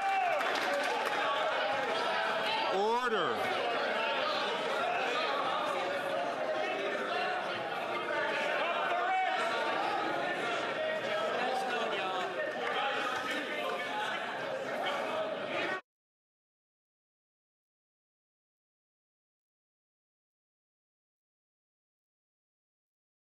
L'ordre, s'il vous plaît.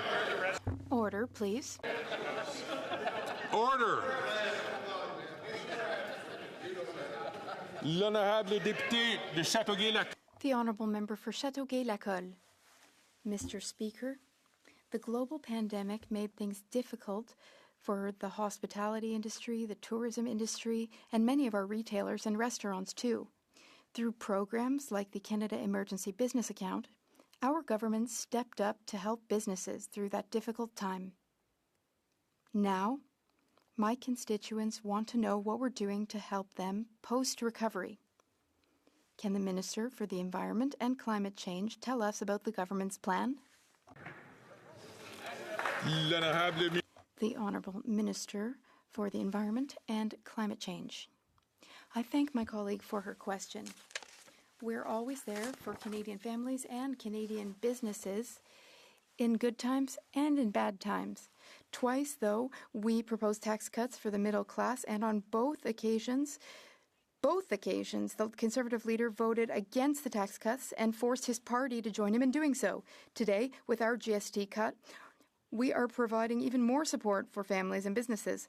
You'd think that the Conservatives would support this, but the only tax cuts they seem to support are for their rich friends and for big oil companies. It's always the same old story for the Conservative Party. Their interests and their friends' interests first, the interests of Canadians second.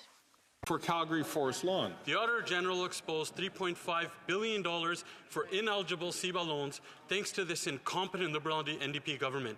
They were too incompetent to run this program themselves, so they gave a sole source contract to Accenture, a multinational corporation that gave most of the work to Brazilians, not Canadians. Canadians got taken to the cleaners for more than $300 million. Why are third-party contractors running this government and covering up ministers' incompetence? Here, here. Good job. Good job. The Honourable Minister for Small and Medium-Sized Enterprises. Mr. Speaker, it's nice to know that there exists a report that the opposition can read without a security clearance. The member opposite and his party claim every single time that they care about small businesses, when in fact every single time we put efforts and support forward for small businesses, they always vote against it and decline everything that we do. The fact is, Mr. Speaker, the CEBA loans were there and helped nearly 900,000 small businesses keep their lights on, keep their doors open, and keep their employees working. We will continue to be there to support small business, Mr. Speaker.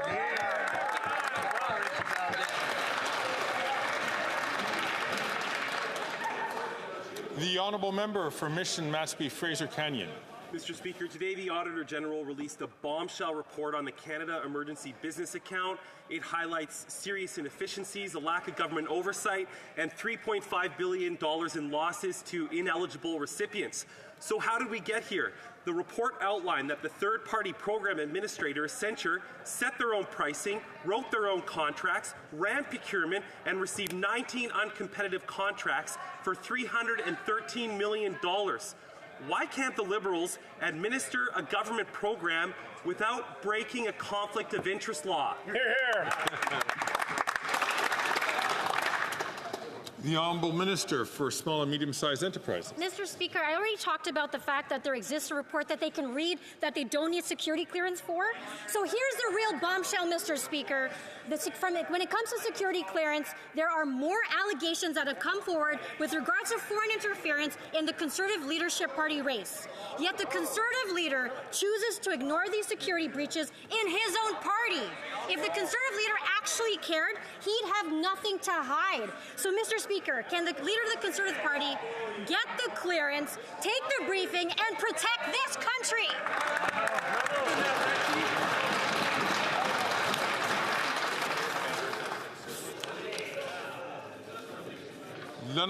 The Honourable Member for Mégantic-L'Érable. Mr. Speaker, the Auditor General came down hard on Liberal corruption this morning. She revealed that $3.5 billion from the Canada Emergency Business Account was paid to companies that were ineligible. Worse yet, as in this case of the ArriveCan scandal, it was a private company, in this case Accenture, which established the criteria and costs of its own contract with the government. Mr. Speaker, why are the Ministers of Finance and Foreign Affairs continuing to illegally reward a private company at the expense of Canada's hard-hit small and medium enterprises? The Honourable Minister of Tourism and Economic Development. The Economic Development Agency, rather. Thank you, Mr. Speaker. I will repeat some of what my colleagues have said earlier. Just in case the colleague didn't hear the interpretation earlier, we're glad that the party is able to read through a report that they don't need a security clearance for. It's a public document that is available to the public. Now, there are thousands of businesses from coast to coast that would not have survived the pandemic without our government's support. That's what we're here for. We're here to ensure that businesses can pay their employees, pay their expenses, and that they were able to remain resilient throughout the most significant pandemic in history. Richmond Hill. Mr. Speaker, we're in the midst of the 16 days of activism against gender-based violence. This campaign unites people across the country and the world to call out and speak up against acts of gender-based violence. Unlike the Conservative Party, our government has never wavered in supporting survivors of gender-based violence or investing in prevention. Could the Minister for Women and Gender Equality and Youth update the House on our government's commitment to addressing this crisis? The Honourable Minister. Our Our theme, Come Together, Act Now, Mr. Speaker, emphasizes that everyone plays a part, especially men and boys, to change attitudes and behaviors that contribute to gender-based violence. And this dangerous behavior is pervasive. Even the leader of the Conservative Party embedded misogynistic hashtags in his YouTube videos. Canadian women remember, Mr. Speaker. Our government won't ever back down on supporting survivors. We created the first national action plan to end gender-based violence, backed by more than $500 million. We will not relent until every woman is safe.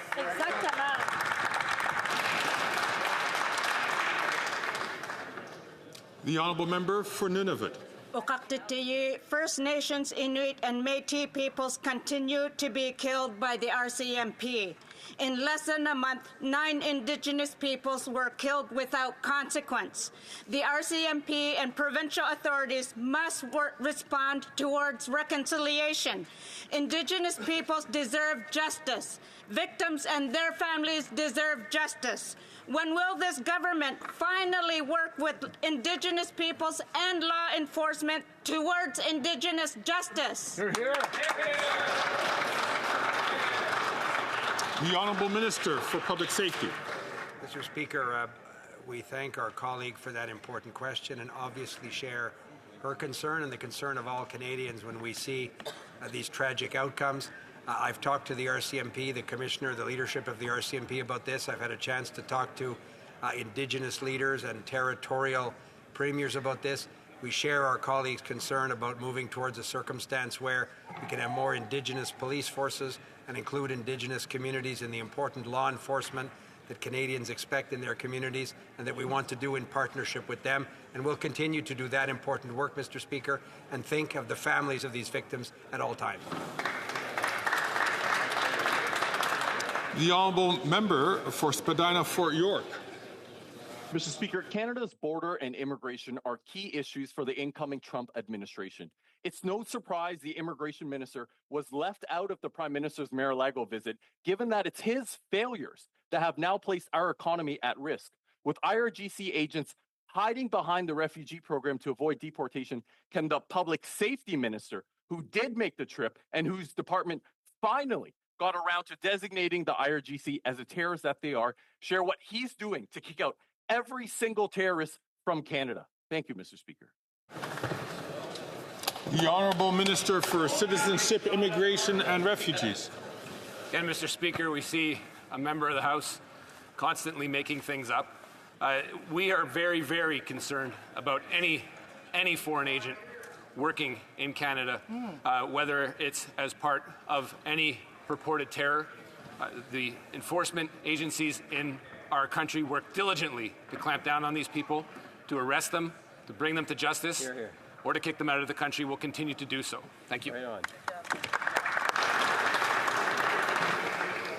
Je voudrais signaler aux députés la présence I would like to highlight the presence of a former colleague, the Honourable Jean-Claude Damour, former Minister of Government Affairs, Minister for Immigration and Minister for Military Affairs for the province of New Brunswick.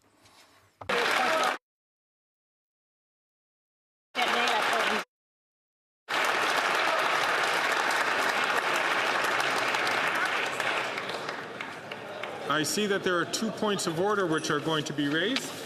The honourable member from Vancouver East. Thank you very much, Mr. Speaker. I'm rising to add my perspective on the matter of privilege raised on Friday by my colleague, the member for London Franchot.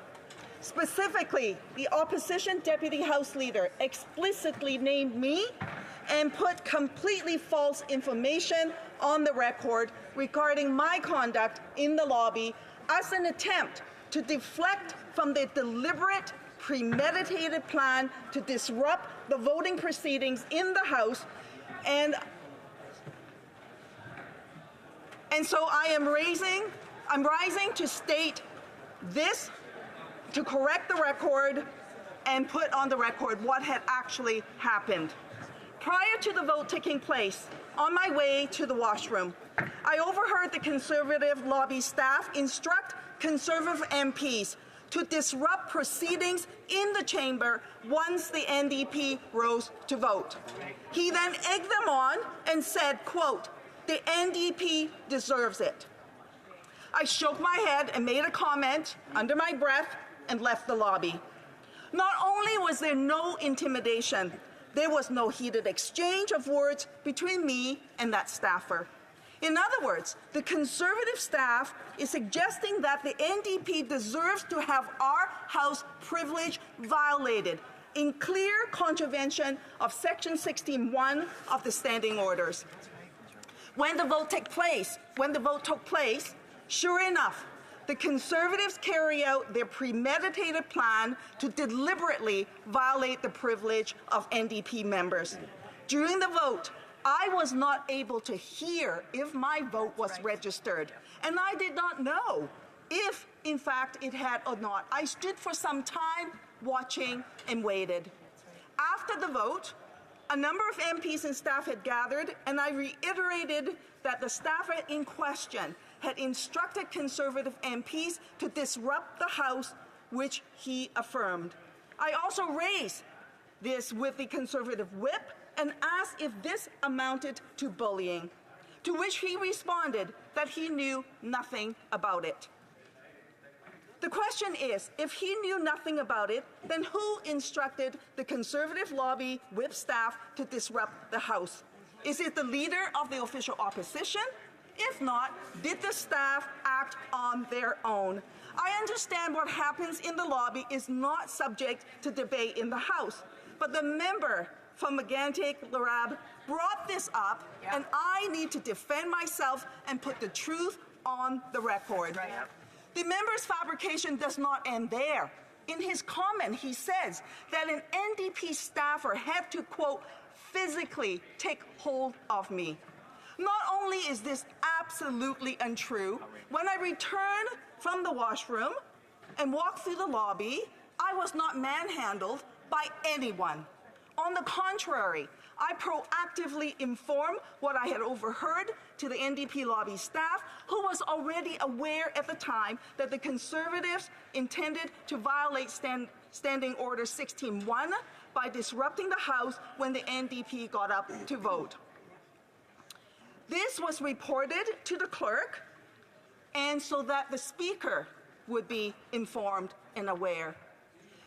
It is so deeply disturbing for the Conservatives to resort to fabricating such a story to malign me and the NDP hardworking staff. So, Mr. Speaker, not only are the members' comments completely untrue, but I think as you deliberate, you should be aware of the premeditation and intentional nature of the disruption of Section 16(1) of the Standing Orders brought on by the Conservative MPs on Thursday, Mr. Speaker. The truth needs to be told, and I hope that this information will assist you in that deliberation.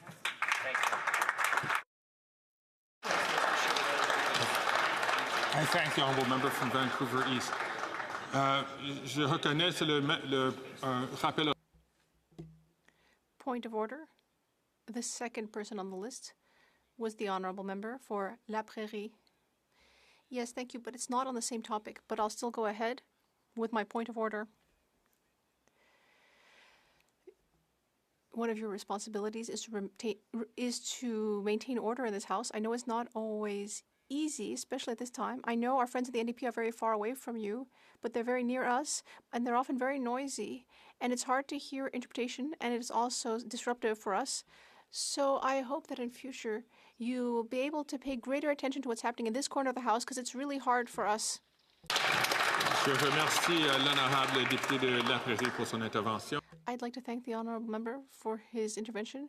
Third point of order. Thank you very much, Mr. Speaker. I would like to reserve the right to come back to this question with a more comprehensive response, but I couldn't help but stand up and respond to a few of the erroneous points that the NDP member just raised. And I want to thank my colleague from the Bloc Québécois to point out that the NDP are often selective in their sanctimony about decorum in this place. They are often extremely noisy, heckle members when they have the floor, including during votes, Mr. Speaker. So they suddenly find their holier-than-thou-ness genes on this type of thing when they themselves are guilty of it often. With regards to the specific allegations, I can tell the NDP member that there are witnesses that saw everything that our colleagues have pointed out, including we have videotape of the erratic and unhinged behavior that the NDP members exhibited when they marched up to the Speaker's chair. She wants to talk about decorum. Marching up to the Speaker's chair, hurling insults at the Speaker after the House had already been adjourned, to the point where they did have to be taken aback because they were violating the space of members of our side who mostly were seated and calm and collected. And I don't know what happened to cause such erratic and unhinged behavior in the part of the NDP. I won't speculate to that, but I will be coming back with a more substantive response, including the eyewitness testimony of members who were in the lobby who heard that member hurl abuse and profane and vulgar language at a staffer. So an elected MP yelling insults and using profane language against a staffer would also rise to the level of unparliamentary behavior. As she pointed out, it happened in the lobby, not in the chamber. But I would just point out that it's your job, Mr. Speaker, to enforce decorum during votes and during speeches, which you did that night. You made a judgment call on aspects of decorum that evening. And other than that, I believe that's where the matter should rest. And it was only after the NDP started making false and defamatory accusations, which I dare say they would never repeat outside the chamber, that we were forced to show Canadians the actual truth about what happened that evening, which consisted of NDP members of Parliament completely losing their cool, coming over in an aggressive and hostile manner, hurling abuse and yelling at members who were seated and calm and collected. That is the true story about what happened that night, and we will absolutely correct the record.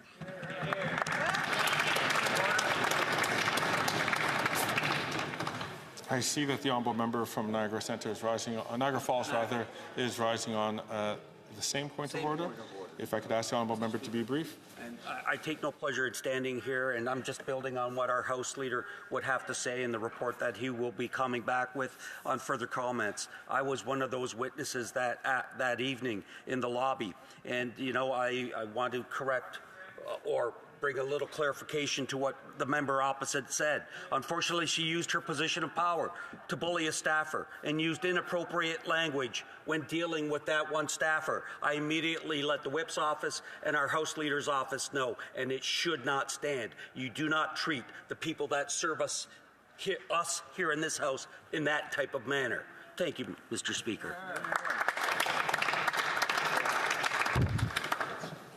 I hope to come back to the House as soon as possible after we've heard the interventions, which some have indicated that they're going to be coming back to the House with before the Speaker makes some observations. I wish to inform the House that the volume of earpieces will now be reset. I wish to inform the House that the volume of earpieces will now be reset.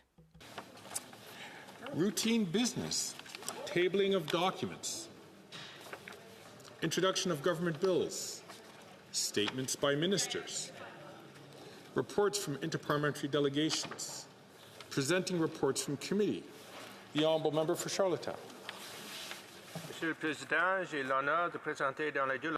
Mr. Speaker, I have the honor to present in both official languages the 22nd report of the Standing Committee on Health about Bill C-368, an act to amend the Food and Drugs Act, Natural Health Products.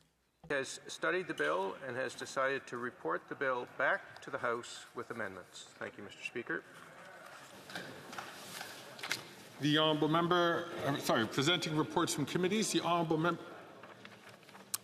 member from West Vancouver, Sunshine Coast, Sea to Sky Country. Mr. Speaker, I have the honour to present in both official languages the 19th report of the Standing Committee on Indigenous and Northern Affairs in relation to Bill C-61, an act respecting water, source water, drinking water, wastewater, and related infrastructure on First Nation lands. The committee has studied the bill and has decided to report the bill back to the House with amendments. Thank the honourable member. Presenting reports from committees, the honourable member from St. Albert, Edmonton. Mr. Speaker, pursuant to Standing Order 104 and 114, I have the honor to present in both official languages the 72nd report of the Standing Committee on Procedure and House Affairs entitled Pilot Project to Include Inuit Languages on Federal Election Ballots in Nunavut. I thank the honourable member.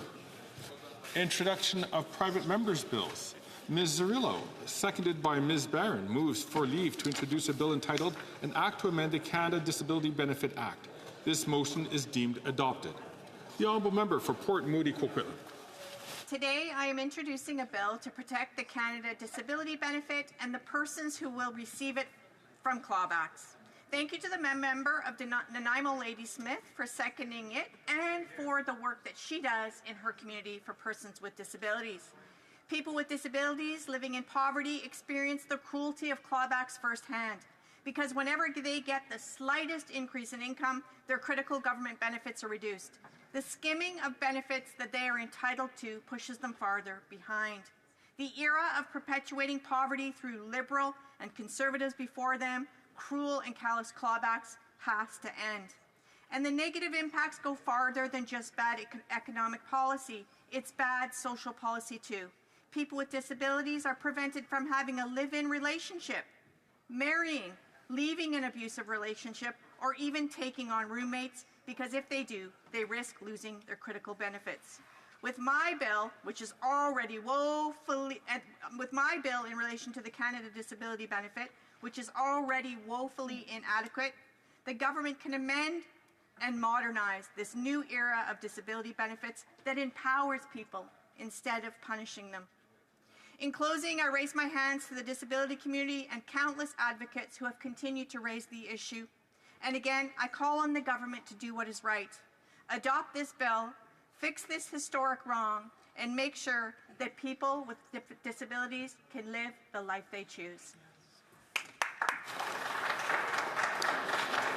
Ms. Zerillo, seconded by Ms. Barron, moves that the bill be now read a first time and be printed. This motion is deemed adopted. First reading of this bill, première lecture de ce projet de loi. When shall this bill be read a second time? At the next sitting of the House. First reading of Senate public bills. Motions. Mr. Zimmer, seconded by Mr. Melillo, moves that the 18th report of the Standing Committee on Indigenous and Northern Affairs presented on Monday, November 25, 2024 be concurred in. Debate. The honourable member from Prince George Peace River, Northern Rockies. Thank you, Mr. Speaker. And it's my honor to stand here today. I will be sharing my time with the member from Halliburton, Kawartha Lakes, Brock. So I got that right? Yay. And the report states we want to the Standing Committee on Indigenous Northern Affairs wants to embark on a study to see the appearance of the Member of Parliament for Edmonton Centre, pursuant to Standing Order 1082 and the motion adopted by the committee on Thursday, November 21st, 2024. Your committee has agreed to report the following: that the committee report to the House that the MP for Edmonton Centre appear before the committee for 2 hours independently by Friday, December 6, 2024, immediately following the completion and reporting back of C61 to the House, and that the report is tabled by the Chair in the House as soon as possible, no later than Monday, November 25th, 2024.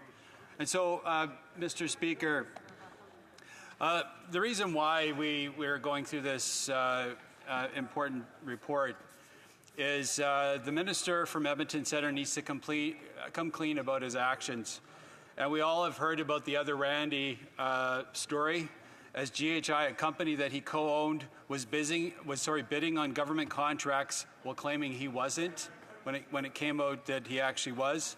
Number two, claiming to be of Indigenous heritage when he wasn't himself.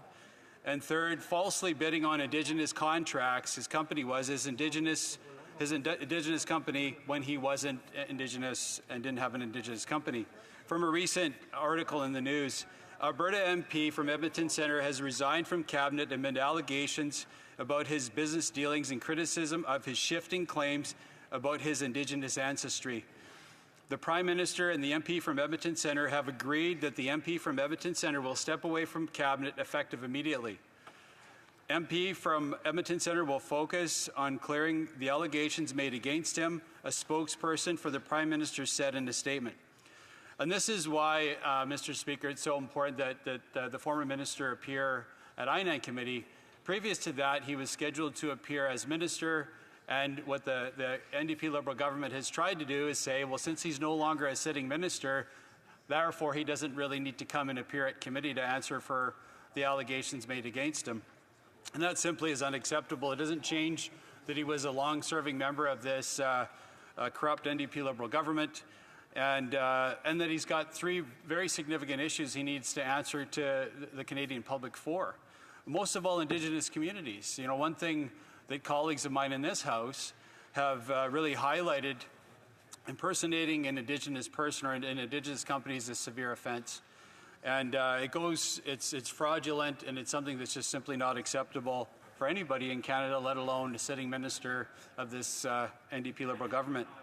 But, Mr. Speaker, we've also heard that the NDP Liberals are trying to do something to obfuscate and really have the minister, the former minister, appear, but do it with all the current and relevant ministers to INAN at the same time. So what that would do is it would kind of swamp the meeting with 4 or 3 ministers and this member from Edmonton Centre all at the same time. When we are asking and calling on the former minister to appear individually to answer questions for what he's done. Simply put, you know, the amount of time that he will have at committee will be well used to appear individually, at least for an hour, if not longer, to try and answer for some of the allegations that were made against him. And I think, you know, it goes, you know, a concern, I think, with Canadians across the country that, you know, we spoke about the Green Slush Fund before and sort of this corruption within the front benches. And again, these aren't just sort of, you know, the odd allegation here and there. It's really corruption at the highest level from sitting ministers of the government. And it was only recently, just a few weeks ago, that this minister was cut loose, as the news article stated. And he had held on for many, many months. The Prime Minister had kept him in his spot, regardless of the allegations. And then more allegations started to pop up as a result, and it even got worse as the minister was allowed to remain in his minister's chair. And I think it was really after, I'll give credit to my colleagues for putting on the pressure to the sitting minister, the former minister, that he had to, well, they said the Prime Minister asked him to step down, but, you know, I think, or resign, or however they want to phrase it. But it was really after pressure from the opposition, from the Conservatives on this side, that caused so much pressure with the Prime Minister and Canadians across the country. And I think it's even reflected in the polls. When you look at the polls across the country, you know, the Liberals are really struggling, the NDP are really struggling because of these kind of allegations. And it's not like they deal with it quickly. They deal with it after months and months of pressure, months and months of people watching these videos on YouTube and social media. And they really are asking, why is that sitting minister still sitting minister when he's under this cloud of allegations and suspicion? Again, around some pretty significant issues. Impersonating an Indigenous person in Canada, you know, as a sitting minister is really beyond the pale. So that's why it's necessary that the member from Edmonton Centre needs to come to committee. He needs to answer for what his response, or give his responses to what the questions will be from our members. And that needs to happen with a full meeting, not sort of as an attachment with a bunch of other ministers there getting asked questions at the same time. We're asking for him to appear as an individual. I think Canadians deserve, Indigenous people across the country deserve him answering for what he's done, and maybe clarify what he was trying to do with what ended up happening, what are the allegations. He's spoken many times in the House, and he's never been able to sort of get out of that shadow of these allegations. It's, like I said before, the cloud just has gotten darker, you know, over him, whether the other Randy, as a GHI company co-owned, bidding on government contracts as a sitting minister. We just spoke about it at length, 20 minutes, the sitting minister for the environment was doing the exact same thing. It's like this, it's a sad state of affairs when this sort of acceptable corruption is in the front benches of the NDP Liberals today.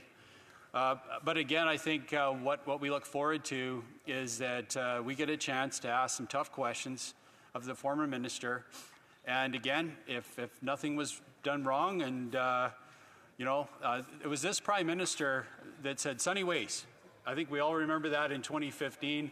The best thing for integrity of the system is really to shine a light, to have no secrets, right? To really, and this was this prime minister's, this was his saying even. He talks about slogans of ours.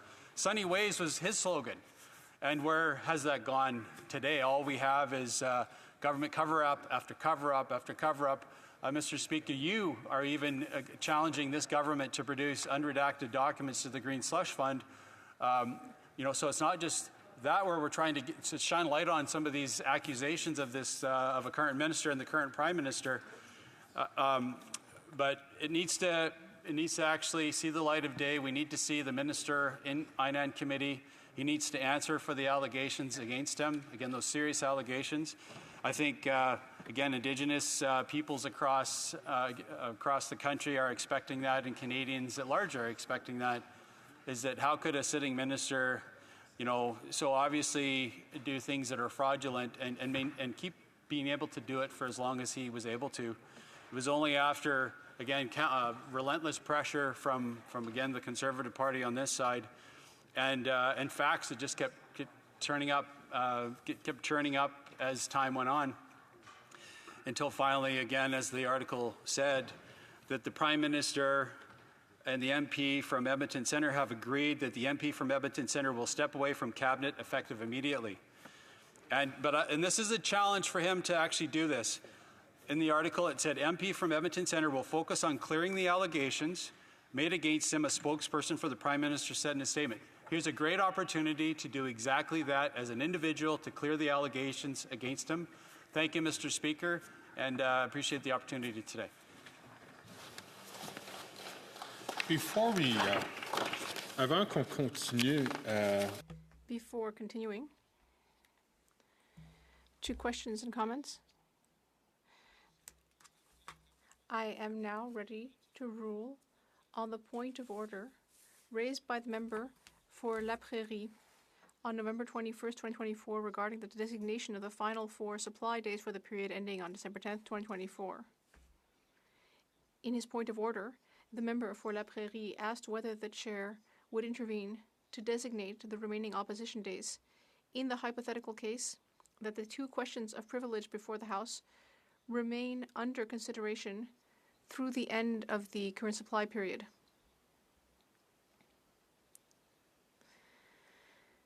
The member said that the standing orders provide for 4 more opposition days this fall, and that in the past, the chair has designated days to meet the requirements of the standing orders. He also raised the possibility of temporarily setting aside the questions of privilege if it is necessary for the making of appropriations. November 21st, 2024, on the same topic, I encouraged the House leaders to discuss a solution that would enable the House to reconcile these various responsibilities. The discussions do not seem to have been productive. Although the government has designated 3 opposition days, including today's, the chair notes that the House has been unable to take up the business of supply at the required time. The House remains in the situation described by the member for La Prairie. The House is solely responsible for granting supplies to the Crown, as provided by Standing Order 81. To that end, at the start of each session, it establishes a continuing order of the day for the consideration of supply. That order, as House of Commons Procedure and Practice 3rd edition explains on page 838, and I quote, remains on the agenda as an item of government orders and may be taken up at any time at the government's discretion, unquote. In other words, the designation of the days allotted to the business of supply is normally a prerogative of the government, and this business is considered during government orders. La Chambre assume ses responsabilités à l'égard des subsides. The House executes its supply responsibilities through a very specific mechanism, which is described in Standing Order 81. Adopting one or more appropriation bills granting sums to defray charges and expenses of the federal public administration is the final step of that process. For the current supply period, such a bill must be adopted by December 10th.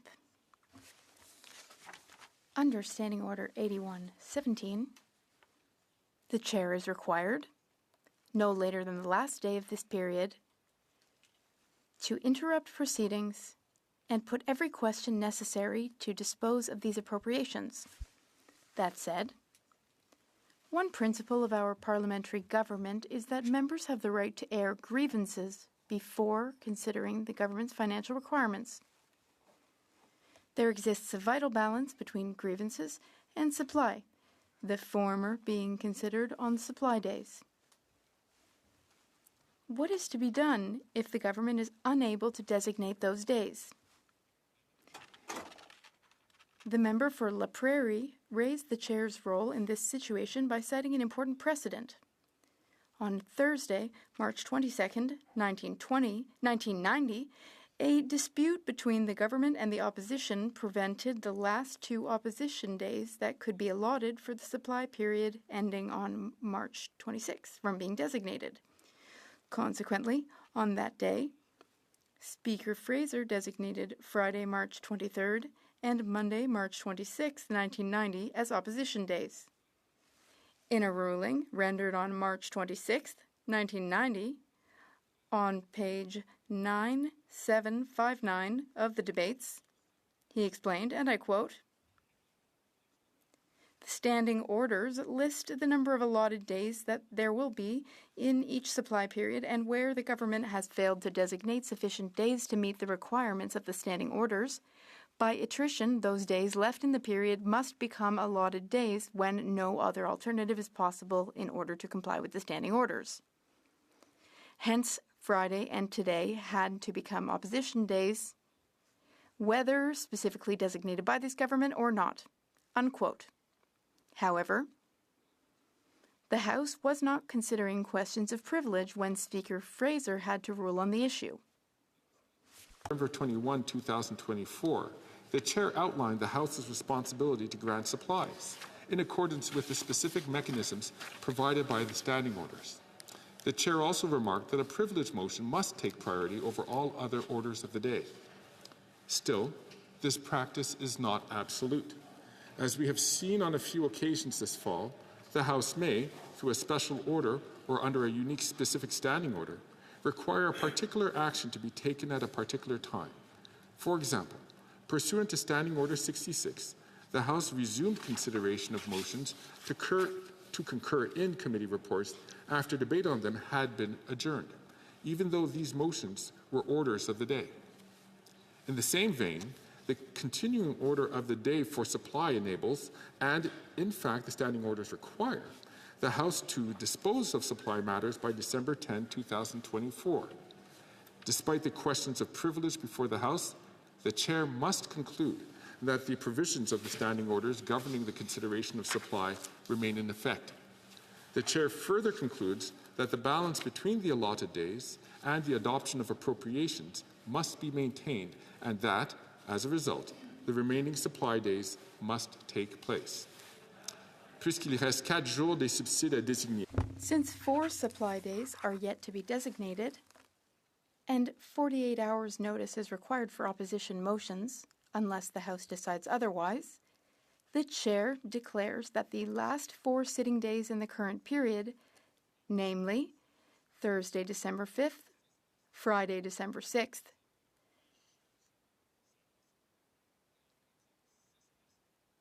Monday, December 9th, and Tuesday, December 10th, 2024, will be allotted days. Thursday, December 5, Friday, December 6, and Tuesday, December 10, consideration of the questions of privilege under the orders of the day will resume once the House has finished the debates on the business of supply, if possible. As for the sitting of Monday, December 9, the questions of privilege will be taken up at the start of the sitting and considered until the orders of the day are called at noon. I thank all members for their attention. Going back to questions et commentaires. L'honorable Questions and comments? Kingston and the Islands. Thank you, Mr. Speaker. You know, this debate has been going on for quite some time, and I think we've asked every possible question that can be asked. So my question of the member who gave a speech is in relation to the news that we heard today regarding foreign interference and the Conservative leadership campaign. In particular, we heard something that was quite interesting, and that was in regards to the member from Calgary Nose Hill, and whether or not she was approached by individuals in that regard to influence her position, in particular foreign individuals not of Canadian origin or not Canadian citizens. And so my question for the member is he aware that just recently in the Industry Committee, the member from Calgary Nose Hill was in committee, and once she was approached by CBC, immediately left the room, leaving all of her stuff on the table, and is now back in her office participating in the meeting remotely. Does he not think that it would be best for her to confront the situation and to answer honestly about whether or not she was approached by individuals in regards to interfering in the leadership race that took place that elected the leader of the opposition today? Well, member for Prince George, Peace River, Northern Rockies. Well, Madam Speaker, and I think Canadians out there, the thing that we're talking about today is to have the former former NDP Liberal minister who had to resign in shame, is to have him appear at the I-9 committee to answer for the issues that he has really been a part of and answer, to really clear his name. As the article says, the MP from Edmonton Centre will focus on clearing the allegations made against him, a spokesperson for the Prime Minister said in a statement. Once again, the Liberals trying to change the channel on their scandal-ridden government once again. Questions et commentaires. Questions and comments. The Honourable Member for St. Albert, Edmonton. Madam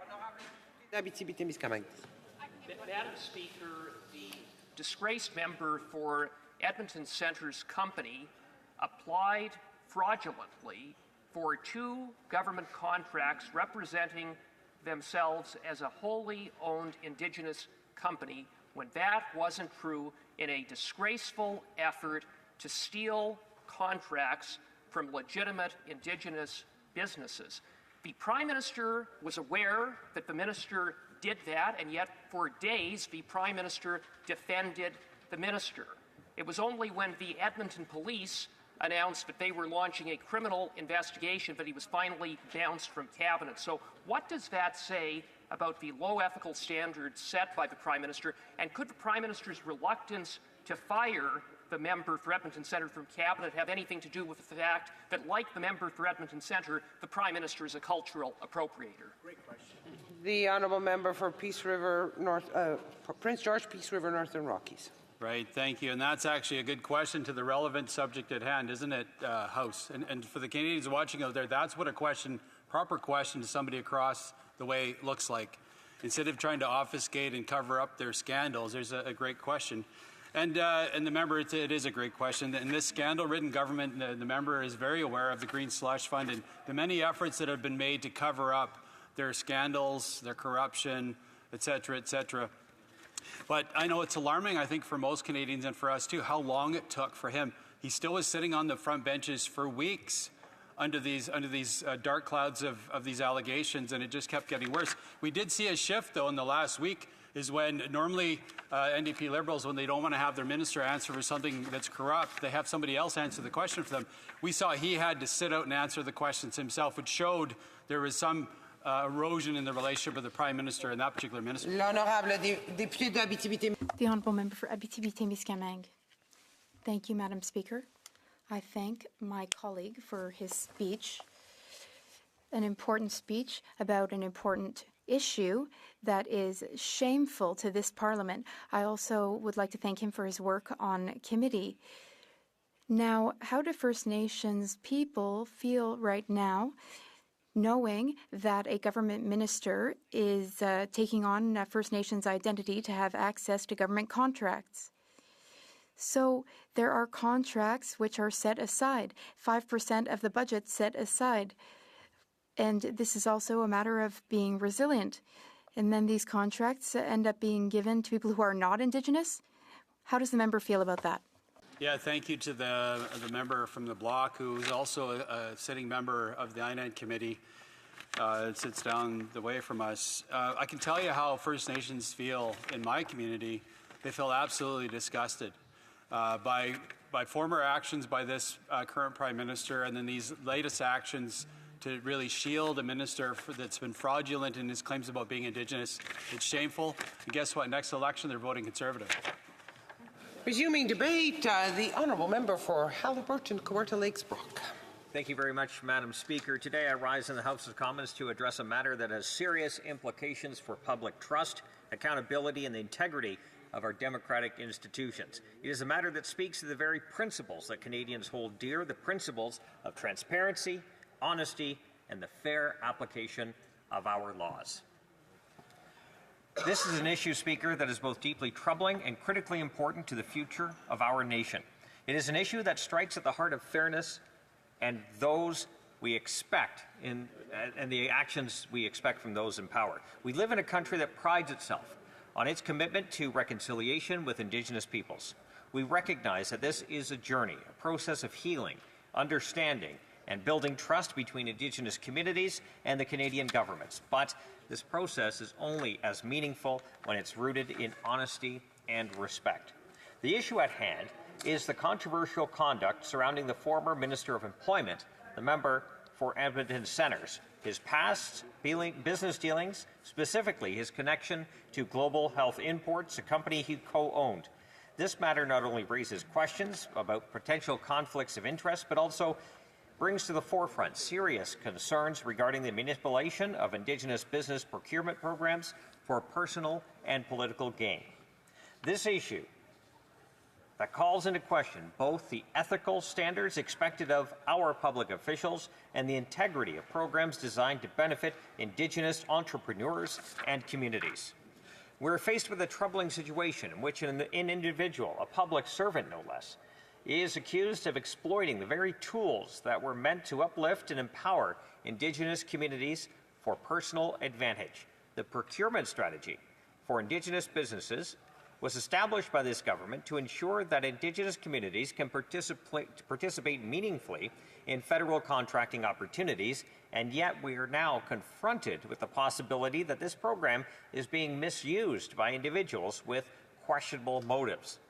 The member for Edmonton Centre has long portrayed himself as an ally of Indigenous communities and at times a person of Indigenous descent. However, his claims about his heritage have shifted dramatically over that time, raising serious questions about the sincerity and accuracy of his statements. In 2017, Speaker, the member referred to himself as non-status adopted Cree, tracing his ancestry to his great-grandmother, who he claimed was Cree. This claim was repeated in Parliament, where he spoke proudly of his heritage as part of his personal narrative. But just a few years later, the member changed his story. In an interview in 2021, he stated that he was a white, cisgender member of the community. He publicly distanced himself from any Indigenous identity, acknowledging that instead his heritage was tied to a status Métis family member through adoption. The stark shift was quite sudden, and the timing of these changes raises questions about his true understanding of his heritage. The member for Edmonton Centre, along with his former business partner, Stephen Anderson, co-founded Global Health Imports at the outset of the COVID-19 pandemic. The company initially focused on distributing personal protective equipment such as masks, gloves, and face shields. It was, at the time, a business venture that appeared to be in line with the urgent needs of the day, as a global health crisis required swift and wide-ranging action. However, the issue arose when GHI began to identify itself as a wholly owned Indigenous business in federal procurement bids. Claims that were made to gain access to preferential treatment under Canada's Indigenous procurement programs. These claims were made even though neither the member nor Anderson appeared to have verifiable Indigenous heritage that met the strict criteria for participation in the PSIB. While the government's procurement strategy allows for preferential treatment to companies that are genuinely Indigenous owned, it requires that such companies meet clear criteria such as being at least 51% owned by Indigenous individuals. As it turned out, neither the member for Edmonton Centre nor Stephen Anderson could demonstrate they actually met that requirement. Global Health Imports, as we all know, was never registered on the official list of eligible Indigenous businesses. Furthermore, neither the member nor Anderson ever substantiated their Indigenous heritage when questioned. The core of the issue is the deliberate misrepresentation of GHI's ownership, which, by falsely claiming to be Indigenous owned, sought to leverage government programs meant for Indigenous peoples, diverting opportunities and funds from businesses that genuinely meet the criteria. This raises significant questions about the truthfulness of the claims made by the member for Edmonton Centre and the appearance of a deliberate attempt to misappropriate federal resources, especially given that those claims were central to securing lucrative government contracts. The government has been unequivocal about the need for companies to prove their status before accessing these very programs, yet there appears to be no official follow-up or verification by the Minister for Indigenous Services or her department in this case. The reality is, GHI did not meet the criteria to qualify for Indigenous procurement programs. This is not just a matter of a failed business bid, this is a matter of ethical conduct. This is about whether the rules governing Indigenous procurement are being followed and whether those who falsely claim Indigenous identity are allowed to exploit the very programs meant to support actual Indigenous businesses. Indigenous leaders such as Shannon Mensdawabin, the CEO of the National Aboriginal Capital Corporations Association, have voiced their concerns about this kind of behavior. He stated that these incidents are symptomatic of broader problems within the PSIB, noting that fraudulent claims of misrepresentation are undermining the program and ultimately harming the various communities it is meant to actually support. This lack of transparency and accountability is quite troubling, Speaker. Arthur Schaefer, the director of the Centre for Professional and Applied Ethics at the University of Manitoba, has argued that programs like the PSIB, in order for them to remain actually effective, the government must hold individuals accountable when they misrepresent themselves as Indigenous or try to exploit these programs for personal gain. As we move forward, Speaker, there are several lessons we must learn from this controversy. First, we must demand greater transparency from public officials, in particular, when they are involved in decisions that affect vulnerable communities. Second, we must strengthen the safeguards in place to prevent the exploitation of procurement programs meant for Indigenous businesses. The public must have confidence that all elected officials are held to the highest standard of ethical conduct, and that means an independent, thorough investigation into the member for Edmonton Centre's actions and his potential breaches of the Conflict of Interest Act. We must have transparency into whether his financial interests in GHI influenced the awarding of government contracts and whether any rules were broken in that process. It means we must also re-examine even, the strength of our ethics laws and those covering Indigenous peoples, including the Indigenous procurement programs, and ensure that these programs are not abused by officials looking to profit at the expense of Indigenous communities. And if they are, we need to know what measures we can take to strengthen our systems, close those loopholes, and ensure that these programs are used for that intended purpose to empower and uplift Indigenous peoples, not enrich the privileged few. And we cannot ignore these concerns, Speaker. The very integrity of our democratic institutions depends on the peoples who hold positions of power living up to the highest ethical standards. It's time for the members from Edmonton Centre to answer for its actions and for this government to take the necessary steps to ensure that this type of behavior is not tolerated in the future. And of course, as we look into the broader implications of the case, we must ask ourselves how many other cases like this are out there.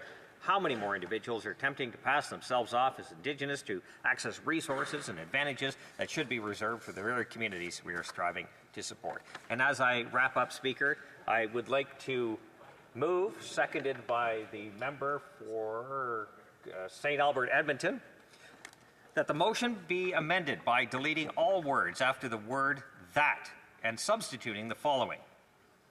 The 18th report of the Standing Committee on Indigenous and Northern Affairs, presented to the House on Monday, November 25th, 2024, be not now concurred in, but that it be recommitted to the committee for further consideration with instruction that it report back to the House no later than Monday, January 27th, 2025, on whether the member for Edmonton Centre, who was the Minister of Employment, Workforce Development and Official Languages when the House adopted the order on Tuesday, November 19th, 2024, requiring his attendance before that committee, has appeared in conformity with that order.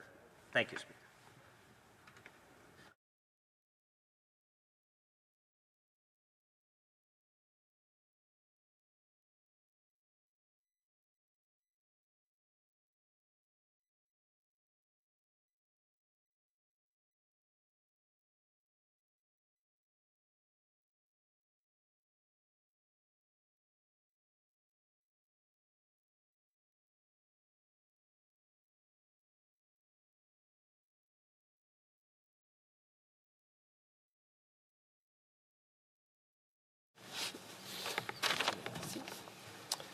Mr. Smiley, seconded by Mr. Cooper, moves the following amendment. That the motion be amended by deleting all the words after the word that and substituting the following. The 18th report of the Standing Committee on Indigenous and Northern Affairs, presented to the House on Monday, November 25th, 2024, be not now concurred in, but that it be recommitted to the committee for further consideration, with instruction that it report back to the House no later than Monday, January 27, 2025, on whether the member for Edmonton Centre, who was the Minister of Employment, Workforce Development and Official Languages, when the House adopted an order on Tuesday, November 19, 2024, requiring his attendance before that committee, has appeared in conformity with that order. The amendment is in order. Questions and comments? The Honourable Parliamentary Secretary to the Government House Leader. Thank you, Madam Speaker. No one's surprised. The Conservatives continue this multi-million-dollar self-serving game, and they've pulled out yet another concurrence report, and then they're going to send the concurrence report, or the report itself, back to committee. Nothing new there. That's, in fact, been their tactic that they've been using now for weeks, and I'll get the opportunity to expand on that. But the question that I have for the member is that why is it the Conservative Party is so focused on the issue of character assassination more so than the needs of Canadians, and we've seen that illustrated all of the time. A good example of that would be when that very member decided to vote against giving a GST holiday for taxpayers in Canada, even though, as a political entity, they like to give the false impression that they want to cut taxes. The Honourable Member for Haliburton, Coeur d'Alene, Brock. Thank you very much, Madam Speaker, and I think I wrote that down. It's a multi-million-dollar self-serving venture. Well, I would argue that's exactly what the member for Edmonton Centre tried to do.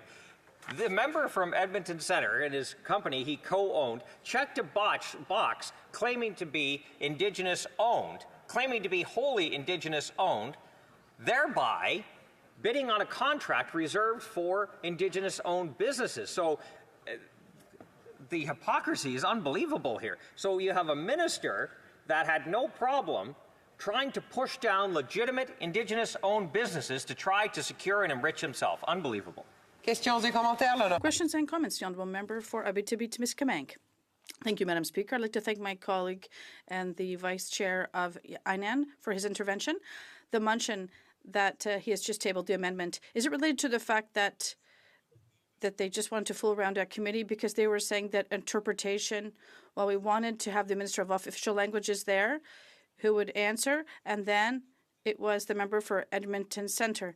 But now the Liberals wanted to send us the minister, the member for Dieppe. Is today's motion Is it directly linked to this Liberal trick? I'd like to ask a section question. In his speech, he talked about penalties that the member for Edmonton Centre should receive. What consequences should he face aside from the shame that he has brought to his political party? Halliburton, Kawartha Lakes Brook. Thank you very much, Madam Speaker. Thank you to my friend from the block across the way and to his work on the Indigenous and Northern Affairs Committee as well. In short, yes, it is.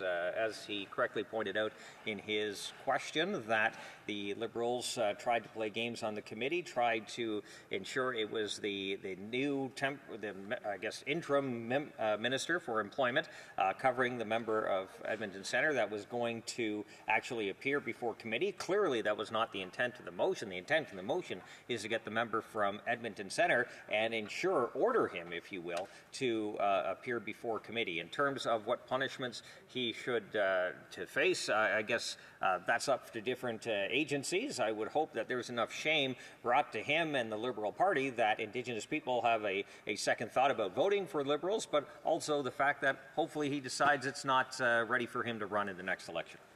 The Honourable Member for Nanaimo, Ladysmith. Thank you, Madam Speaker, and thank you to the member. I'm happy that I have a chance to stand up today because I do have some questions that I'm hoping the member can shed some light on, perhaps. Madam Speaker, we know the Conservatives have been calling for an election for I think about 6 months now. We know this. And on Friday, there was a non-confidence vote that was put forward by the Conservatives. It was attacking the leader of the NDP. And when the Conservatives were asked to suspend the question of privilege by the government House leader to get unanimous consent to be able to debate this exact non-confidence motion that they put forward, they said no. And so perhaps Madam Speaker, if the member could clarify, I think Canadians are curious, what's going on? Where's the logic behind saying no to the exact motion that they put forward to actually see an outcome that they're pushing for? Exactly. Honourable Member for Halliburton, Kawartha Lakes Brock. Thank you very much, Madam Speaker. I appreciate the question across the way. This is coming from the party who not once but twice, multiple times, voted confidence in the government, prolonging the Liberal power grab here that we continue to see. And don't worry, there will be an extra motion very soon. Don't worry from the member opposite. Although right now our focus is trying to get to the bottom of the member from Edmonton Centre, what he may or may not have done in terms of his company applying for contracts, government contracts, and claiming to be wholly Indigenous owned. Resuming debate, the Honourable Parliamentary Secretary to the Government House Leader. Yes, thank you, Madam Speaker. It's a pleasure to be able to rise and try to explain in the best way I can in terms of why it is that we're actually having the debate that we're having this afternoon, Madam Speaker. And it's actually quite unfortunate. The issue of character assassination is something in which the Conservatives have been focused on even back 10 years ago when the leader of the Liberal Party was first elected leader. And absolutely nothing has changed over the last 10 plus years, Madam Speaker, where they try to identify an individual and then attack the very character of the person. In the many years I've had the opportunity to know the member from Edmonton Centre, never, ever have I ever had him come up to me in any fashion whatsoever to try to give any sort of an impression that he was Indigenous himself, Madam Speaker. I really look at a lot of the things in which the Conservatives do as a way to try to discredit individuals inside this chamber. And quite frankly, it's at a very great cost. I will often say, and I have, and the Hansard will clearly demonstrate that over the years, as the Conservative Party is so much focused on destroying the characters or the elected officials in the House of Commons, that we've had a Prime Minister and a government continue to be focused on Canadians, Madam Speaker. As much as they try to sidestep the important issues and bring in the character assassinations, as a government, we have been focused on Canadians to ensure that Canadians are a part of the solution in building a stronger, healthier economy. Focusing in on Canada's middle class and those aspiring to be a part of it. Focusing on ensuring that we have an economy that works for all Canadians, Madam Speaker. That has been this government's focus for years. And the type of response that we get from the Conservative Party is consistently attacking individuals. You might get the odd one that steps up to the plate and says some things that are a little bit more constructive, Madam Speaker. But that is discouraged in the Conservative caucus. That's right. Because we know, Madam Speaker, because we have Conservatives and MPs on that other side that have made it very clear they don't have a choice. They have members in the leader's office, the Conservative leader's office, that actually follows them, that stalks them, Madam Speaker, to see what it is they're actually saying. That actually made national news last week, Madam Speaker, to the degree in which Conservative MPs are being stalked by within their own caucus, and they get some stars if they do some things right, and they get some of those stars taken away if they do something wrong. For example, if they talk to Liberal members of Parliament, that's a bad thing according to the Conservative caucus and their new rules, Madam Speaker. You want to get a star? Well, maybe attack the character of someone like what we're witnessing today. By far, the best way to get those simple stars is to repeat the slogans. Look at today in itself, Madam Speaker, and you can see how many times members stood up and they gave their slogans. It's because it's encouraged, and they're told that they will get stars if they do that, Madam Speaker. We have Conservative members that are talking about how freedom within the caucus has become scarcer as a direct result of a leader, Madam Speaker. So if they want to talk about character assassination, I'd like to share some thoughts about that in regards to the leader of the Conservative Party, Madam Speaker, that Canadians should be aware of, Madam Speaker. You know, this game, this multi-million-dollar self-serving game that the Conservatives is playing today and have been playing for the last 6 weeks here on the floor of the House of Commons, Madam Speaker. Not only is it a substantive financial cost, but it has also had a very negative impact on a legislative agenda, Madam Speaker.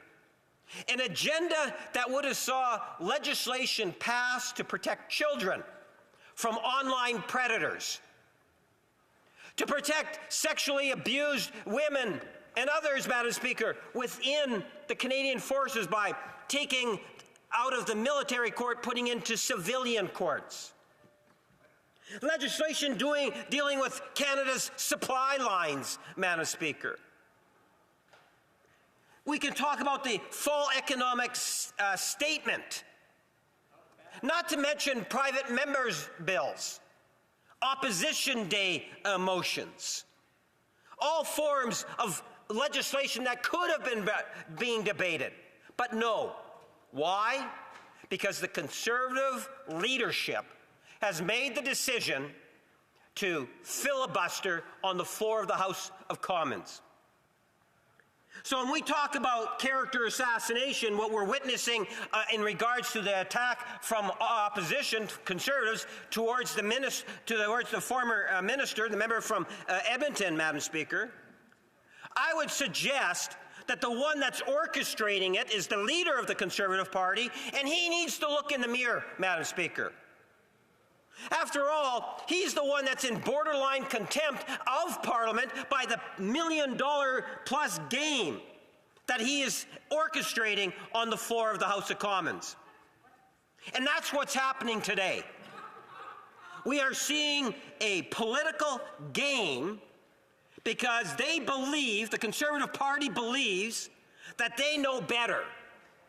They know that unredacted documents should be given to the RCMP without any hesitation. Just give it to the RCMP. And that's what the leader of the Conservative Party believes, Madam Speaker. Even though the RCMP say no, even though the Auditor General of Canada says no.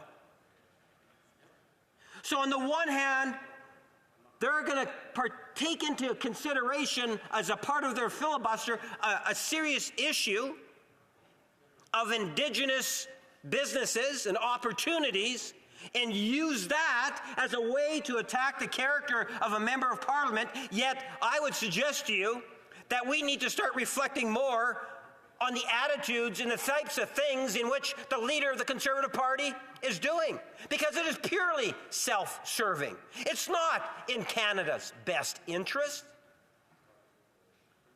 You have a leader that is solely focused on preventing healthy debate inside the chamber, Madam Speaker. You know, my colleague posed a question earlier in regards to the foreign interference issue. And again, it's rooted right back to the leader of the Conservative Party. So when they criticize the member from Edmonton Centre, listen to the complaints and the issues regarding the leader of the Conservative Party, Madam Speaker. Of order from the Honourable Member for Calgary Heritage. Question of relevance. We're here to talk about the appearance of the member from The Honourable Member Senator knows that those are issues of great latitude, and I expect that within the next 11 minutes the Honourable Parliamentary Secretary will come to relevance. Yes, thank you, Madam Speaker. If the member was around a bit more, and maybe listened to a lot of the discussions that have been taking place over the last number of weeks, he will find that it is absolutely relevant when you're starting to utilize motions of this nature in order to attack actions of members of Parliament. And to try to say that this is not relevant because, after all, I'm reflecting on the motivations and the character of his own leader, oh wow. Let's be really super sensitive if it's a Conservative that we're talking about. But no, Liberal members of our Parliament are free game. That's the attitude, Madam Speaker. How they try to prevent members from being able to express the reality in terms of what's actually taking place inside the chamber today, Madam Speaker. And I say shame on the member for interrupting on what is, in fact, an important statement that needs to be made. Because at the end of the day, Madam Speaker, yes, the issue of Indigenous businesses is of the utmost importance. In fact, Madam Speaker, over the weekend, we had a wonderful historical moment in the province of Manitoba. On Portage and Main, the 20th floor of a building that's now owned by the Red River Métis. David Chartrand and the Métis Association, or Métis Nation, I should say, Madam Speaker, signed off on a treaty. So now we have the Manitoba Métis Nation, national government on treaty. And I can tell you that whether it's that important document that we signed off on just this past weekend, or literally the tens of millions of dollars that we have provided in terms of encouraging and supporting Indigenous businesses, we have been there, Madam Speaker. But you don't see that necessarily being talked about because it doesn't fit their narrative, Madam Speaker. And that's why it's important that people that follow the debates that take place in the House of Commons not be fooled by what it is that the Conservative Party does and has been doing for the last 6 weeks. Don't think this is about concern over Indigenous businesses. Nothing could be further from the truth, Madam Speaker. It's a part of the game that they're playing. And that game, Madam Speaker, happens to be of a filibuster to prevent the government from doing the businesses that will, in fact, support Indigenous and all Canadians in many, many different ways. And then they use that in order to criticize and single out a particular member, as I will now continue pointing out the hypocrisy that's coming out of the Conservative leadership, Madam Speaker, or the office of the leader of the Conservative Party. As I was pointing out, the member from Kingston and the Isles, the Deputy House Leader for the government, made it very clear about how another member of the House, which is being reported on in national news today, was actually interfered with through foreign interference. Why is that important to note, Madam Speaker? Because, again, we're talking about the leader of the Conservative Party and his unwillingness to be able to get security clearance. Think about that.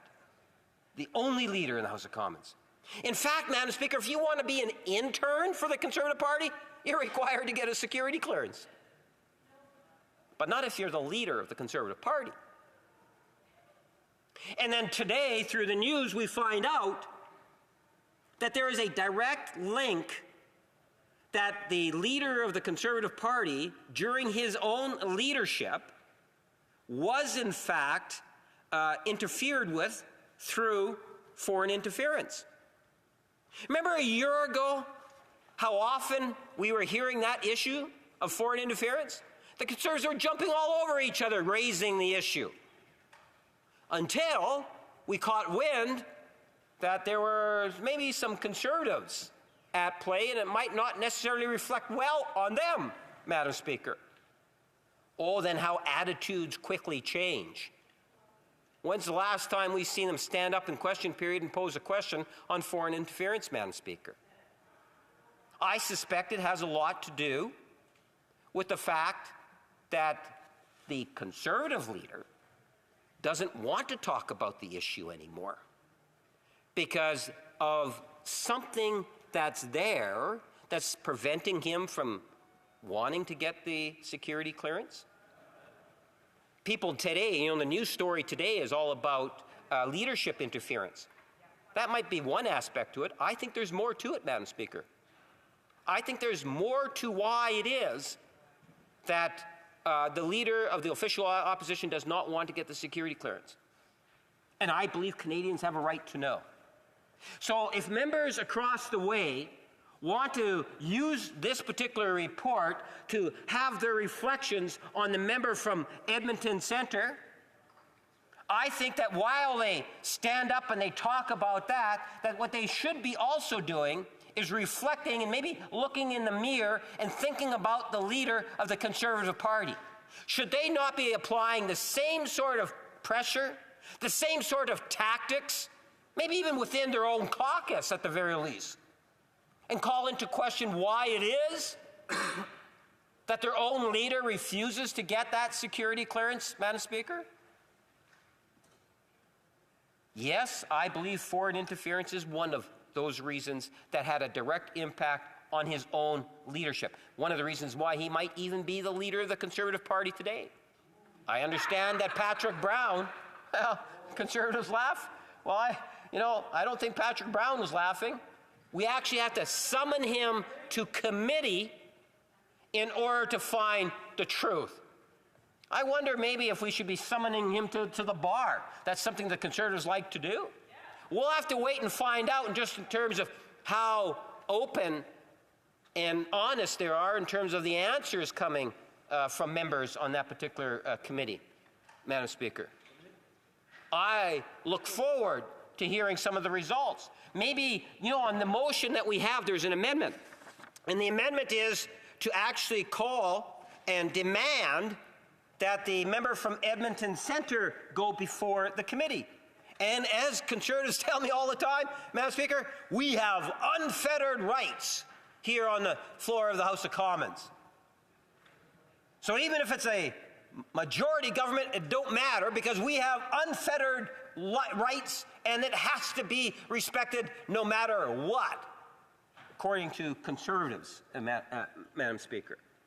Well, I'm wondering if the member from Calgary-Nose Hill should actually be summoned to the very same committee that Patrick is going to, Madam Speaker, Patrick Brown. It would be interesting to hear her thoughts on foreign investment. One day she's supporting Patrick Brown, or foreign interference, I should say. One day she's supporting Patrick Brown, and then there's a conversation that takes place. Many would suggest to you that it qualifies as foreign interference. And then the next day, she's no longer supporting Patrick Brown. There's something there, Madam Speaker, and then a week passes by and she doesn't go back to supporting. And when I say supporting, I believe she was actually the co-campaign manager or something of that fact. I think we need to get to the bottom of that. So much like the motion that's being suggested here, I would suggest to all of the committee members, as opposed to being instructed by the House of Commons, maybe they should be proactive and ask for the member from Calgary-Nose Hill to appear before the committee, Madam Speaker. I think that would be very helpful. And I would encourage the member from Calgary-Nose Hill, in fact, to volunteer. When I read the story, she seems to be offside with what others are saying. Well, gee whiz, where have we heard that before? Isn't that the same thing that's happening with the member from Edmonton Centre and other allegations that are being made, where the member from Edmonton Centre doesn't agree with those allegations? Oh, that's different, though. That's when it's a Conservative. As my colleague points out, oh yeah, but don't mix Conservatives and Liberals. Different standards. I tell you, totally different standards. At the end of the day, I think that maybe we should be getting the committee and asking the committee to have the member from Calgary-Nose Hill come before the same committee, maybe be following Patrick Brown, Madam Speaker, so we can hear from Patrick Brown how foreign interference was directly involved in the leadership of the Conservative Party. The very same leadership convention in which the current leader was elected at, and the current leader refuses to get that security clearance, Madam Speaker. Why? Because he wants to be naive, I guess, Madam Speaker, on the issue. But it would be really good to see the two of them sitting there and being held accountable on foreign interference. I suspect you're not going to get a motion from that effect coming from the Conservative Party, Madam Speaker, because after all, transparency only matters when it's Conservatives attacking, using character assassinations against Liberals. That's all that matters from the Conservative point of view. There is a responsibility of accountability for the Conservatives too, Madam Speaker, and I will continue to push for that accountability. And then on the final note, to encourage the leader of the Conservative Party to do the right thing and get a security clearance. The honourable member for Selkirk Interlake Eastman. Well, thank you, Madam Speaker. The member from Winnipeg North, gets in here, all sanctimonious, with all sorts of machinations of what's happening over on the Conservative side, and making it up as he goes along. Madam Speaker, he says that we are bringing forward a filibuster. We're on a different motion than what he was debating this whole time. We're talking about a concurrence report from the Standing Committee on Indigenous and Northern Affairs. And instead, he goes off on tirades, accusing the member from Calgary-Nose Hill as being interfered with, when her own statements to the CBC and the statement that she released on social media said that she was not. And so for him to stand in this place and to disparage the comments made by the member of Winnipeg, or from Calgary-Nose Hill, is a disservice to all honourable members in this House. Now, Madam Speaker, he wants to talk about filibustering, and yet nobody has spoken more in this House since forever in the history of Canada, but definitely at this point in time when we are talking about the issues of both this concurrence motion and the question of privilege as it relates to the Green Slush Fund. So, Madam Speaker, let me just ask the member this. Is he going to continue to slow down the business of this House, or is he going to continue to... The Honourable Parliamentary Secretary. Truly amazing, Madam Speaker. Truly amazing. If the Conservatives are complaining because I'm trying to hold them to account for the types of things in which they do inside on the floor of the House of Commons. He talks about, our poor member, the member from Calgary Nose Hill. She says that she's innocent. Well, Madam Speaker, think about it. Before you pose the question, give it some thought. What are they doing with the member from Edmonton Centre? Oh my God. Where's this double standard come from? Seriously. At the end of the day, they need to understand that it's not only government, there is also opposition responsibilities. And I don't see a response. And other opposition members would like questions. The Honourable Député d'Abitibi. The Honourable Member for Abitibi-Témiscamingue. Thank you very much, Madam Speaker. And I'd like to thank my colleague from Winnipeg North for his speech, but I was a bit disappointed because this is one member who I particularly enjoy listening to here, and he manages to constantly renew himself on issues that aren't always easy to get a grip on. But today I find him off topic, and it's a bit disappointing.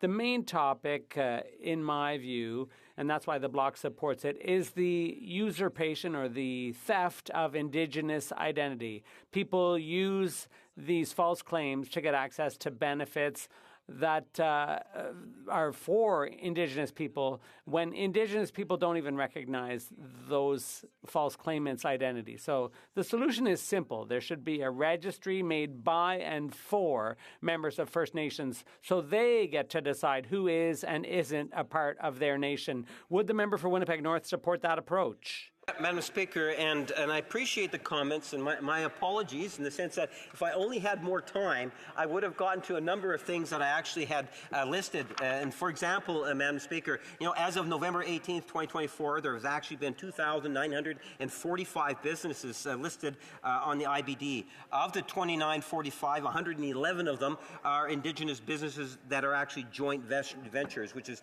greater than the 3%. In 2022, during the first fiscal year, of 5% target, ISC did a comprehensive review of businesses listed on the IBD, including verifying eligibility and 51% ownership. 1,100 listings were removed as a result of this review. For me personally, what it amplifies is the fact that we need to do more diligence on the issue. And there's no doubt about that. I was interested in the member's comment in terms of a registry. I would like to think that there is an obligation for all of us to look at ways in which we can ensure that there's more credibility and strength within to ensure that the way in which we have procurements are in fact being done in a proper fashion in which all of us would agree to. But I think the Honourable Member for Rosemont-la-Petite-Patrie. Thank you very much, Madam Speaker. I'd like to thank my colleague for his speech. I'm happy because we rarely get to hear from him.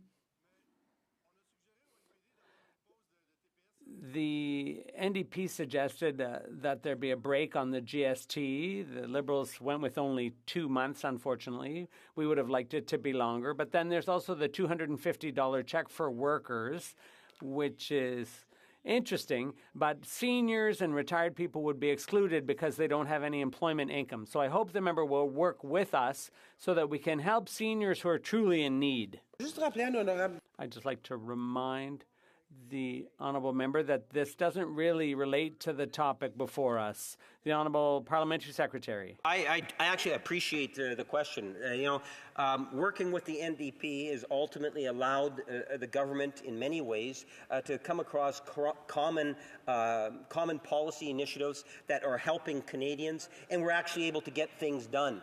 And the GST holiday on a number of different products for the holiday season is an excellent example of how it is that we're able to get something that's tangible, delivered. It's going to allow Canadians to be given a bit of a break during the holiday season, Madam Speaker. I see that as a very strong, powerful thing.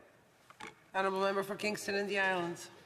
Thank you, Madam Speaker. The member from Selkirk, Interlake, Eastman said moments ago, he said, well, the member from Calgary Nose Hill, she said that it didn't happen.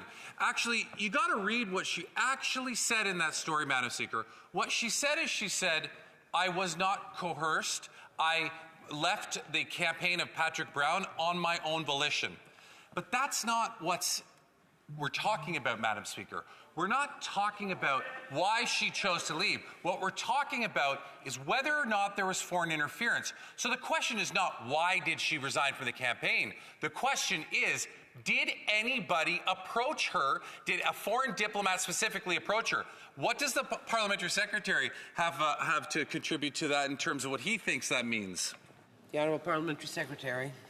Madam Speaker, and that is the reason why that the member from Calgary Nose Hill should go before the committee, because the member is right on. It's if you have been approached by a foreign diplomat that comes to you in any fashion, or an agent of another government comes to you and makes a suggestion, and those suggestions that were actually made to her, she seemed to have conveyed it to other people that have actually, more than one person, that is prepared to potentially come forward. That is foreign interference. She should go before the committee. Honourable Member for Mission Matsqui Fraser County. Well, thank you, Madam Speaker. In respect to the concurrence report that we're debating today, will the member from Winnipeg please apologize to all Canadians of Indigenous ancestry for the horrible actions of the former cabinet minister, the member from Edmonton Centre? Secondly, will he apologize to all the women he has silenced in this House of Commons, taking up all of the time of government orders year after year? Women are not allowed to speak in the Liberal Party thanks to him. Will he apologize for his egregious actions? The Honourable Parliamentary Secretary. Yes, thank you, Madam Speaker. I will not apologize for a government that has been more feminist than any other government in the history of Canada, where we have seen 50% plus at times more women around the cabinet table. I have no problem in terms of recognizing to the degree in which this government looks at things through a gender lens in dealing with issues such as the budget, Madam Speaker. I have no problem in terms of comparing and contrasting the Conservatives' attitudes towards women versus the attitudes that this government has actually taken. Quite the contrast, and I know that there are many women within the caucus that are more than happy to take on the Conservatives on this particular issue, Madam Speaker. Very brief question. The honourable member for Abitibi-Temiskaming. Madam Speaker, I'd like to ask my colleague, it's interesting that he says that names were taken off the list of Indigenous businesses, but why did it take scandals like ArriveCan to get this government doing something? So my question is, if Indigenous people themselves could define who was recognized as an Indigenous business, wouldn't that have helped the government avoid more scandals? Secretary, very brief answer. Thank you, Madam Speaker. The member makes reference to issues that come before the government, and at times the government ministers do need to take specific actions. There is a learning curve depending on different types of situations, and where that has been afforded, ministers have in fact taken action. Reprise du débat, l'honorable. Resuming debate. Just a minute before we resume debate. It's my duty, pursuant to Standing Order 38, to inform the House that the questions to be raised tonight at the time of adjournment are as follows. Matsqui Fraser Canyon, Housing, the Honourable Member for Spadina, Fort York, Immigration, Refugees and Citizenship. Reprise du débat. Resuming debate, the Honourable Member for Abitibi-Temiskaming. Thank you very much, Madam Speaker. And this will be an opportunity for me to speak about identity, and particularly about cultural appropriation. Identity as a collective engagement for First Nations people in a context of reconciliation. So I rise today to speak to the 18th report, which was tabled by the Indigenous Northern Affairs Committee, which deals with the issue of identity theft among First Nations, Métis of the Red River Settlement, and the Inuit. The committee has tabled this report, and it's good that we're talking about it because it should have been a priority for quite some time now. It's a pleasure for me to talk about it today and to raise the essential questions that need to be asked. Identity is not an abstract concept. It's an anchor It's something that binds us to our past, it guides us in our presence, and it illuminates our future.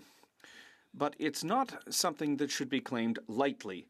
It's a promise that we make to our community, to our people, and to those who will come after us. It's certainly not a privilege, as the federal government would have us believe. It is a fundamental right, the fundamental right of a nation. But what happens when that promise is betrayed? What happens when identity is exploited, stolen, or instrumentalized for personal or political gain? What happens when those who should be the guardians of that identity, governments and institutions, fail to protect something that is sacred to so many communities? Today, I think we need to reflect on what it means to protect identity. Not just our own, but also those of others. And above all, we need to think about the real consequences, the economic, cultural, and political consequences of identity appropriation. This is something that needs to be a priority, Madam Speaker. The Indigenous and Northern Affairs Committee has undertaken work that is essential, it's urgent, it's unavoidable. It's not just a political responsibility, it's a moral imperative. We are called upon to answer a crucial question that has been set aside for far too long. How can we guarantee the integrity of identity recognition processes while at the same time respecting the legitimate rights of the First Nations, Métis, and Inuit peoples? Several ministers have already been questioned on this subject, as have civil servants whose decisions must now be re-examined in the light of recent events. Experts have also contributed to enlightening the committee on the loopholes that have allowed abuses to occur and who have also proposed solutions. We need to stop dancing around this issue. The misappropriation of Indigenous identity is not just an administrative detail. It's not an isolated case. This is an injustice that undermines our efforts at reconciliation and which erodes the trust that communities have in our institutions. By dithering, by standing idly by, we've allowed unacceptable situations to multiply. It's time we fix this issue, and we have to do it with determination, with courage. We can't ignore recent events that have shaken public trust in our institutions. The affair surrounding the former minister, the member for Edmonton Centre, is a perfect illustration of the dangers of identity theft and its consequences for relations between government and Indigenous peoples. To falsely claim Indigenous identity to gain access to benefits or privileges, as has been alleged, is not only a serious ethical breach, but it's also a betrayal of the true members of these communities. This scandal highlights the urgency of reviewing our identity recognition processes so that we can ensure total transparency in government practices and restore trust in our institutions. We have a responsibility to First Nations, Métis, and Inuit peoples to correct these injustices. We need to listen to their concerns. We need to act to protect their rights and their integrity. The mistakes of the past must not be repeated, and the government must show leadership by putting in place clear and fair mechanisms to prevent further abuse in the future. An identity that uplifts, not divides. Identity is more than a word or a concept. It's a history, a heritage, and it's a responsibility. But it's something that can't be built in isolation. It's profoundly linked to that of other peoples, other communities who share our territory and our values. Let's look at a recent example, the Algonquin and Métis of Ontario. In 2017, the Ontario government granted harvesting rights to groups who were claiming to be Métis without consulting the Algonquins, whose lands were directly affected. The government of Ontario even created an entity called the Algonquin of Ontario, AOO, and they're using it to avoid having the real conversations that they should be having with the Anishinaabe people on their territory, on the unceded territory that we're standing on right now. So imagine for a moment the Algonquins, who have an age-old relationship with these lands, were suddenly excluded from discussions about their own rights. This decision has created enormous tension, and it's shaken the trust that Indigenous communities have in institutions. In 2023, the Ontario Court of Appeal ruled in favour of the Algonquins, the real ones, and allowed them to sue the government. But this victory came after years of struggle, of frustration and losses that could have been avoided if the Algonquin people had been consulted from the very beginning. This case illustrates a broader reality. An identity cannot be defined without the recognition of the communities that are concerned. An identity must uplift, not divide. A philosophy of recognition must be put in place. Identity isn't just a personal choice. It's not something you can adopt or claim because it seems to be to your advantage or that you think you'll get reward from it. It's based on a fundamental principle, that of recognition. An identity must be recognized by those who truly bear it, by those who share its history and its responsibilities. The Métis of the Red River, the Inuit, the Algonquin, Anishinaabe, and other First Nations have complex social and cultural networks, shared histories, and they have systems of governance that define who is part of their community. They know better than anyone who belongs to their community. They know their members, their families, their alliances. So when a person or a group claims an identity without being recognized by these communities, it poses a serious problem. It's not just a question of authenticity, it's also a question of respect. Take the case of the member for Edmonton Centre, a former federal cabinet minister. For years, he presented himself as Métis, claiming to be an adopted Cree without status. These claims turned out to be unfounded, undermining his credibility and the public's trust in our institution. For a minister, this gesture has raised very clear questions of ethics and questions of morality. This kind of claims not only harms the person making it, it's far from just a personal error, it harms real Indigenous communities who are robbed of opportunities and resources, whose narratives and legitimacy are stolen from them. I'd summarize by saying that stealing an identity is the same as stealing a voice. The real impact of identity appropriation, it's not an abstract problem, Madam Speaker. It's something that's real, measurable, and often has devastating impacts on the communities that are affected. There's, the fact that resources that are intended for Indigenous communities are taken away from them, whether we're talking about grants, programs, or economic support. These resources are limited. When individuals or groups falsely claim identity, these resources are diverted from those who should be getting them. Imagine a young Métis, Inuit, or First Nations artist whose project is turned down because part of the funding that was available was allocated to somebody who doesn't really belong to their community. Imagine a family struggling to preserve its language or traditions, but is denied support because funds have been redirected to non-legitimate projects. This leads into the reinforcement of stereotypes. When an identity is abused, it's often oversimplified. What happens then is it feeds into stereotypes that fix Indigenous communities in caricatured roles. The spiritual Indigenous, the marginalized, or worse, the invisible. Far from enhancing these communities, these stereotypes reinforce inequality and discrimination and can lead to cultural erasure. One of the most insidious dangers of identity appropriation is cultural homogenization. When everything ends up looking the same, the unique characteristics of each culture are erased. Every language is forgotten, every ritual abandoned, every history is untransmitted, every story isn't passed along, and that's a loss for humanity as a whole. So the government responsibility is implicit here. All governments have a fundamental responsibility to protect the identities and rights of Indigenous peoples. This responsibility cannot be taken lightly, as every decision taken, or every decision that's neglected, has a profound impact on social cohesion, justice, and reconciliation. Governments must act with vigilance, transparency, and respect to ensure that their decisions do not perpetuate the injustices of the past. This requires clear, concrete measures, such as systematic consultations. Every decision affecting Indigenous rights or territories must be preceded by in-depth, respectful discussions with the nations concerned. These consultations are not a mere administrative exercise. They're essential to ensuring that the voices of First Nations, Métis, and Inuit peoples are at the heart of the decision-making process. There need to be clear criteria for recognition. Indigenous identities must be defined and recognized on the basis of solid historical evidence, authentic community ties, and explicit validation by the nations concerned. Without these criteria, there's a risk of diluting the integrity of Indigenous identity and of encouraging unwarranted claims on that identity. There also needs to be better protection of resources. Governments must ensure that funds and opportunities earmarked for Indigenous communities are defected to those who should benefit from them. This includes preventing abuse that divert these resources from their original purpose. When governments fail to fulfill these responsibilities, they fuel tensions, weaken legitimate claims, and undermine reconciliation efforts. To do otherwise is not only to betray the communities that are impacted, but also to undermine public trust in our institutions. It's imperative that governments rise to these challenges and act with determination to build a society where every identity is respected and valued.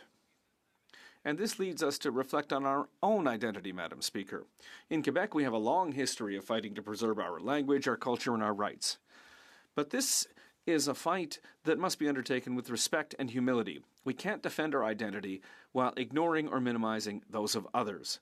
The true strength of an identity, whether it's a national or cultural identity, lies in its ability to coexist with others, to enrich and be enriched by different but complementary narratives and histories. The identity of the Quebec nation has never stood still. It evolves with the times, it's enriched by exchanges, and it reinvents itself in the face of contemporary challenges. Today, we live in a Quebec where cultural diversity, the demands of Indigenous peoples, and the struggle for social justice are redefining what it means to be a Quebecer. The legacy of the Patriotes, with their quest for freedom, equality, and sovereignty, remains a source of inspiration. But we need to go further. The contemporary question of Quebecois identity cannot be addressed without fully including the First Nations and the Inuit. Their history is intimately linked to ours, and their contribution to our collective culture is invaluable. We will always remember the Métis of the Red River Colony and the first of the premiers of Manitoba, Louis-David Riel. Quebecers supported him until his last breath and carried on the duty of collective memory that we share with the Métis of the Red River. In our increasingly globalized world, protecting our language, culture, and history must go hand in hand with a sincere openness to those with whom we share this land. Being a Quebecer today means embracing this duality, preserving what sets us apart while valuing the diversity that enriches us. We have a responsibility to build an identity that reflects not only our roots, but also our collective aspirations, an identity that includes, recognizes, and celebrates the wealth of all its components. That's how we can carry the legacy of the Quebec nation into the modern world. Ministers' responsibility requires courageous political action. So to come back to the main subject, ministers, as political leaders, have a fundamental role to play in protecting identities. And they also have a role to play in correcting the mistakes of the past. This role goes beyond rhetoric and good intentions. It requires concrete, courageous action to restore equity and justice. Let's look at Bill C-53, for example. Bill C-53, as proposed, must be withdrawn. To maintain this bill would be to perpetuate injustices and further weaken the real claims of Indigenous communities. Withdrawing this bill, as the Métis and First Nations are calling for, would be more than a symbolic gesture. It would be an essential political action to show that we will not tolerate the misappropriation of identity. Furthermore, it's imperative to recognize the non-legitimacy of the 2023 agreement with the Métis of Ontario, the MNO. This agreement, based on fragile and contested foundations, has already created deep tensions with the First Nations and with genuine Métis communities. The federal government must send a clear message. It's time to break off talks, and this must be done immediately. The Métis National Council, once a representative body, no longer exists as a functional organization. In 2021, the Métis of Manitoba withdrew from the organization, followed in the spring of 2024 by the Métis of Saskatchewan. More recently, just last Friday, British Columbia also left the council, and the situation in Alberta is already on the desk of the Minister of Indigenous and Crown Relations. Clearly, this structure has become dysfunctional, and it can no longer serve as a legitimate interlocutor. This farce has gone on long enough. Ministers must show leadership by putting an end to these agreements and by re-establishing a transparent, respectful dialogue with the community's true representatives.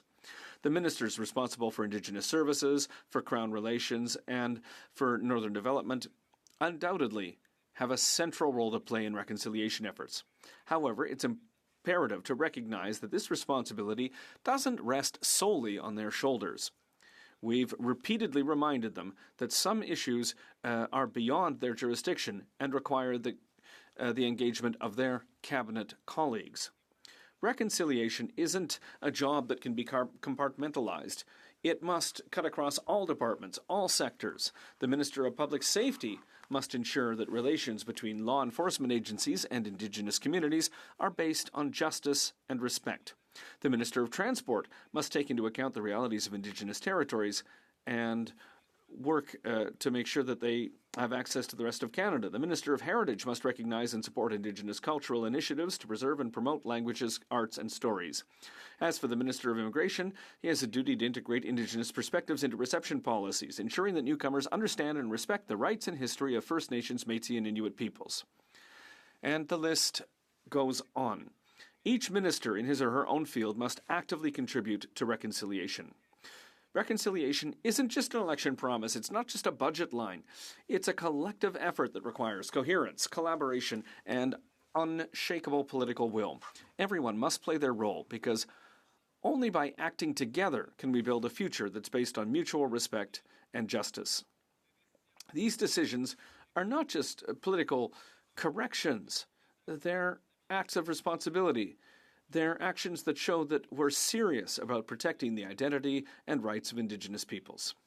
To conclude, Madam Speaker, a shared and respected identity needs to be built to give promise for the future. Today, we've asked some crucial questions that impact all Indigenous nations. We've looked at the challenges around protecting identity and the injustices that have been too long ignored. We've reminded the government of its responsibilities, the responsibilities of ministers and all our institutions towards First Nations, Métis, and Inuit peoples. But what we've done most of all is reaffirm a promise to not look away, to not abandon legitimate voices, and not to allow appropriation of identity to continue. We can't allow people to continue stealing stories, resources, and rights. Identity is a fundamental right. It's a right that demands not only to be protected, but also to be respected and valued. This respect must be at the heart of everything that we do because our common future depends on it. I've invited the ministers to take courageous action in recognizing the identity of Indigenous nations. We have the power to write a new page of history together, a page that honors communities, respects their voices, and gives each person the dignity that they deserve. This work, Madam Speaker, can't wait any longer. It's time to act with determination and justice. Thank you, Miigwech, and I would add that the current case shows just how urgent it is that we create a register that would be recognized by and for First Nations, that it would be up to them, and I'll say it again, it's up to them to identify who are members of their communities, because when somebody, whether they be a minister or not, makes a claim of Indigenous identity and gets access to contracts, well, that doesn't create economic reconciliation. We can say that, 5% of government funds will be given in contracts for First Nations people if that money is constantly being diverted by people who are just checking a box on a form to say, well, I want to have access to this money because, in my opinion, I deserve it because I personally define myself as being Indigenous. We have a real social problem here, and I'll remind you of a fundamental issue, which is that reconciliation and economic reconciliation has to go through respect of First Nations and their right to define themselves, who they are. I can give more examples, Madam Speaker. When I was speaking about the Algonquin Association of Ontario, which was given the responsibility for projects like Chalk River, the Anishinaabe and Algonquin people who live around Chalk River all opposed this project like 140 municipalities did. But the reality is that there are fake Indigenous people who are not recognized by the Indigenous peoples, the real ones, who say, no, we recognize that this is a good economic project. And, we don't know what the agreements are. We don't even know who these people are. They're just people who've checked a box in a form to say, oh, I'm Indigenous. But they've usurped that identity, and this is creating a real problem in our society today because First Nations have to fight all the way to the Supreme Court to make sure their rights are respected, Madam Speaker. It has to end. Thank you, Miigwech. Questions et commentaires, questions and comments. The Honourable Parliamentary Secretary to the Government House Leader. Yes, thank you, Madam Speaker. It's not that often that I would agree with many of the words from a member of the bloc, but in this case, I do, Madam Speaker. In fact, I highlighted a very special event that had taken place in Winnipeg, in downtown Winnipeg on Portage in Maine, just this past weekend, Madam Speaker, where we saw the Red River Métis Treaty signed off. The first time where a Métis is actually being recognized through a treaty. And David Chartrand and his government have done a great favor to our entire nation by continuously advocating for many, many years for this treaty. And it pleases me that as a government of Canada, after over close to 150 years, that we've achieved that. And if you were to check with whether it's David Chartrand or any other cabinet member, you will find clear unanimous support that it is the Métis that define who the Métis are. And I'm wondering if he could provide his thoughts on that issue. The Honourable Member for Abitibi-Témiscamingue. Thank you, Madam Speaker. And I'd like to thank the member for Winnipeg North for raising this issue. Yes, it's a historical case. The Indigenous Crown Relations Minister did recognize the leadership of the Métis of the Red River, and the leader, Chartrand, had good we had good conversations together, and I apologize once again for not being present last Saturday. I had a family obligation, something with my son, but that moment was obviously a historical one. And we have to recognize the true Métis, because it's so easy to say, to define yourself as a Métis. In Quebec, we dealt with this issue, and we have simplified relationship with Indigenous communities, and I invite Canada to think about this and I'd also congratulate the Métis of Red River. Member for Winnipeg Centre. Yes, thank you so much, Madam Speaker, and I'd like to thank my honourable colleague for his intervention. I had the privilege of sitting with him on the INAN committee during the revisions of Bill C-61. And, you know, today we're not here to talk about that. We're here to talk about certainly the member from Edmonton Centre and his what's looking like identity fraud. And then the Conservatives using this whole situation to look like they're friends of Indigenous people when they're the farthest from. I would say I am deeply troubled with some of the positions the Conservatives have taken, even around the crisis and the ongoing genocide of murdered and missing Indigenous women and girls, where the former Prime Minister Harper said it wasn't on his radar. So I find it really violent now, a form of violence, usurping our identities for political points. I'm wondering what my honourable colleague thinks about that. The Honourable Member for Abitibi-Témiscamingue. Thank you I'd like to thank my colleague from Winnipeg Centre for her intervention. I'd like to pay tribute to her courage. She has been sitting at this House for several years and has been fighting for the respect of Indigenous people's rights, and it's through this that we can advance the debate, because for reconciliation to happen, we need the truth first, and it has to be sometimes yelled out, like institutions like ours, like the House of Commons, and it's an example we almost get, this member gives this example almost every day, and we have to rise and talked about this injustice that was happened with the member for Edmonton Centre when he usurped this identity to get a contract. This is scandalous, and if I was him, I would not just step down from the position of minister, but his legitimacy to be paid with funds as a member. Thank you. Questions and comments? The Honourable Member for Pitt Meadows, Maple Ridge. Merci beaucoup, Madame. Thank you very much, Madam Speaker. I am Métis. I am a citizen, a member in British Columbia, and I have many family members that are in the Edmonton area, and it's really affecting me closely. The fact that someone like the minister, the former Liberal minister, who tried to commit fraud, and it does not advance in any way the rights and the future of Indigenous peoples. I'm absolutely against what the NDP member said, saying that the Conservatives aren't in favor of Indigenous peoples and Métis peoples.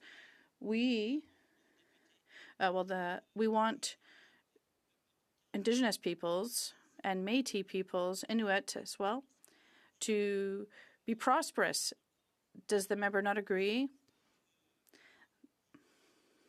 that Indigenous peoples have the need as well to be prosperous across the country. Thank you.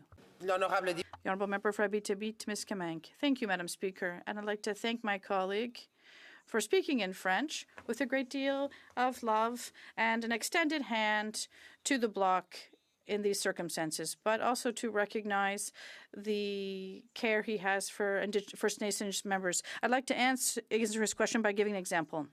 There's a difference between cultural appropriation that we have to denounce and what we're doing today, and cultural appreciation. And when I went to Wendake, I visited Bastien, an owner of a company there, who taught me a lesson. You can appreciate Indigenous elements if they are truly, but there was also a major issue. If they sell these moccasins to the U.S., he has to prove that he's Indigenous. If we do this in Canada, we don't even ask for proof, and anyone could sell these moccasins. So they truly have to be made by Indigenous peoples. So this is a major issue. Recognition of who is Indigenous and who is not. It has to be respected, particularly in Canadian government contracts. And these are situations, local communities are looking at this. Why? Because we're not checking who is Indigenous and who isn't.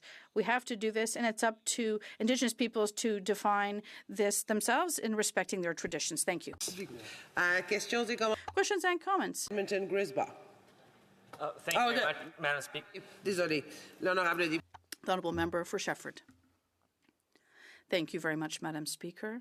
I'd like to thank my colleague from Abitibi for his speech and his Québécois vision of this issue. Now, well, in his speech, he really did explain the problem of people who take part in programs who should be going to people in need. And the report in terms of women's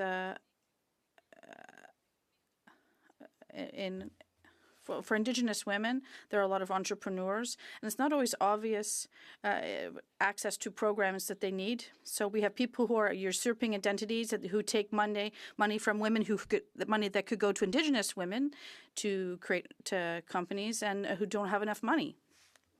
The Honourable Member for Abitibi-Témiscamingue. Thank you very much, Madam Speaker. Yes, we have to denounce these type of situations.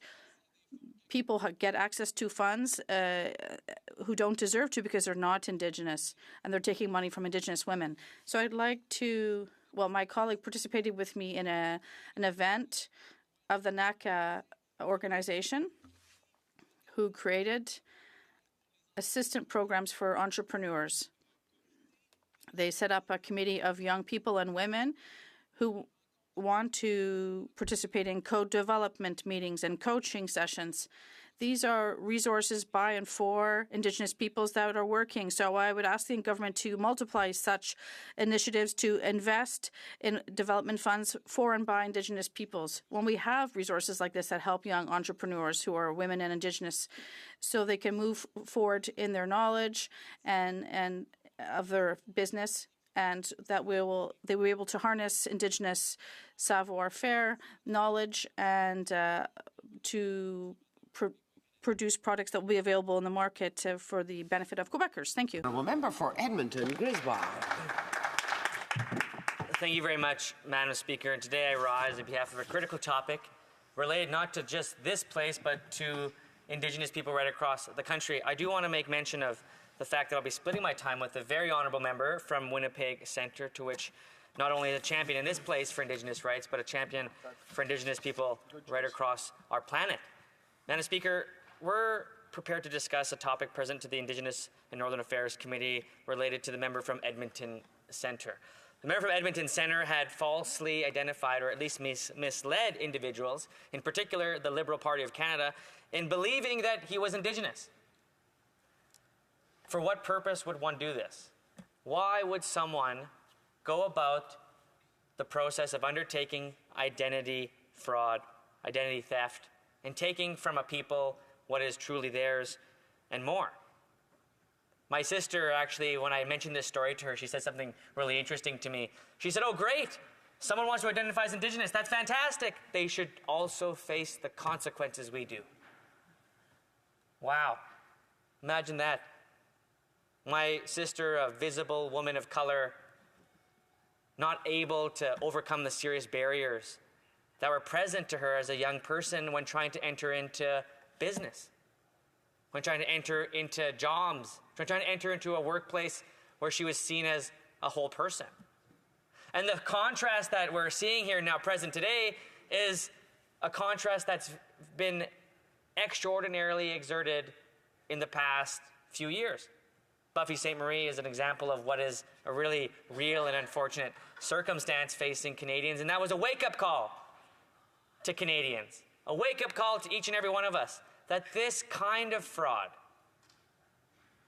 this pervasive fraud, this fraud that's so often not persecuted, not investigated, begs the question about why one does it, but also why one doesn't investigate it. Canada had 1,100 companies just deregistered. 1,100 companies have been delisted from the Federal Indigenous Procurement Registry, something that was made mention by the Indigenous Services Minister a few weeks ago. Wow, 1,100 were pre-approved as Indigenous companies for the purpose of procurement in the Government of Canada's Indigenous procurement strategy. Shameful that we were unable to designate, delist those 1,100 companies beforehand. This policy's been in place since the 90s. My God, what a failure of both Conservative and Liberal governments to have no care or concern about this issue for as long as this policy has been in existence. Worse yet, the Conservatives now cry wolf as if they were big stalwarts or big champions of Indigenous rights, Indigenous identity, when they were the government in charge at the time when this program had been operating. The Liberals inherit this problem and they keep it. A matter of convenience, a marriage of convenience, perhaps, one that's played out in Canada's history for the better part of 157 years, often at the detriment of Indigenous people.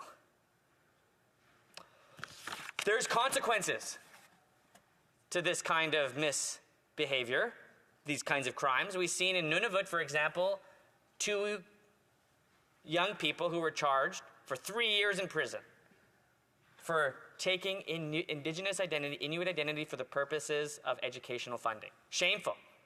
And now we see here in this great August chamber, individuals unable to tell us truly who they are, but yet stand very proudly and profess who they are, without any ability to understand there are qualifiers to understanding that.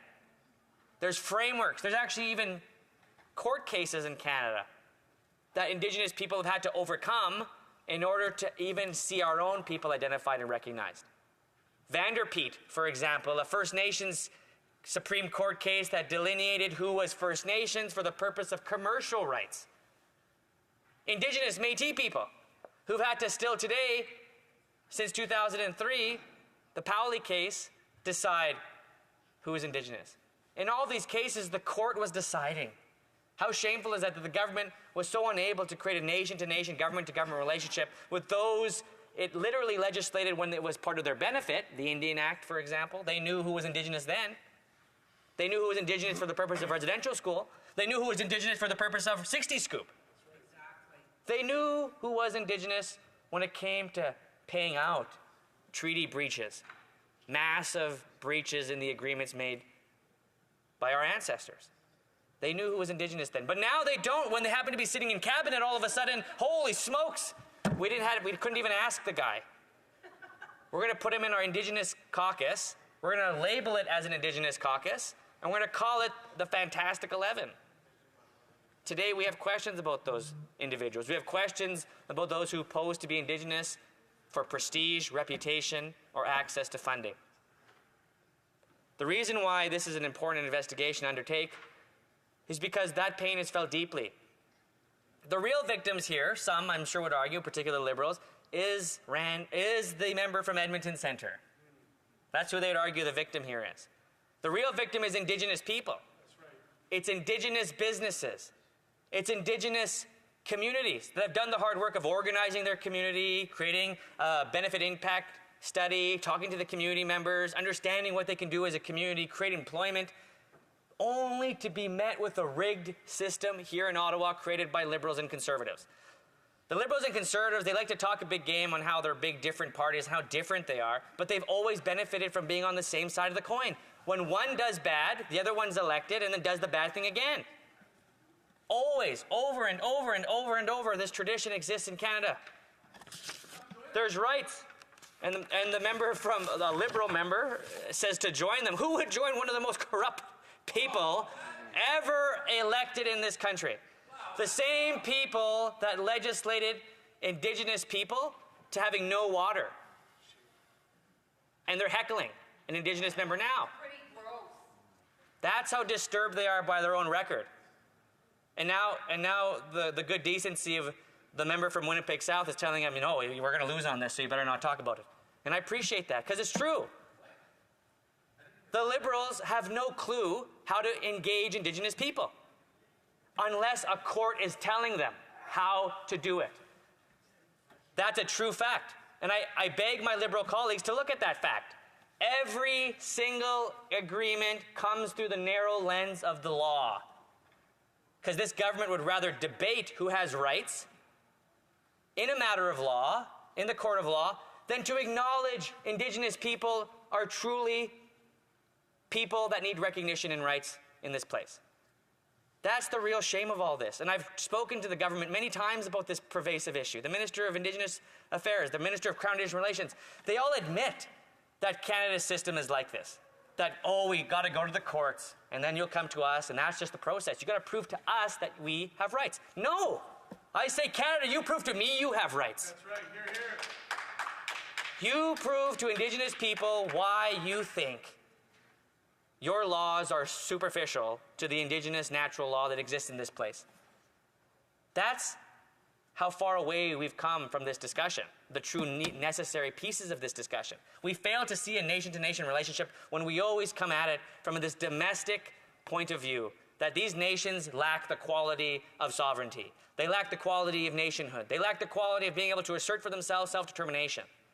That kind of paternalism is sick. And it's over. This today is a warning. This discussion is a warning to pretendians everywhere. If you attempt to steal Indigenous people's identity for the purpose of reputation or funding, we will find you. And we will take from you everything you've sought to take from Indigenous people. And to Indigenous people who've suffered from these very obvious and long-standing cases of discrimination, know that a better future is possible. A better future is near us. The fact that we have young people who are right now engaged in these systems, who are innovating, who are learning their language, who are coming back to land, who are doing the hard work of reconnecting of who they really are, that is a blessing. Madam Speaker, we have a great blessing just ahead of us. It's the generation to come right after me. Those young Indigenous people are fierce. They're warriors, they're strong, and I'm proud of them. So deeply proud of them. And I can't wait till they fill this chamber with their voices, with their stories, and bring true justice and true accountability to this country. We need to see that future, Madam Speaker. The future is promising. The future is with our Indigenous youth, and the future will be one where our dignity, our stories, and who we are truly met. And this beautiful planet has an opportunity then to hopefully share with all of us its opportunities that Indigenous people will make present for everyone. Questions and comments. The Honourable Parliamentary Secretary to the Government House Leader. Yes, thank you, Madam Speaker. And I would like to highlight something I've already highlighted a little bit earlier during the discussion on this, and that is the Red River Métis Treaty, an agreement that was actually achieved, a historical event for the Manitoba Métis government, Madam Speaker.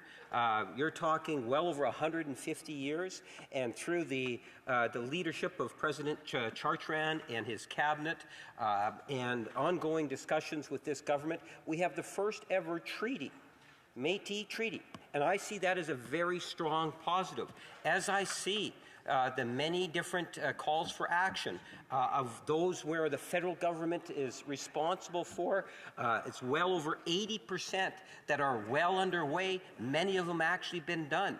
This is a government that has invested and worked directly with Indigenous communities across this country. And, my challenge to the member would be, could he cite a government that has done as much as this government has in raising the profile of this important issue? The honourable member for Edmonton Griswold.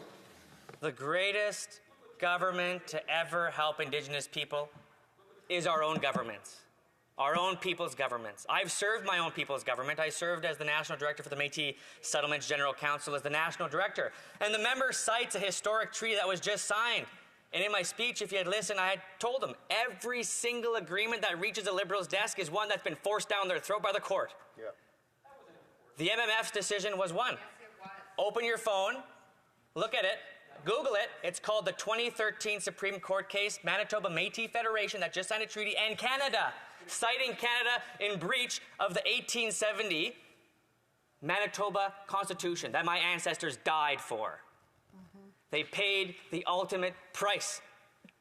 For this member to lecture me now, over 100 years later, a descendant of those people, those brave men who died for that province, to then tell me that it was not a court case, I challenge him to read the MMF and Canada Supreme Court case. The honourable member for Sarnia-Lambton. Well, thank you so much, Madam Speaker. And to the member, it's super disappointing. You know, when this Liberal government got elected, they said the nation to... Sorry to interrupt the honourable member. I'm sorry to... can we allow the honourable member who is trying to ask a question to be heard? Order. Order. The honourable member for Sarnia-Lambton. Thank you, Madam Speaker. As I was saying, it's super disappointing to see that the Liberal government, who said the nation-to-nation relationship was the most important priority, and then we see they haven't solved boiled water advisories. We see that the Truth and Reconciliation recommendations that the Stephen Harper government recommended, there's been very little progress. And then we see hardly any action on murdered and missing Aboriginal women. And so, to me, it just is... Now we have criminal charges that are up against ministers of the Crown, and ministers of the Crown misrepresenting.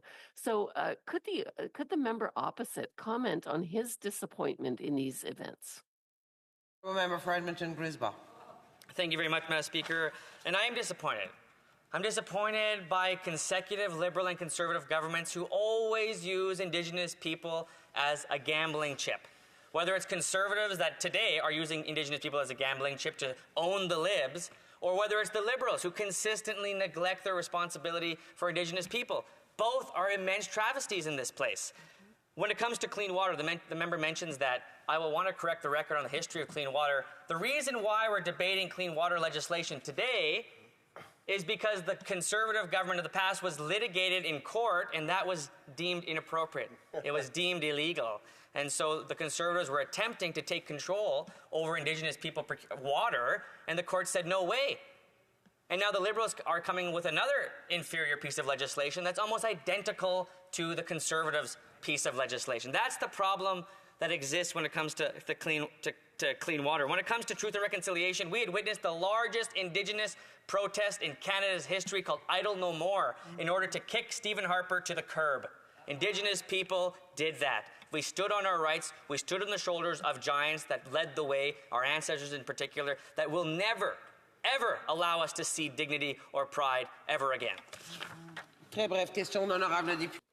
A very brief question. The member for Abitibi-Temiskaming. Thank you, Madam Speaker. I'd like to commend my colleague on his speech and the energy he puts into it, because the issue of funding and Indigenous identity, a number of committees have unfortunately dealt with this. And I say unfortunately because we have recurring problems with public accounts, and the member was particularly active on his committee. So I'd like to hear what he has to say about the generalized problem when it comes to Indigenous identity and contracts going to the wrong people, rather than to genuine Indigenous people? A brief answer. If it's possible, Madam Speaker, with the most important information to that member's question. There are 3 requirements under law in this country that must be observed in the application or support or benefit, which is identified by the law, which is 3-point test. And I'll make it easy for everybody. I can't do it in slogan format for my Conservative colleagues, but I'll try my best.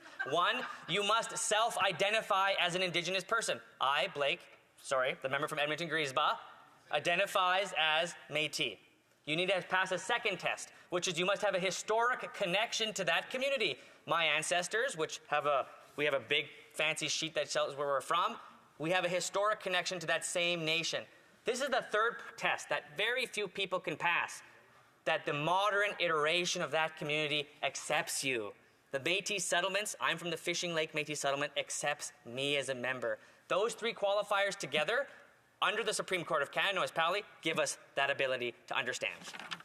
Resuming debate, the honourable member for Winnipeg Centre.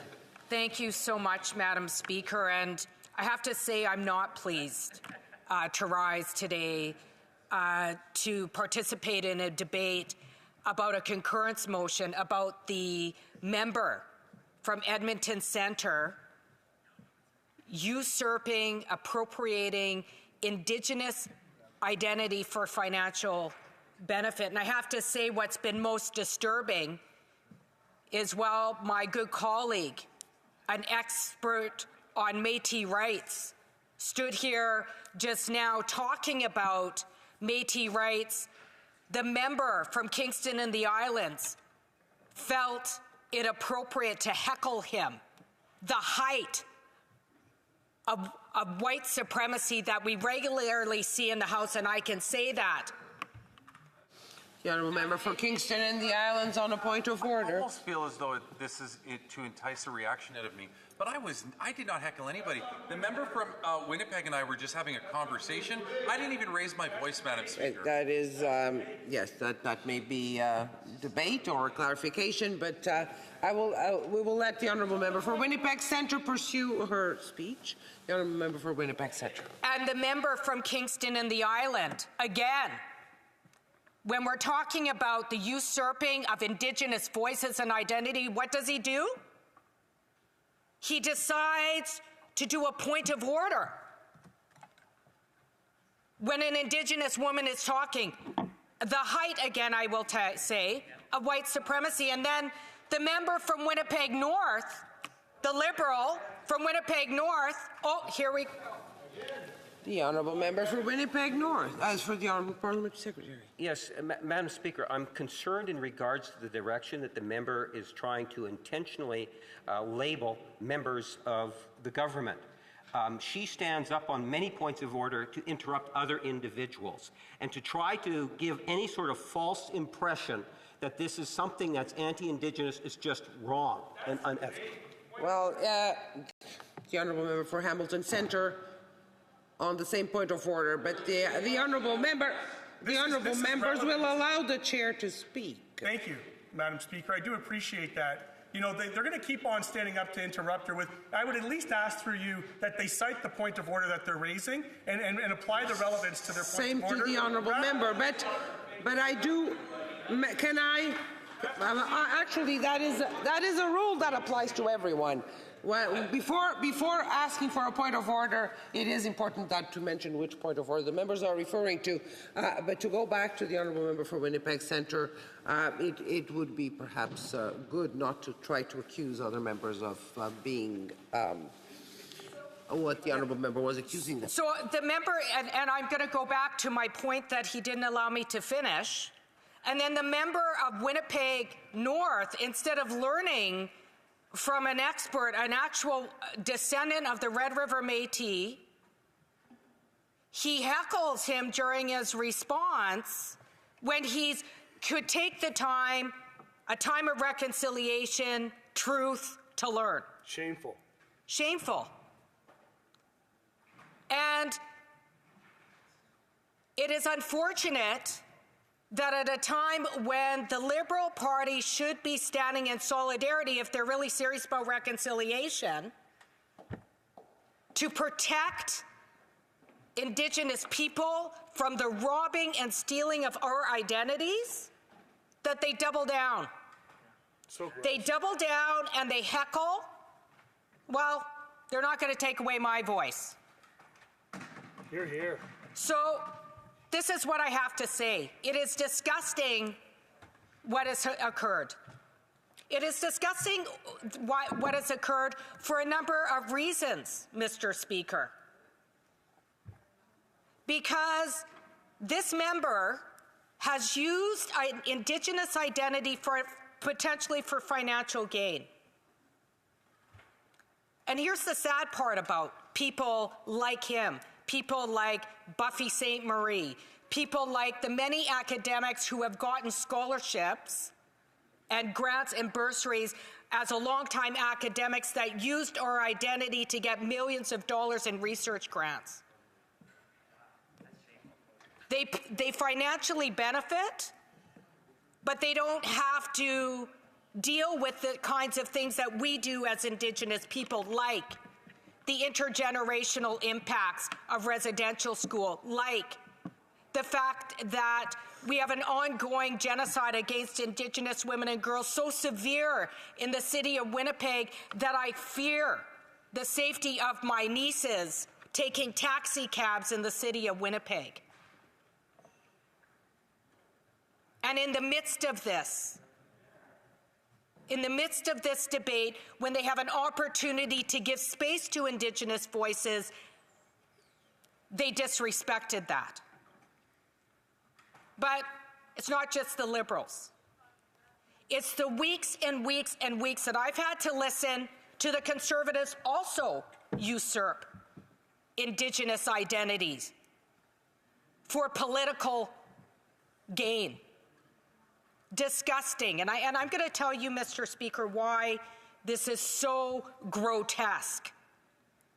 Because it was a Conservative government with Prime Minister Harper that said murdered and missing Indigenous women and girls was not on his radar.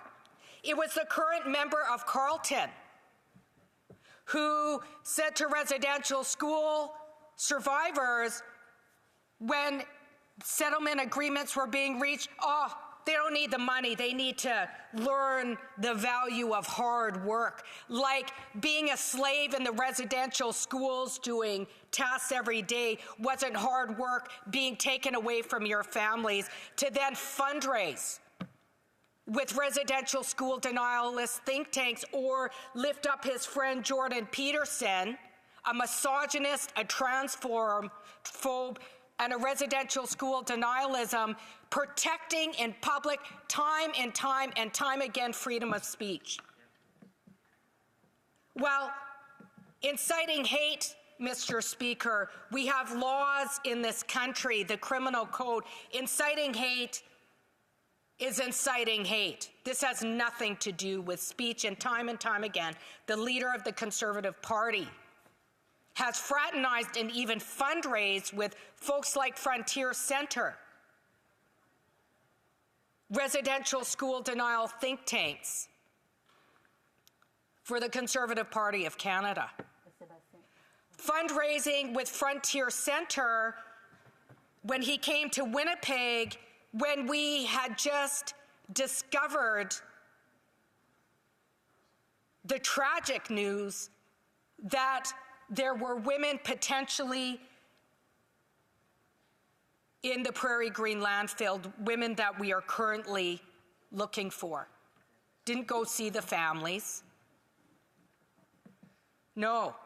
He decided instead to fundraise with residential school denying think tanks. And the member from Saskatoon West, who likened Indigenous people with criminality,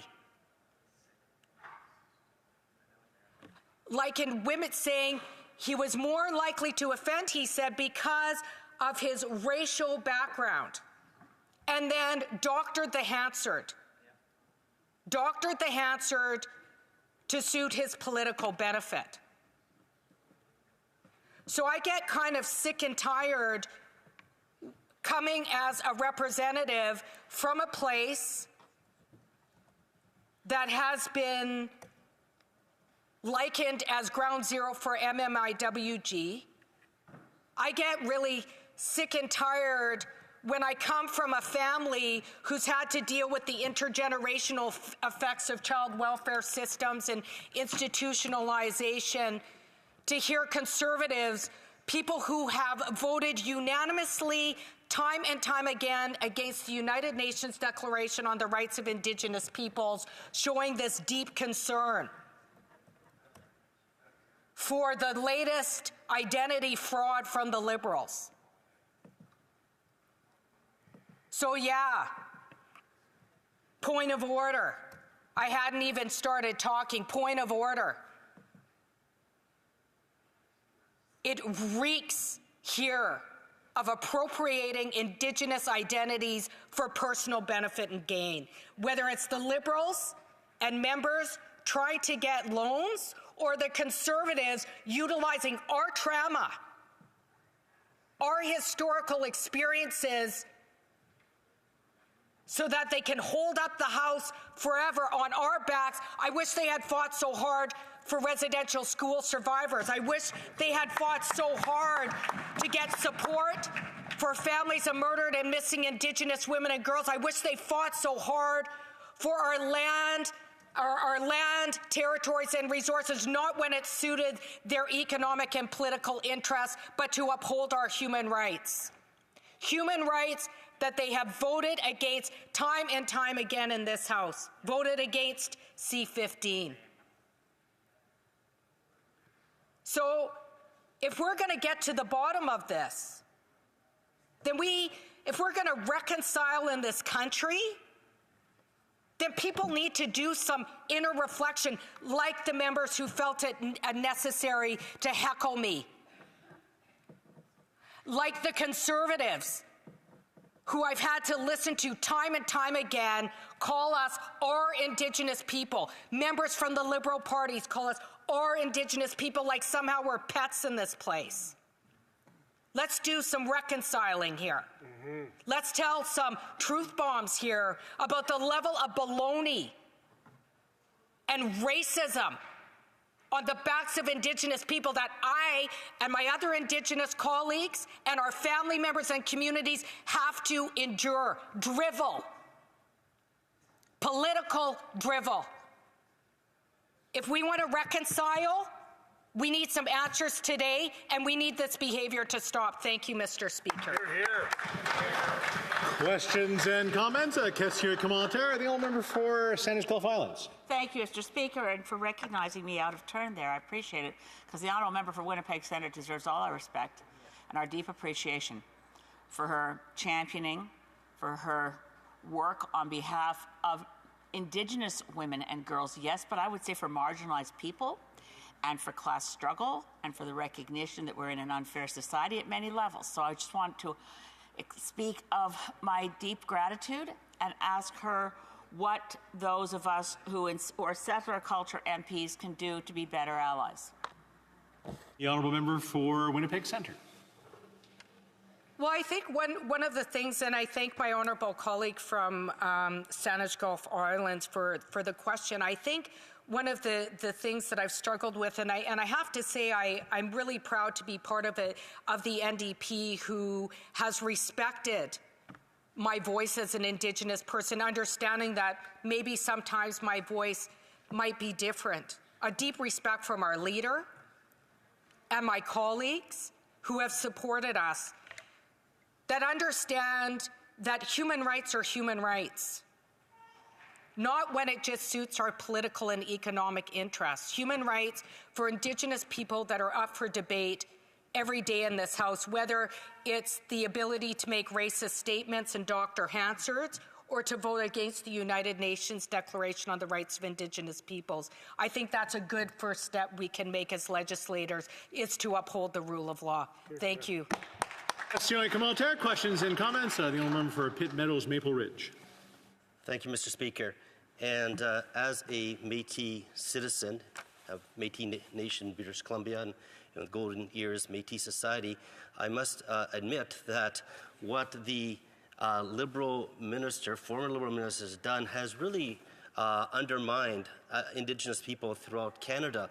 And it is a shame because, as was mentioned by a previous speaker, 1,100 companies that identified as Indigenous were delisted. And so we see the amount of fraud for economic and social and political gains as really very harmful. And we're seeing that just right across. I know that there was one lady, she was a judge with Mary Ellen Lapointe, and how she was highly respected, and yet it came across that she was also just using Indigenous to advance herself. So I wonder if the member would agree with me how this has hurt the Indigenous people.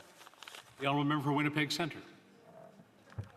You know what? What's happened is disgusting with the member from Edmonton Centre, but I'll tell you what else is disgusting equally for me is the way the Conservatives are also hijacking indigeneity and Indigenous identity for political gain. And I'll tell you how I know, for all the reasons I cited.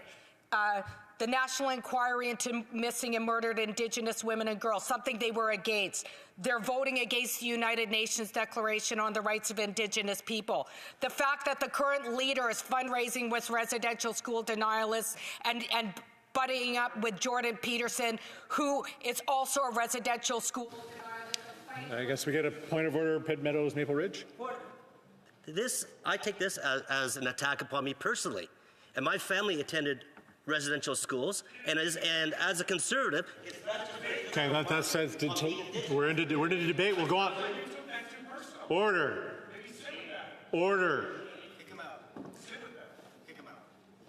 Questions et commentaires. Questions and comments. The honourable member for Shefford.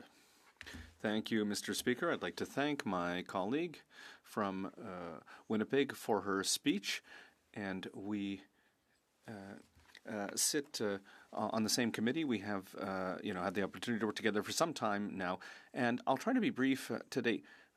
All these appropriations of fake Indigenous identity that we've been talking about today, and we see people who have access to funds, and they're taking away funds that could be used for reconciliation and nation-to-nation dialogue. And my colleague knows this. At our committee, we have study after study that's come by that's confirmed that we need programs for example, Indigenous women who are disproportionately affected by resource exploitation in the West. She knows that very well. She brought that study before committee, whether it be for the Red Dress movement. We need more programs for help that area. We need more funds to help support women who want to be economically self-sufficient and put in place the recommendations from the Missing and Murdered Indigenous Women's Report. I'd like to hear her speak about those issues. The honourable member for Winnipeg Centre. Well, I'd just like to thank my honourable colleague who's actually been a tremendous ally. I have to say the Status of Women Committee and the kind of support that I've had from women in the House of Commons that have worked across party line. I'd like to commend my honourable colleague for her support, especially in things like the Red Dress Alert, especially with things like the connection between increased violence against Indigenous women and girls and resource extraction projects. I know I'm out of time, Mr. Speaker, but I'd just like to thank my colleague. Resuming debate, reprise du débat. The honourable member for Kingston and the Islands. Thank you very much, Mr. Speaker. I'll be sharing my time with the member from Coquitlam for Coquitlam. I know that he has some prepared remarks on this particular subject, and I'm going to spend a little bit of time talking about why I think we're debating this today. But I think it's important just to bring everybody back to the same place to read what it is exactly that we're debating. This is a concurrence motion. It is a motion that came from committee and that the Conservatives have tabled today.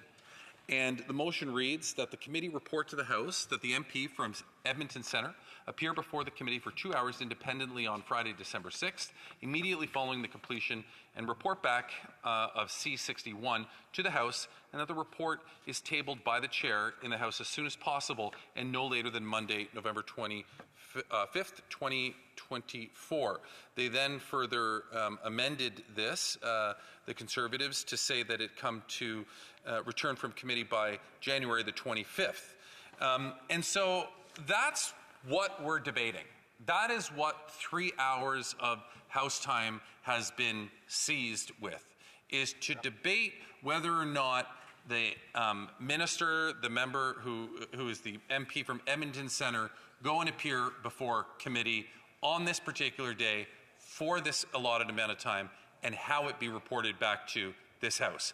That's what the Conservatives chose to use. And the reason why I bring this up is because, like so many times throughout this fall session that we have debated this issue specifically, these issues specifically about procedural tactics, Conservatives are doing this time and time again.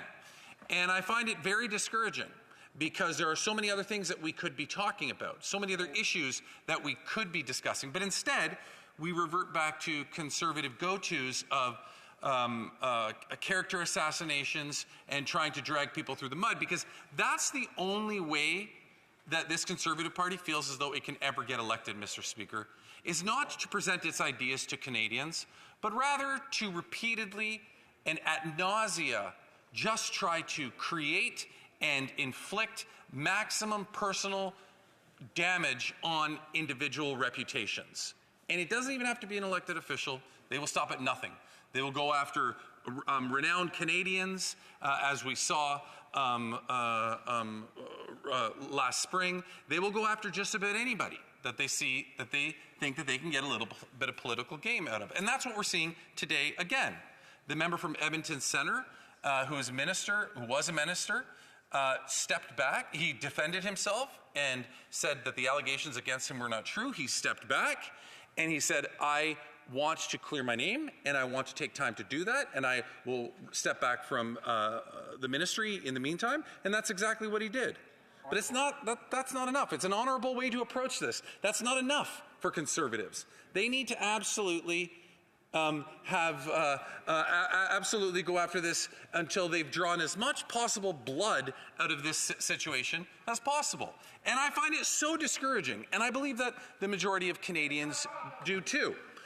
But you got to ask yourself, what do they not want to be talking about, Mr. Speaker? You know, some fairly, substantial bombshell allegations that have been dropped in the recently.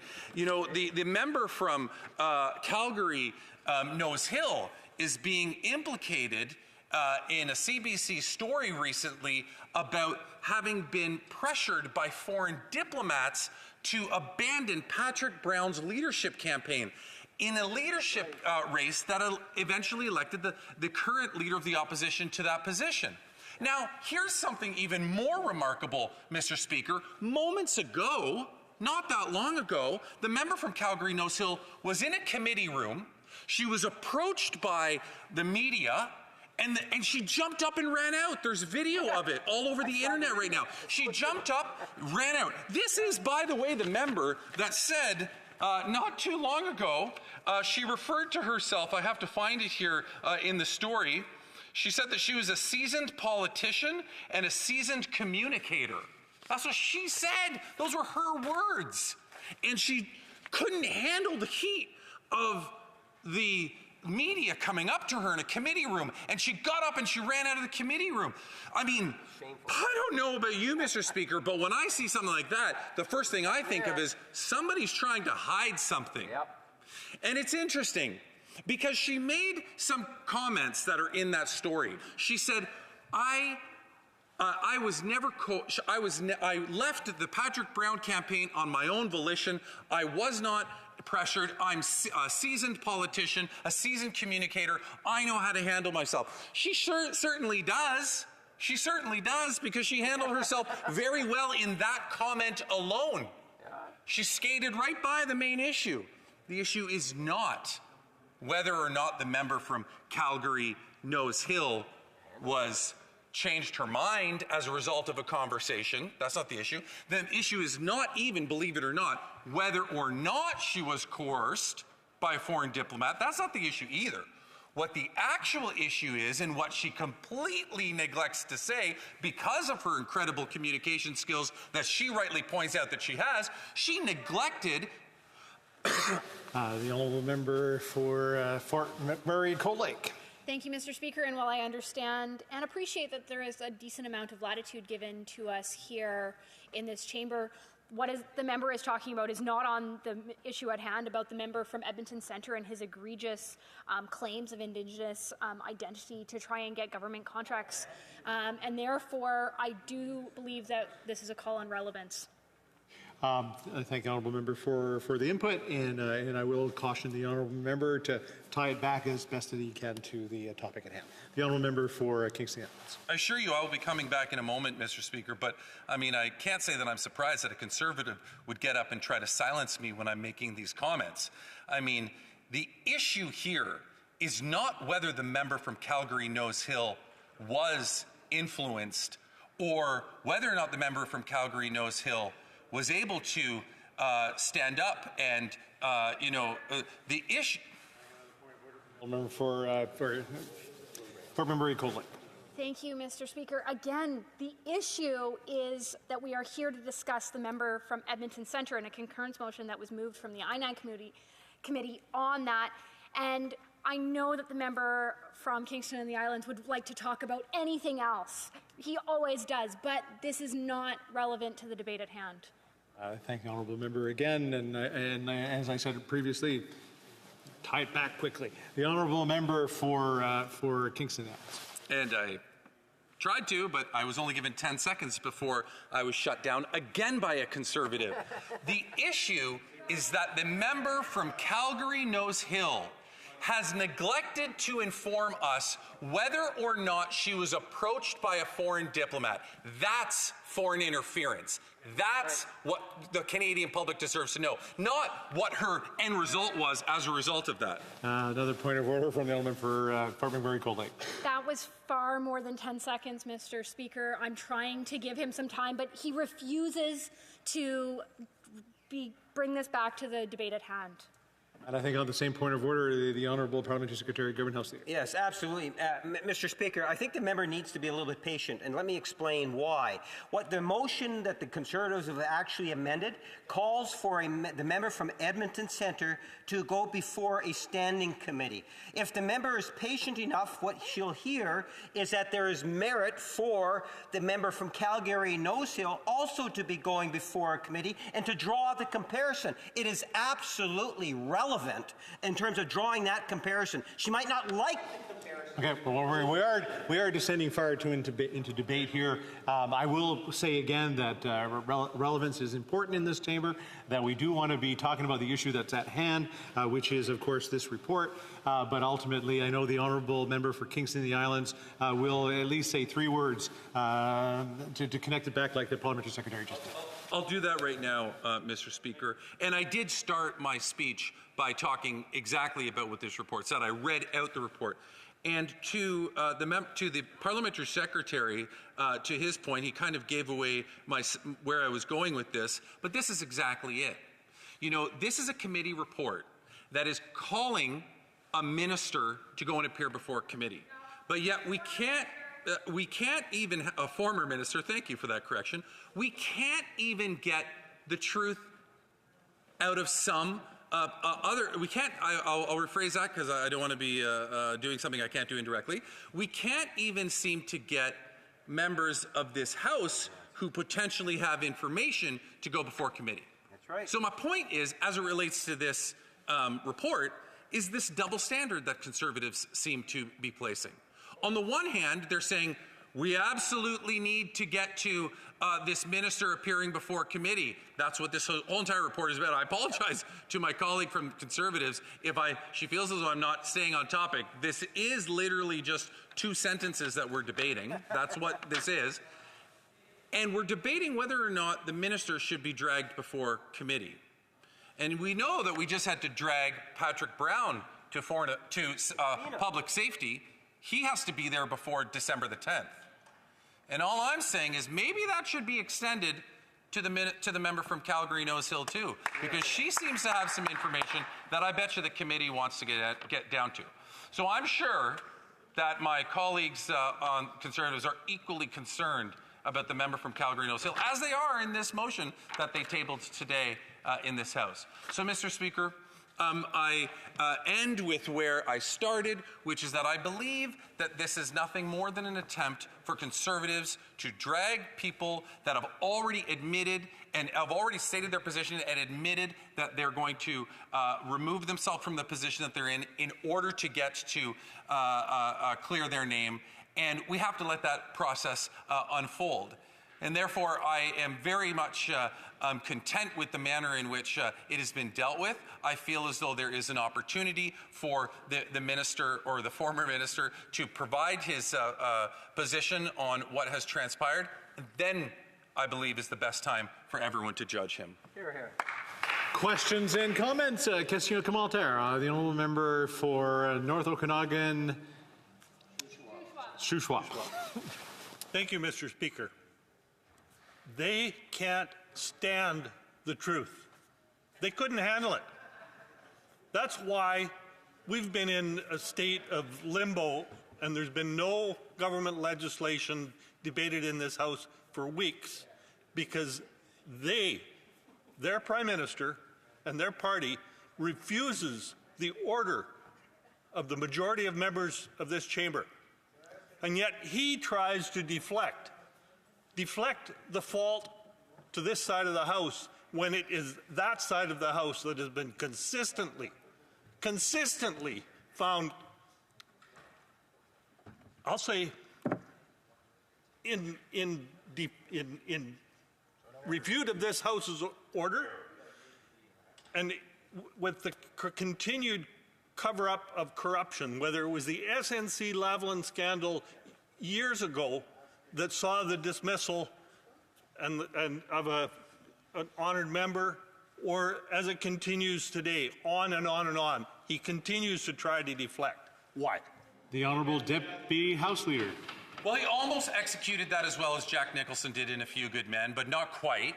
But I will say to the member, thank you for at least admitting that this concurrence motion is nothing more than trying to prolong the filibuster that they're doing on the former motion that we've been dealing for months. He said that. He just said that in his comments. What he said is, he said, we're doing this because we're trying to hold the government account for X, Y, and Z, and mention nothing about this report. So all I can say is thank you.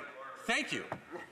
I think a point of order, the honourable member for Brandon Souris. The honourable member across the way has putting words in my colleague's mouth from BC here, and I think we're just depending into the debate we're having. Maybe if we get another round, I'll let the honourable member for Brandon Souris ask a question. Question, come on. Questions and comments. The honourable member for Abitibi-Témiscamingue. Thank you, Mr. Speaker. I listened to my colleague's speech, and well, I still have a question. Does he approve of his Liberal colleague from Edmonton Centre? Does he think he did the right thing? Does he think that there shouldn't be any consequences, that he's using Indigenous identity when he shouldn't? Mr. Speaker, I'd like to hear my colleague's thoughts on that. The Honourable Deputy House Leader. I said at the end of my speech, if the member was listening, Mr. Speaker, was that, and I said it in my speech as well earlier on, the member from Edmonton has defended himself and said that what he's being accused of is not true, and he removed himself from cabinet in order to defend his reputation and in order to clear his name. So rather than jump to the judgment that my friend across the way wants to jump to, I would rather wait until he has the opportunity to do that, see how that comes out, and then we can decide whether or not we want to tar and feather him. Questions and comments. The honourable member for Edmonton-Griesbach. Mr. Speaker, earlier in the post-election of 2015 and again in 2019, the Liberal Party itself had published a document claiming it had 11 Indigenous MPs. Included was the former Minister of Employment and Social Development, the member from Edmonton Centre. Why is it that does this member think the Liberals did that? The Honourable Deputy House Leader. Well, for the same reason that all political parties will identify various different people with various different backgrounds, for example, I think that's why this was done. Now, I guess the issue at heart here is whether or not, and I think that this is what I'm reading between the lines here, is that the member from Edmonton was in error by doing that, and he shouldn't have done that. That's what I'm hearing, and that's what is out there. But all I'm saying is, He says that that's not the case. He wants to clear his name. He stepped back from some of his responsibilities in order to do that. Why don't we give him the opportunity to try that? And then if it doesn't come out and it comes out that in fact that he was being egregious in his statements, then hold him to account at that point. Why the rush to judgment right now? Still time for a very quick question. The Honourable Parliamentary Secretary Gibbons. Yes, Mr. Speaker, I'm wondering if my colleague can just amplify or talk about the two systems, the Conservatives versus what they do with Liberals versus the member from, let's say, Calgary Nose Hill. The Honourable Deputy House Leader. Well, and this was the amazing thing that we saw earlier today with the question from the member from Selkirk Interlake Eastman. You couldn't have seen a double standard on display better than that question. Basically saying, well, hold on. She said that she didn't do it. We need to believe her. And meanwhile, when the member from Edmonton says, hold on, I'm being misrepresented in the way this is, everybody jumps on top of him. And I'm just saying, why can't we apply the same standard to everybody? The member from Selkirk Interlake Eastman showed exactly how he can't do that. Resuming debate, the Honourable Member for Coquitlam, Port Coquitlam. Thank you, Mr. Speaker. I want first to recognize that we are gathered on the traditional unceded territory of the Algonquin Anishinaabe people. Mr. Speaker, I would like to acknowledge the valuable work the Standing Committee on Indigenous and Northern Affairs has carried out by examining the infrastructure deficit confronting many Indigenous communities. The report prepared by the committee, titled A Path to Growth, Investing in the North, provides important insights into the challenges facing infrastructure development and maintenance in the North and helpfully recommends potential solutions for them. The report will help to inform policy and program decisions going forward. Common themes from this report are core to how we are proactively addressing challenges in partnership with Indigenous peoples. Following their lead, we are working to remove systematic barriers to economic development and to advance Indigenous economic self-determination. Before outlining some of the many ways we are making progress, however, I must respond to misleading statements being made in today's debate and set the record straight. As members of government have repeatedly made clear, Global Health Imports was never listed on the Indigenous Business Directory. Consequently, the company has not ever been part of the government's procurement program for Indigenous businesses, nor was it awarded any contracts through the procurement strategy for Indigenous businesses. Instead, I want to bring the focus back to tangible activities that are producing real results in the lives and livelihoods of Indigenous peoples. Together with Indigenous leaders, Indigenous business, and the broader sector, we are working to advance economic reconciliation. On this note, this past year, Indigenous Services Canada convened 2 economic reconciliation roundtables, which were attended by leaders from national Indigenous organizations and national Indigenous economic institutions, senior executives from Canada's financial sector, federal ministers, and senior federal officials. Indigenous peoples are leading the way to advance economic reconciliation. And what this level of engagement at the roundtables demonstrates is that economic reconciliation is not a conversation limited to government, but there are also commitments and buy-in from the financial sector to advance common goals. By supporting self-determined economic priorities and collaborating with leading economic thinkers across Canada, we will continue to drive toward concrete solutions, concrete actions, and concrete solutions that will make a difference in the everyday lives of First Nations, Inuit, and Métis people. The roundtables have advanced a common understanding of how public and private sector actions can help to remove access to capital barriers. Participants brought forward ideas for how greater access to risk capital could help to finance infrastructure gaps, while also exploring ways the financial sector can continue to adapt and develop expertise to best serve Indigenous communities in navigating complex land and financing questions. It is clear that relevant and topical data on Indigenous economies is essential to support community-level investment decisions. we are looking at opportunities for collaboration between Indigenous institutions and financial and statistical experts to address data gaps through the publishing of Indigenous economic outlooks. Partners are challenging us to reimagine how to develop these outlooks, with opportunities to blend traditional economic indicators with qualitative data and narrative storytelling.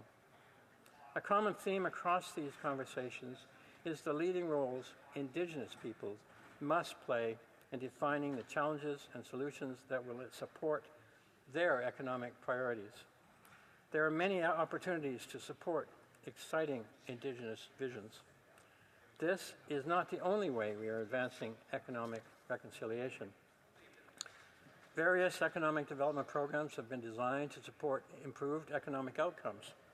For example, the Aboriginal Entrepreneurship Program, AEP, provides access to capital and access to business opportunities to Indigenous entrepreneurs and business owners in Canada. This program seeks to increase the number of viable businesses in Canada owned and controlled by Indigenous people and funds a broad range of entrepreneurial pursuits. It also aims to build capacity, reduce barriers, and increase access to capital by forging partnerships that will increase economic opportunities for First Nations, Inuit, and Métis people. Over the past 35 years, the program has distributed roughly 52,000 business loans worth $3.2 billion through its access to capital stream.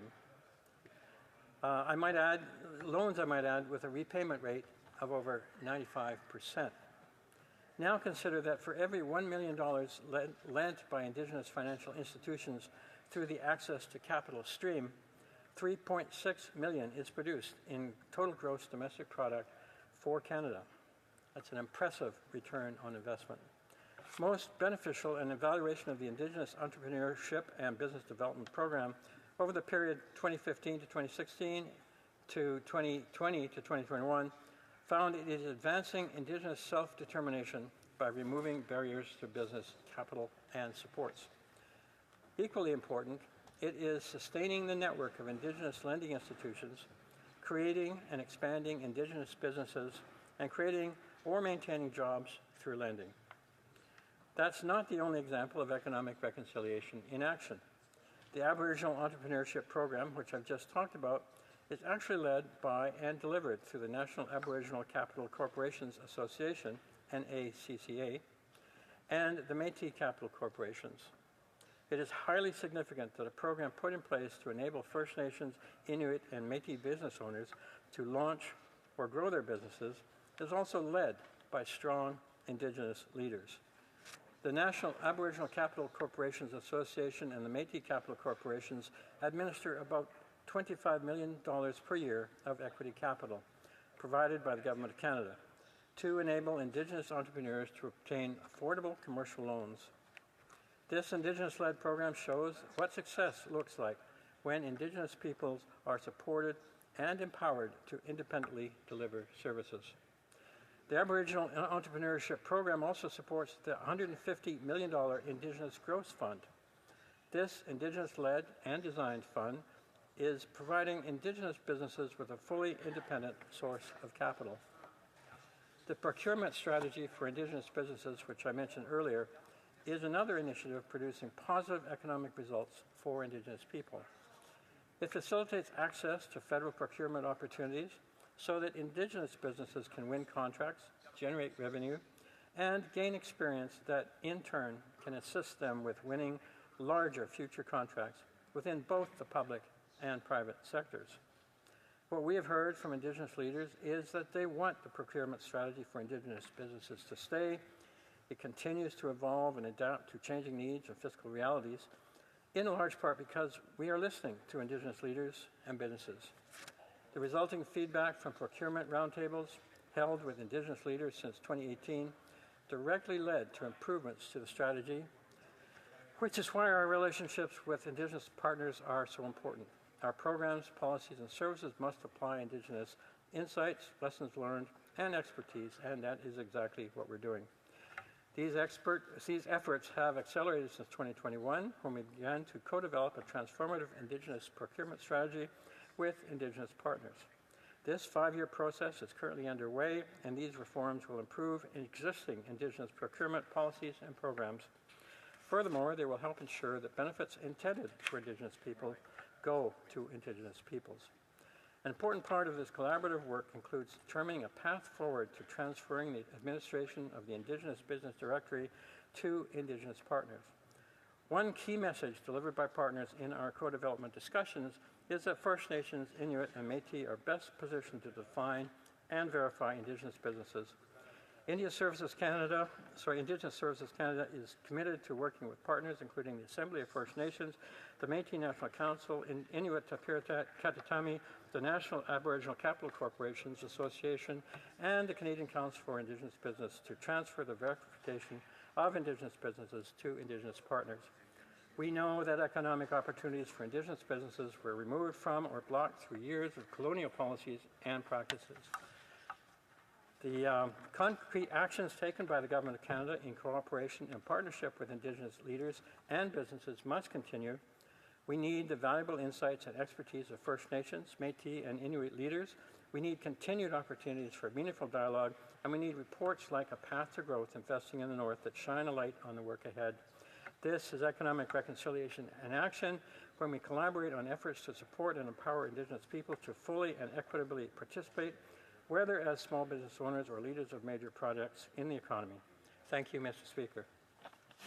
Questions and comments? Questions et commentaires? L'honorable. The Honourable Member for Abitibi-Témiscamingue. Thank you, Mr. Speaker. Basically, what the Liberals are telling us, it's as if nothing really to see here, but there's still the pretending to use the Indigenous identity, and even they've said themselves that they don't recognize them. We had a situation last year that also took place with the member for Nickerbelt Sudbury, if I remember correctly, his writing name. And I'm looking forward to see what will happen. Can the member, Coquitlam, agree? Does he agree with the fact that the member for Edmonton Centre has to go to committee as quickly as possible to answer questions from parliamentarians and to be accountable for the situation of having used public funds inefficiently, and also to be responsible and accountable? I'd like to hear what he has to say about that. Thank you. The honourable member for Coquitlam. I've heard the member from Edmonton Centre speak on this matter. He has assured me that there is no wrongdoing behind what has gone forward. There has been some confusion in his family history. He is sorting that out, and I have full confidence in him to do the right thing and to clear his name as we go forward. In comments, the honourable member for Sarnia-Lambton. Well, thank you, Mr. Speaker. And honestly, I can't believe what the member has said. There's still boiled water advisories, even though this government said that the nation-to-nation relationship was the most important. There's been very little action on truth and reconciliation, no action to speak of on murdered and missing Aboriginal women. And so is the member not embarrassed that a minister of the Crown had to step down under allegations that he misrepresented his Indigenous heritage? The honourable member for Coquitlam, Port Coquitlam. I have to say that the member from Edmonton Centre is not responsible for allegations that amount mainly to innuendo and smear against him. I would say that in regard to water advisories and so forth, that we committed to getting rid of almost all of them by 2021. We did get rid of almost all of them by 2021. But it's an ongoing issue that we work continuously with the various First Nation communities to resolve. Questions and comments. The honourable member for Rosemount La Petite Patrie. Thank you very much, Mr. Speaker. I'd like to thank my colleague for his speech. While the objective of giving 5% to companies from First Nations is obviously a laudable one with respect to reconciliation, but we know that there are 1,100 companies removed from the list because there was some things that were wrong. And people are trying to fraud the system and misappropriate funds, even though they're not from First Nations. And this comes from so high up that even the former minister, the member for Edmonton Centre, who was in a controversy about the fact that he was a pretendian and his company did so to get federal contracts in his own government. Does my colleague not find this absolutely scandalous? Thank you, Mr. Speaker. I object to the characterization of the member as a pretendium. As mentioned in my speech, his company received no funding through any Indigenous stream whatsoever. The member is a man of honor and good reputation, and I have full confidence that he will be able to restore his reputation as we go forward. Questions and comments? The Honourable Parliamentary Secretary, Government House Leader. Quickly. Thank you, Mr. Speaker. And I'm wondering if the member would share the same concern I have in regards to how the Conservative Party is bringing forward concurrence motions as a way to filibuster so that we're not debating other issues that are of critical importance for all Canadians. And what they're doing is they're always wanting to provide the report, go back to the committee, and give a specific instruction to the committee. And we're seeing more and more of that.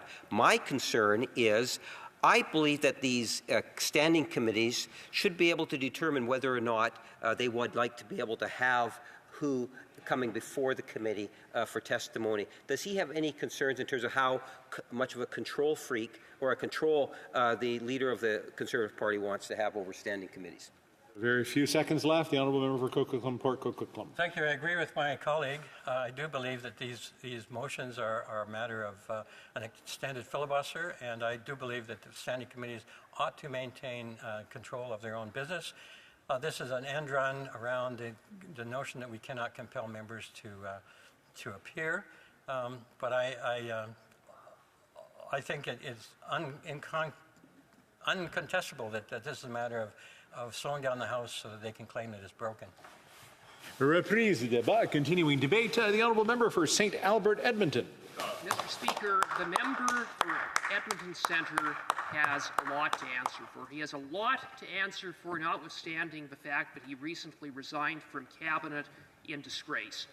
Among the serious matters that the member must answer for and be held accountable for is the fact that his shady, pandemic profiteering PPE company falsely held itself out to be a wholly owned Indigenous company when it applied for 2 federal government contracts.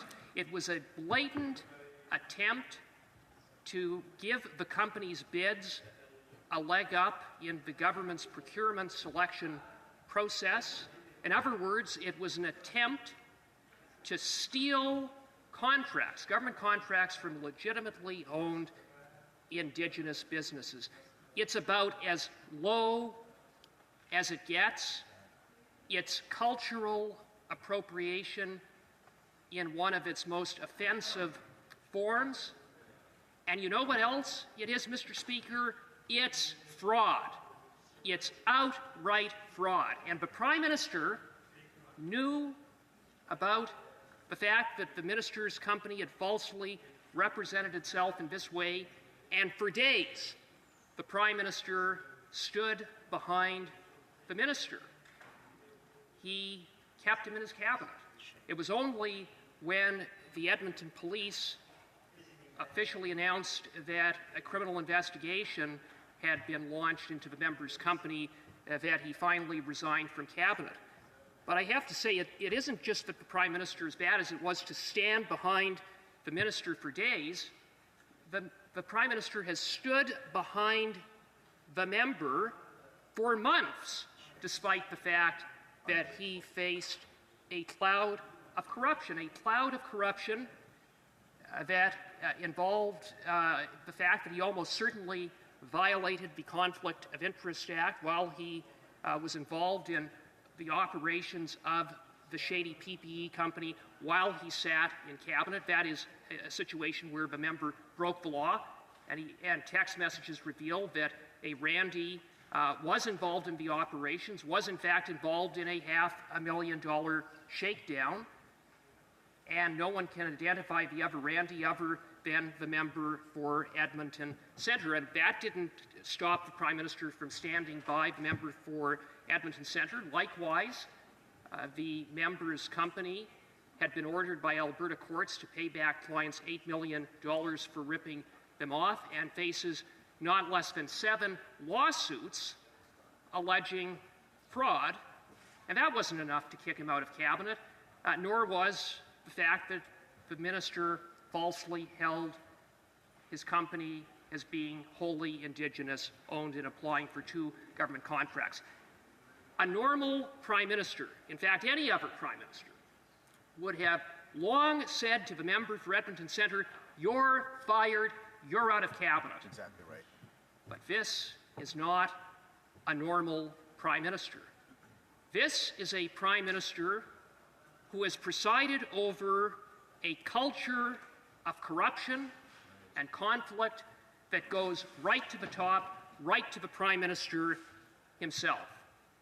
And I have to ask, was the Prime Minister's reluctance to fire the member for Edmonton Centre related to the fact that this is a Prime Minister who has been found guilty not once but twice of none other than breaking the Conflict of Interest Act? Could the Prime Minister's reluctance also have had something to do with the fact that he is, like the member for Edmonton Centre, a cultural appropriator? This is a Prime Minister who has worn blackface more times than he can recall.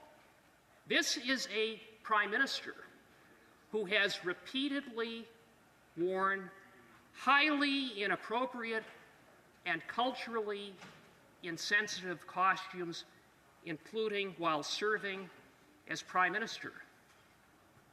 Could it be that the Prime Minister was reluctant to fire the member for Edmonton Centre for such things as breaking the Conflict of Interest Act and being a cultural appropriator, because by that standard, not only would the Prime Minister have to fire the member for Edmonton Centre, he'd also have to fire himself? I would submit that a strong inference in the affirmative can be drawn in that regard. And with respect to the member for Edmonton Centre and the fact that his company falsely represented itself as being wholly Indigenous owned, the member's excuse is that he had no idea, that it was all the fault of his business partner, Anderson. Well, let me observe that the member for Edmonton Centre has repeatedly and disturbingly held himself out to be Indigenous. This is a member who once said that he was Métis, then he said he was non-status adopted Cree, then he said he wasn't Indigenous at all but an ally of Indigenous peoples, and now I believe he is purporting again to be Métis. Maybe he's not. It's tough to keep track given all of the representations over the years that the member for Edmonton Centre has made about his Indigenous status, which in fact he doesn't have. And I have to also observe that I've listened to that member make those representations. I can remember when he sat over there between 2015 and 2019, and I heard him make those types of representations enough times that I simply assumed that one aspect of his background was that he had an Indigenous ancestry of some sort. Now, so for the member to say that he had no idea doesn't bear any credibility. I would submit that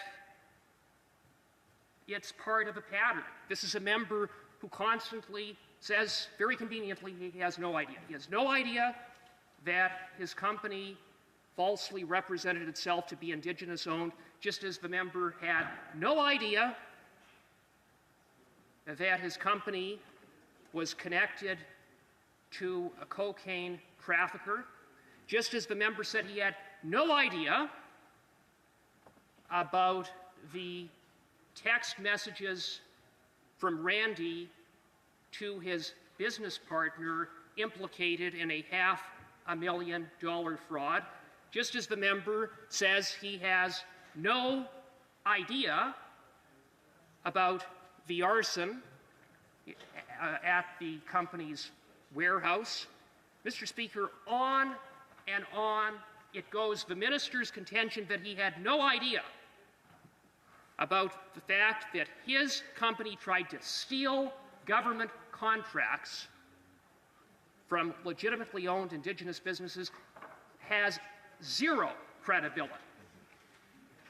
I would further observe that the minister, at the time that these bids were made and these false representations were made, the minister wasn't just anyone at the company. He was one of two partners at the company, and he was involved in the operations of the company on a day-to-day basis. This was, after all, before the member returned and was appointed to cabinet after the 2021 election.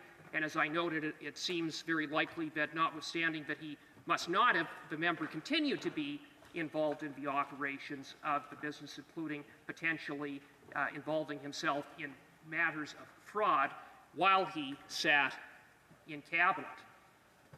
And so, Mr. Speaker, it is imperative that the minister come before committee to answer questions. The day that the minister resigned from cabinet happened to be the very day that he was scheduled to appear before the Ethics Committee. I have to say that I find it highly suspicious that the member resigned from cabinet on that very day.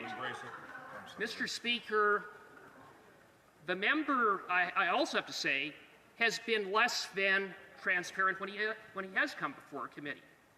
When he first appeared before committee, when allegations surrounding these text messages of a Randy, he claimed, and he had committee believe, that he had nothing to do with the company, nothing to do with the operations, nothing to do with communicating with Anderson, until further text messages revealed that this Randy was in Vancouver at the very same time that the minister was in Vancouver.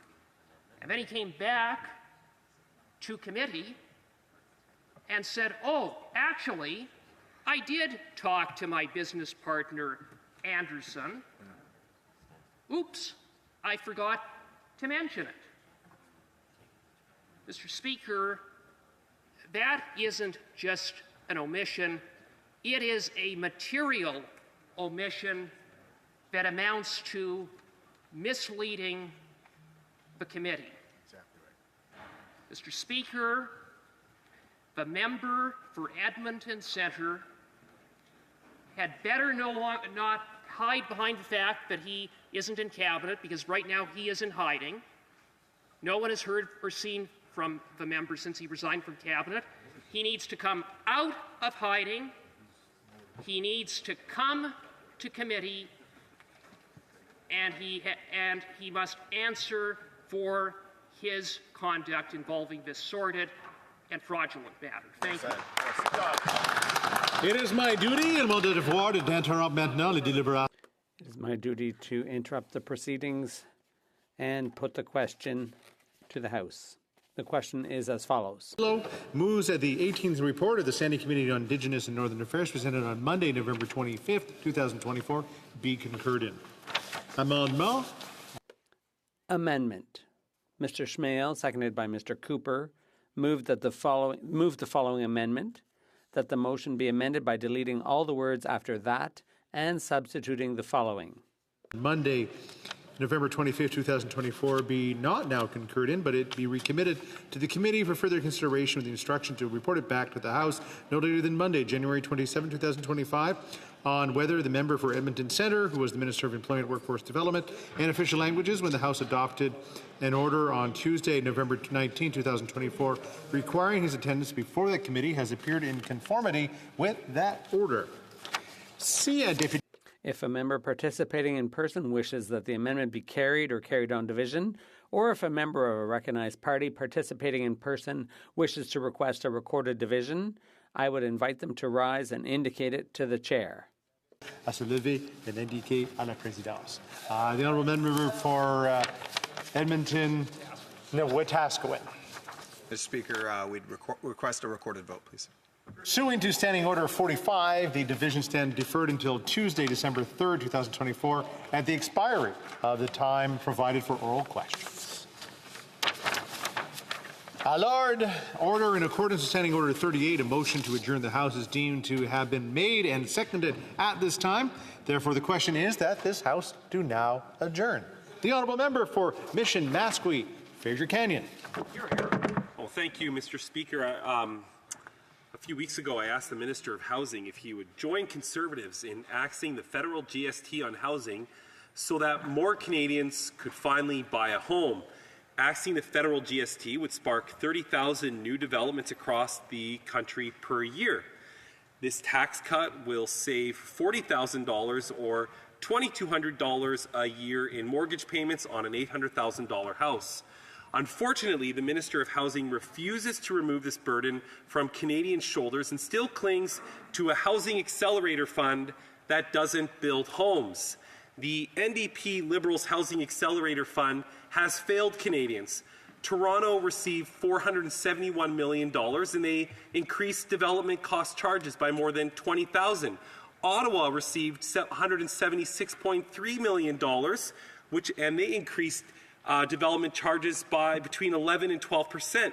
In my own hometown of Abbotsford, we received $25.6 million, and they increased development charges by 54%. And indeed, even in the letter they sent to Minister Fraser, to the Minister of Housing, after he requested a supportive letter from them, my own municipality cannot tell the minister how many homes, in fact, have been built with the housing accelerator money they have received.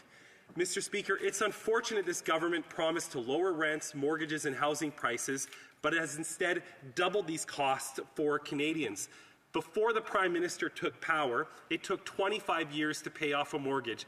Now it takes 25 years just to save up for a down payment. Things have gotten so bad that some families believe that they will never be able to pay off their mortgage, let alone get one. Only in Canada has housing become so unaffordable so quickly. Home prices are expected to once again break the records they set just recently. Between 25,000 and 35,000 people are homeless on any given night in Canada. 30% of Canadians who are homeless come from Indigenous communities. 22% of shelters are aimed at young homeless in Canada, while 20% of people experiencing homelessness are between the ages of 13 and 24 years of age. 88% of renters are saying that their goal of owning a home is out of reach, so much so that 28% of Canadians are considering moving to another country for greater affordability. Back in October 2015, a month before this Prime Minister took office, it only took 39% of the median pre-tax household income to cover home ownership costs. Now it's about 60%.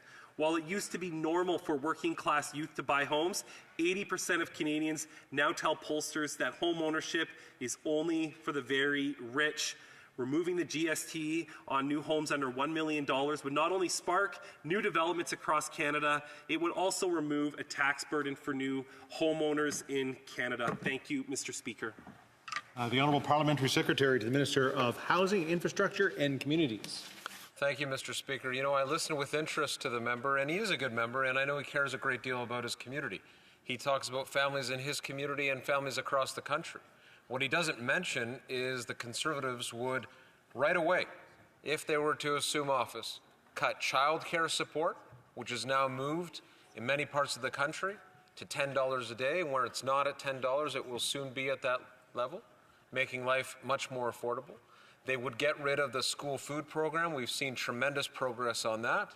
Recently, the provincial government on Ontario came together with the federal government. We've seen Manitoba move forward. We've seen Prince Edward Island move forward. What about support to help those living with diabetes? Free insulin, Mr. Speaker. They would get rid of that. And what they'd also do, to the point at hand, is get rid of support for housing. He talks about this big, bold idea, so-called, that the Leader of the Opposition has put forward to lift GST off of the purchase price of a home. How would they pay for that, Mr. Speaker?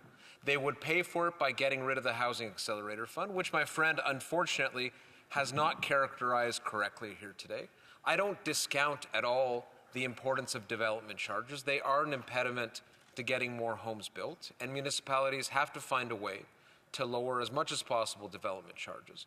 But what he doesn't talk about is the systemic changes that come as a result of this federal government attaching conditions to federal funding for municipalities, so that, for example, zoning changes can become possible.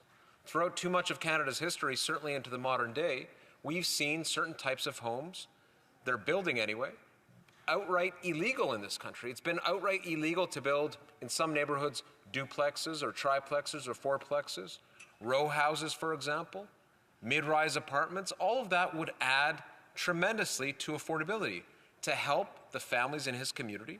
Those young couples, for example, I especially have them on my mind, who have a tough time, if they can put together a down payment, finding a home that is affordable for them. They can't do it right now in so many instances.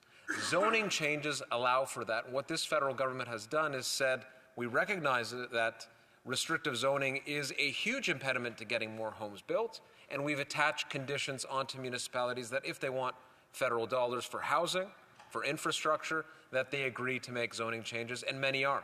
178 agreements at this point, Mr. Speaker, and that number will grow. Finally, Mr. Speaker, on this point, he fails to also mention that this GST proposal of theirs would lead to the cancellation of the government's infrastructure support for communities. You can't have housing unless you have infrastructure to connect, for example, water systems to homes, to connect roads to homes, to make neighborhoods possible, Mr. Speaker. We've said there is a need for that, and we attached a condition there too, that development charges be frozen to April 2024 levels to ensure that development charges and that issue is in the first instance dealt with, but also to ensure that municipalities are doing what they need to do to get more homes built. This is why this condition exists, and the Conservatives get rid of it. The honourable member for Mission Mesquite, Fraser Canning.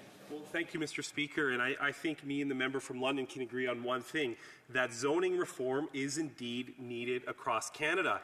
It was actually under the previous election platform from the Conservative Party where zoning measures were introduced as a means to spur more development. The Liberals, in fact, copied our plan. The Premier of British Columbia implemented similar policies and actually targeted my community of Abbotsford to put in those very zoning changes to encourage fourplexes, etc., to be built. In fact, my very street is now zoned for fourplexes. I will note the member mentioned $10 a day daycare.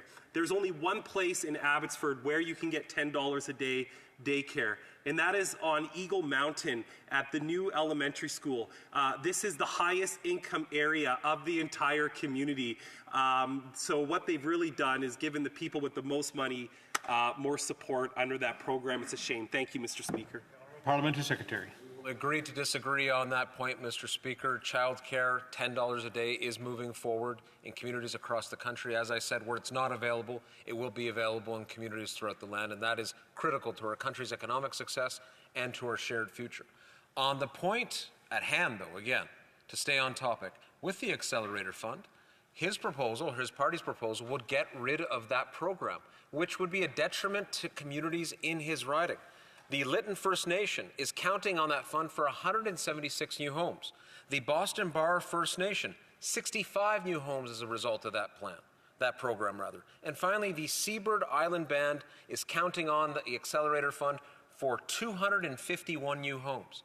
I'm not sure what the opposition has, or the official opposition has, against the federal government working with municipalities, with Indigenous communities to get more homes built and attaching conditions to ensure more homes get built. We are doing that, Mr. Speaker, and we will continue to. The Conservatives are standing in the way. The honourable member for Spadina, Fort York. Mr. Speaker, in my question to the Minister of Immigration on November 22nd of last month, I can only think that the minister's reply was not only to ignore the question, but to deflect from accountability for his failures with a personal attack on me and my staff that was as pathetic as it was transparent. And let's be honest, we all know that someone resorts to personal attacks when they can't defend a position based on its merits. And there's no defending this minister's complete and utter incompetence.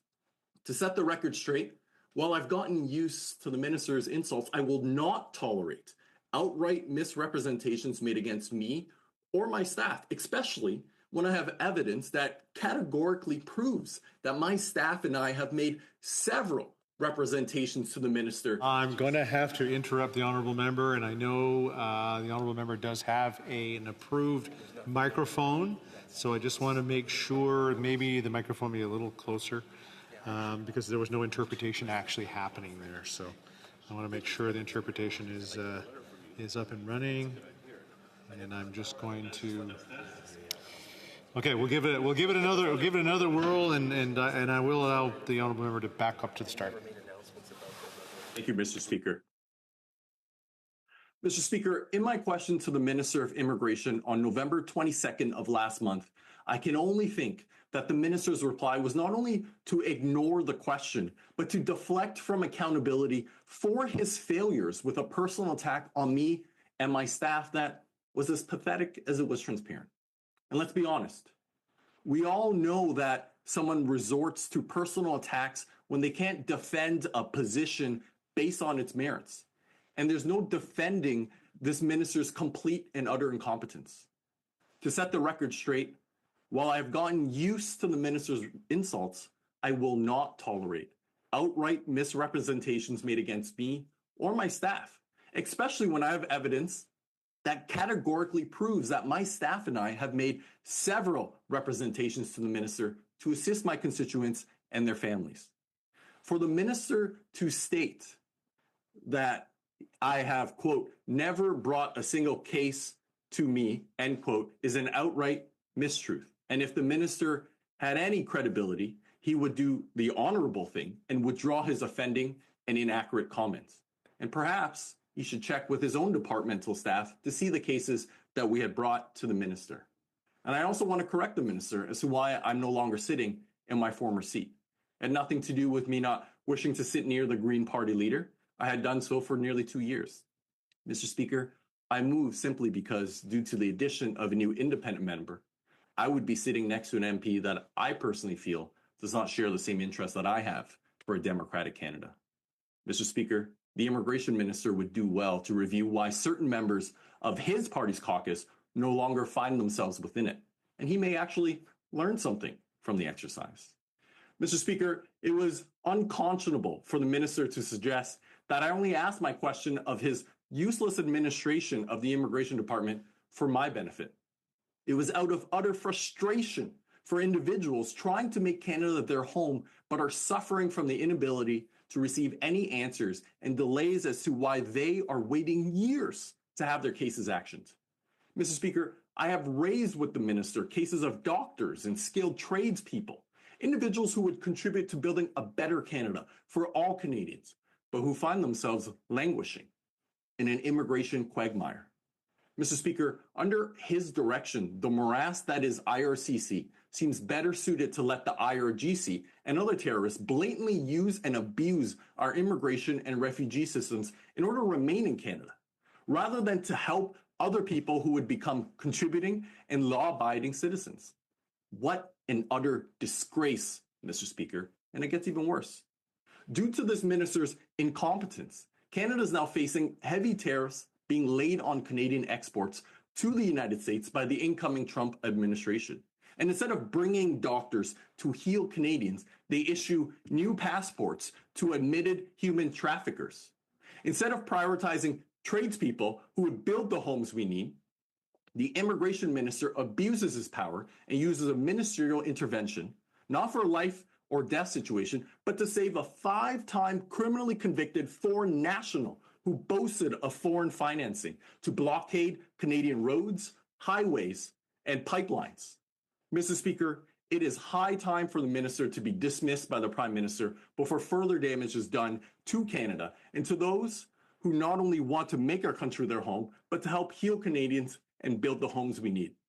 Therefore, Mr. Speaker, wouldn't the Parliamentary Secretary agree that the first step to fixing a problem is to acknowledge that we have one, and at the core of it is an incompetent minister with twisted priorities? Thank you, Mr. Speaker. The Honourable Parliamentary Secretary to the Minister of Services to Citizens. Thank you, Mr. Speaker. It's an honour for me to rise in the House and to answer my colleague's question. We've heard my colleague talk about personal attacks. He made personal attacks towards a minister. We've heard that he doesn't agree with our immigration system. Also, this attempt to scare Canadians about everything that could happen with immigration. But let me tell you how important it is for our government and for the department to not be able to discuss specific cases publicly. We can't discuss specific cases publicly, but I can talk about some of the major points when it comes to immigration. Each application has its own considerations. Each application, has a number of variables in terms of the program they apply to and the number of cases available in that program. The time it takes to get into the system would be slowed down if information is missing in the application or if the applicant isn't quick to reply to questions. Mr. Speaker, in my writing, my colleague talked about doctors. He also talked about specialists who are, part of our society. In my writing, in La Petite Nation, we have doctors who are there to support the community, who accept to stay in our rural community, but it's because of our immigration system, the immigration system we put in place, that communities like mine in La Petite Nation can have good doctors. And it's the same for our workers in the agricultural sector. They depend on everything that, we depend on them, rather, for everything that we eat in our plates. We know that there are our tourism sector as well. There are workers, for example, at the Chateau Montebello in La Petite Nation who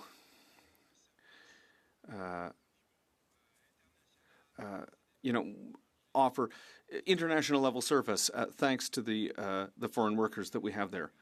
We also know that there's strong demand to immigrate to Canada, and a huge number of demands of requests for immigration are presented every year. People who want to benefit from our way of life, and we're working hard to meet the demand within the planned immigration levels. The department is meeting its goal of processing 80% of applications within service standards, including for citizenship, for high-skilled workers under federal jurisdiction. There's also provincial nominees and family reunification for spouses, partners, and children. It reminds me of Tony, my barber, who's working right now, who's, come to Canada from a country that's at war. So, our immigration system is there for people like them. Our plan is also to modernize and strengthen the system to make it more accessible while taking into account the lack of housing in Canada. So we also need to lower immigration levels, but we need to do it the right way. We're also applying merit in a number of programs to reduce bureaucracy and will improve service to clients and to Canadians, just as we're aligning immigration levels targets for 2025 to 2027. But I have one message for my colleague. You have to stop scaring Canadians, Mr. Speaker. The Honourable Member for Spadina Fort York. Mr. Speaker, the Parliamentary Secretary accused me of trying to scare Canadians. Let me tell you what is scary. An ISIS terrorist who is on video ripping apart the body of his victim receiving Canadian citizenship. What is scary is an admitted human trafficker being issued a new frickin' passport. What is scary is a foreign national criminally convicted 5 times being saved from deportation ordered by the Immigration Department and upheld by the court. What is scary, Mr. Speaker, is that Parliamentary Secretary not only doesn't seem to find any of this concerning, he actively defends it. So my question to the Parliamentary Secretary is simple. If he was Minister of Immigration, would he be doing exactly what his minister is doing now? Nothing. Or would he actually be taking real action to protect Canadians, secure our border, and protect our livelihoods so we are not taxed to oblivion by the incoming Trump administration? Thank you, Mr. Speaker. The Honourable Parliamentary Secretary. Mr. Speaker, I absolutely trust our immigration minister. I have full confidence in him. He is working with our national security agencies. He's working with the Prime Minister's office, with the best experts that we have in Canada. The immigration minister is supported by several departments so that he can provide the best security possible for Canadians. We've strengthened our borders. We've invested in technology. We've also invested in Border Services agents. Why? So that we can do better. Starting from the identification of new immigrants who are coming into Canada, there's a whole range of services that we need to go through to make sure that our new immigrants are safe in Canada and that Canadians are safe to receive immigrants. The motion to adjourn the House is now deemed to have been adopted. Accordingly, this House stands adjourned until tomorrow at 10 a.m. pursuant to Standing Order 24-1.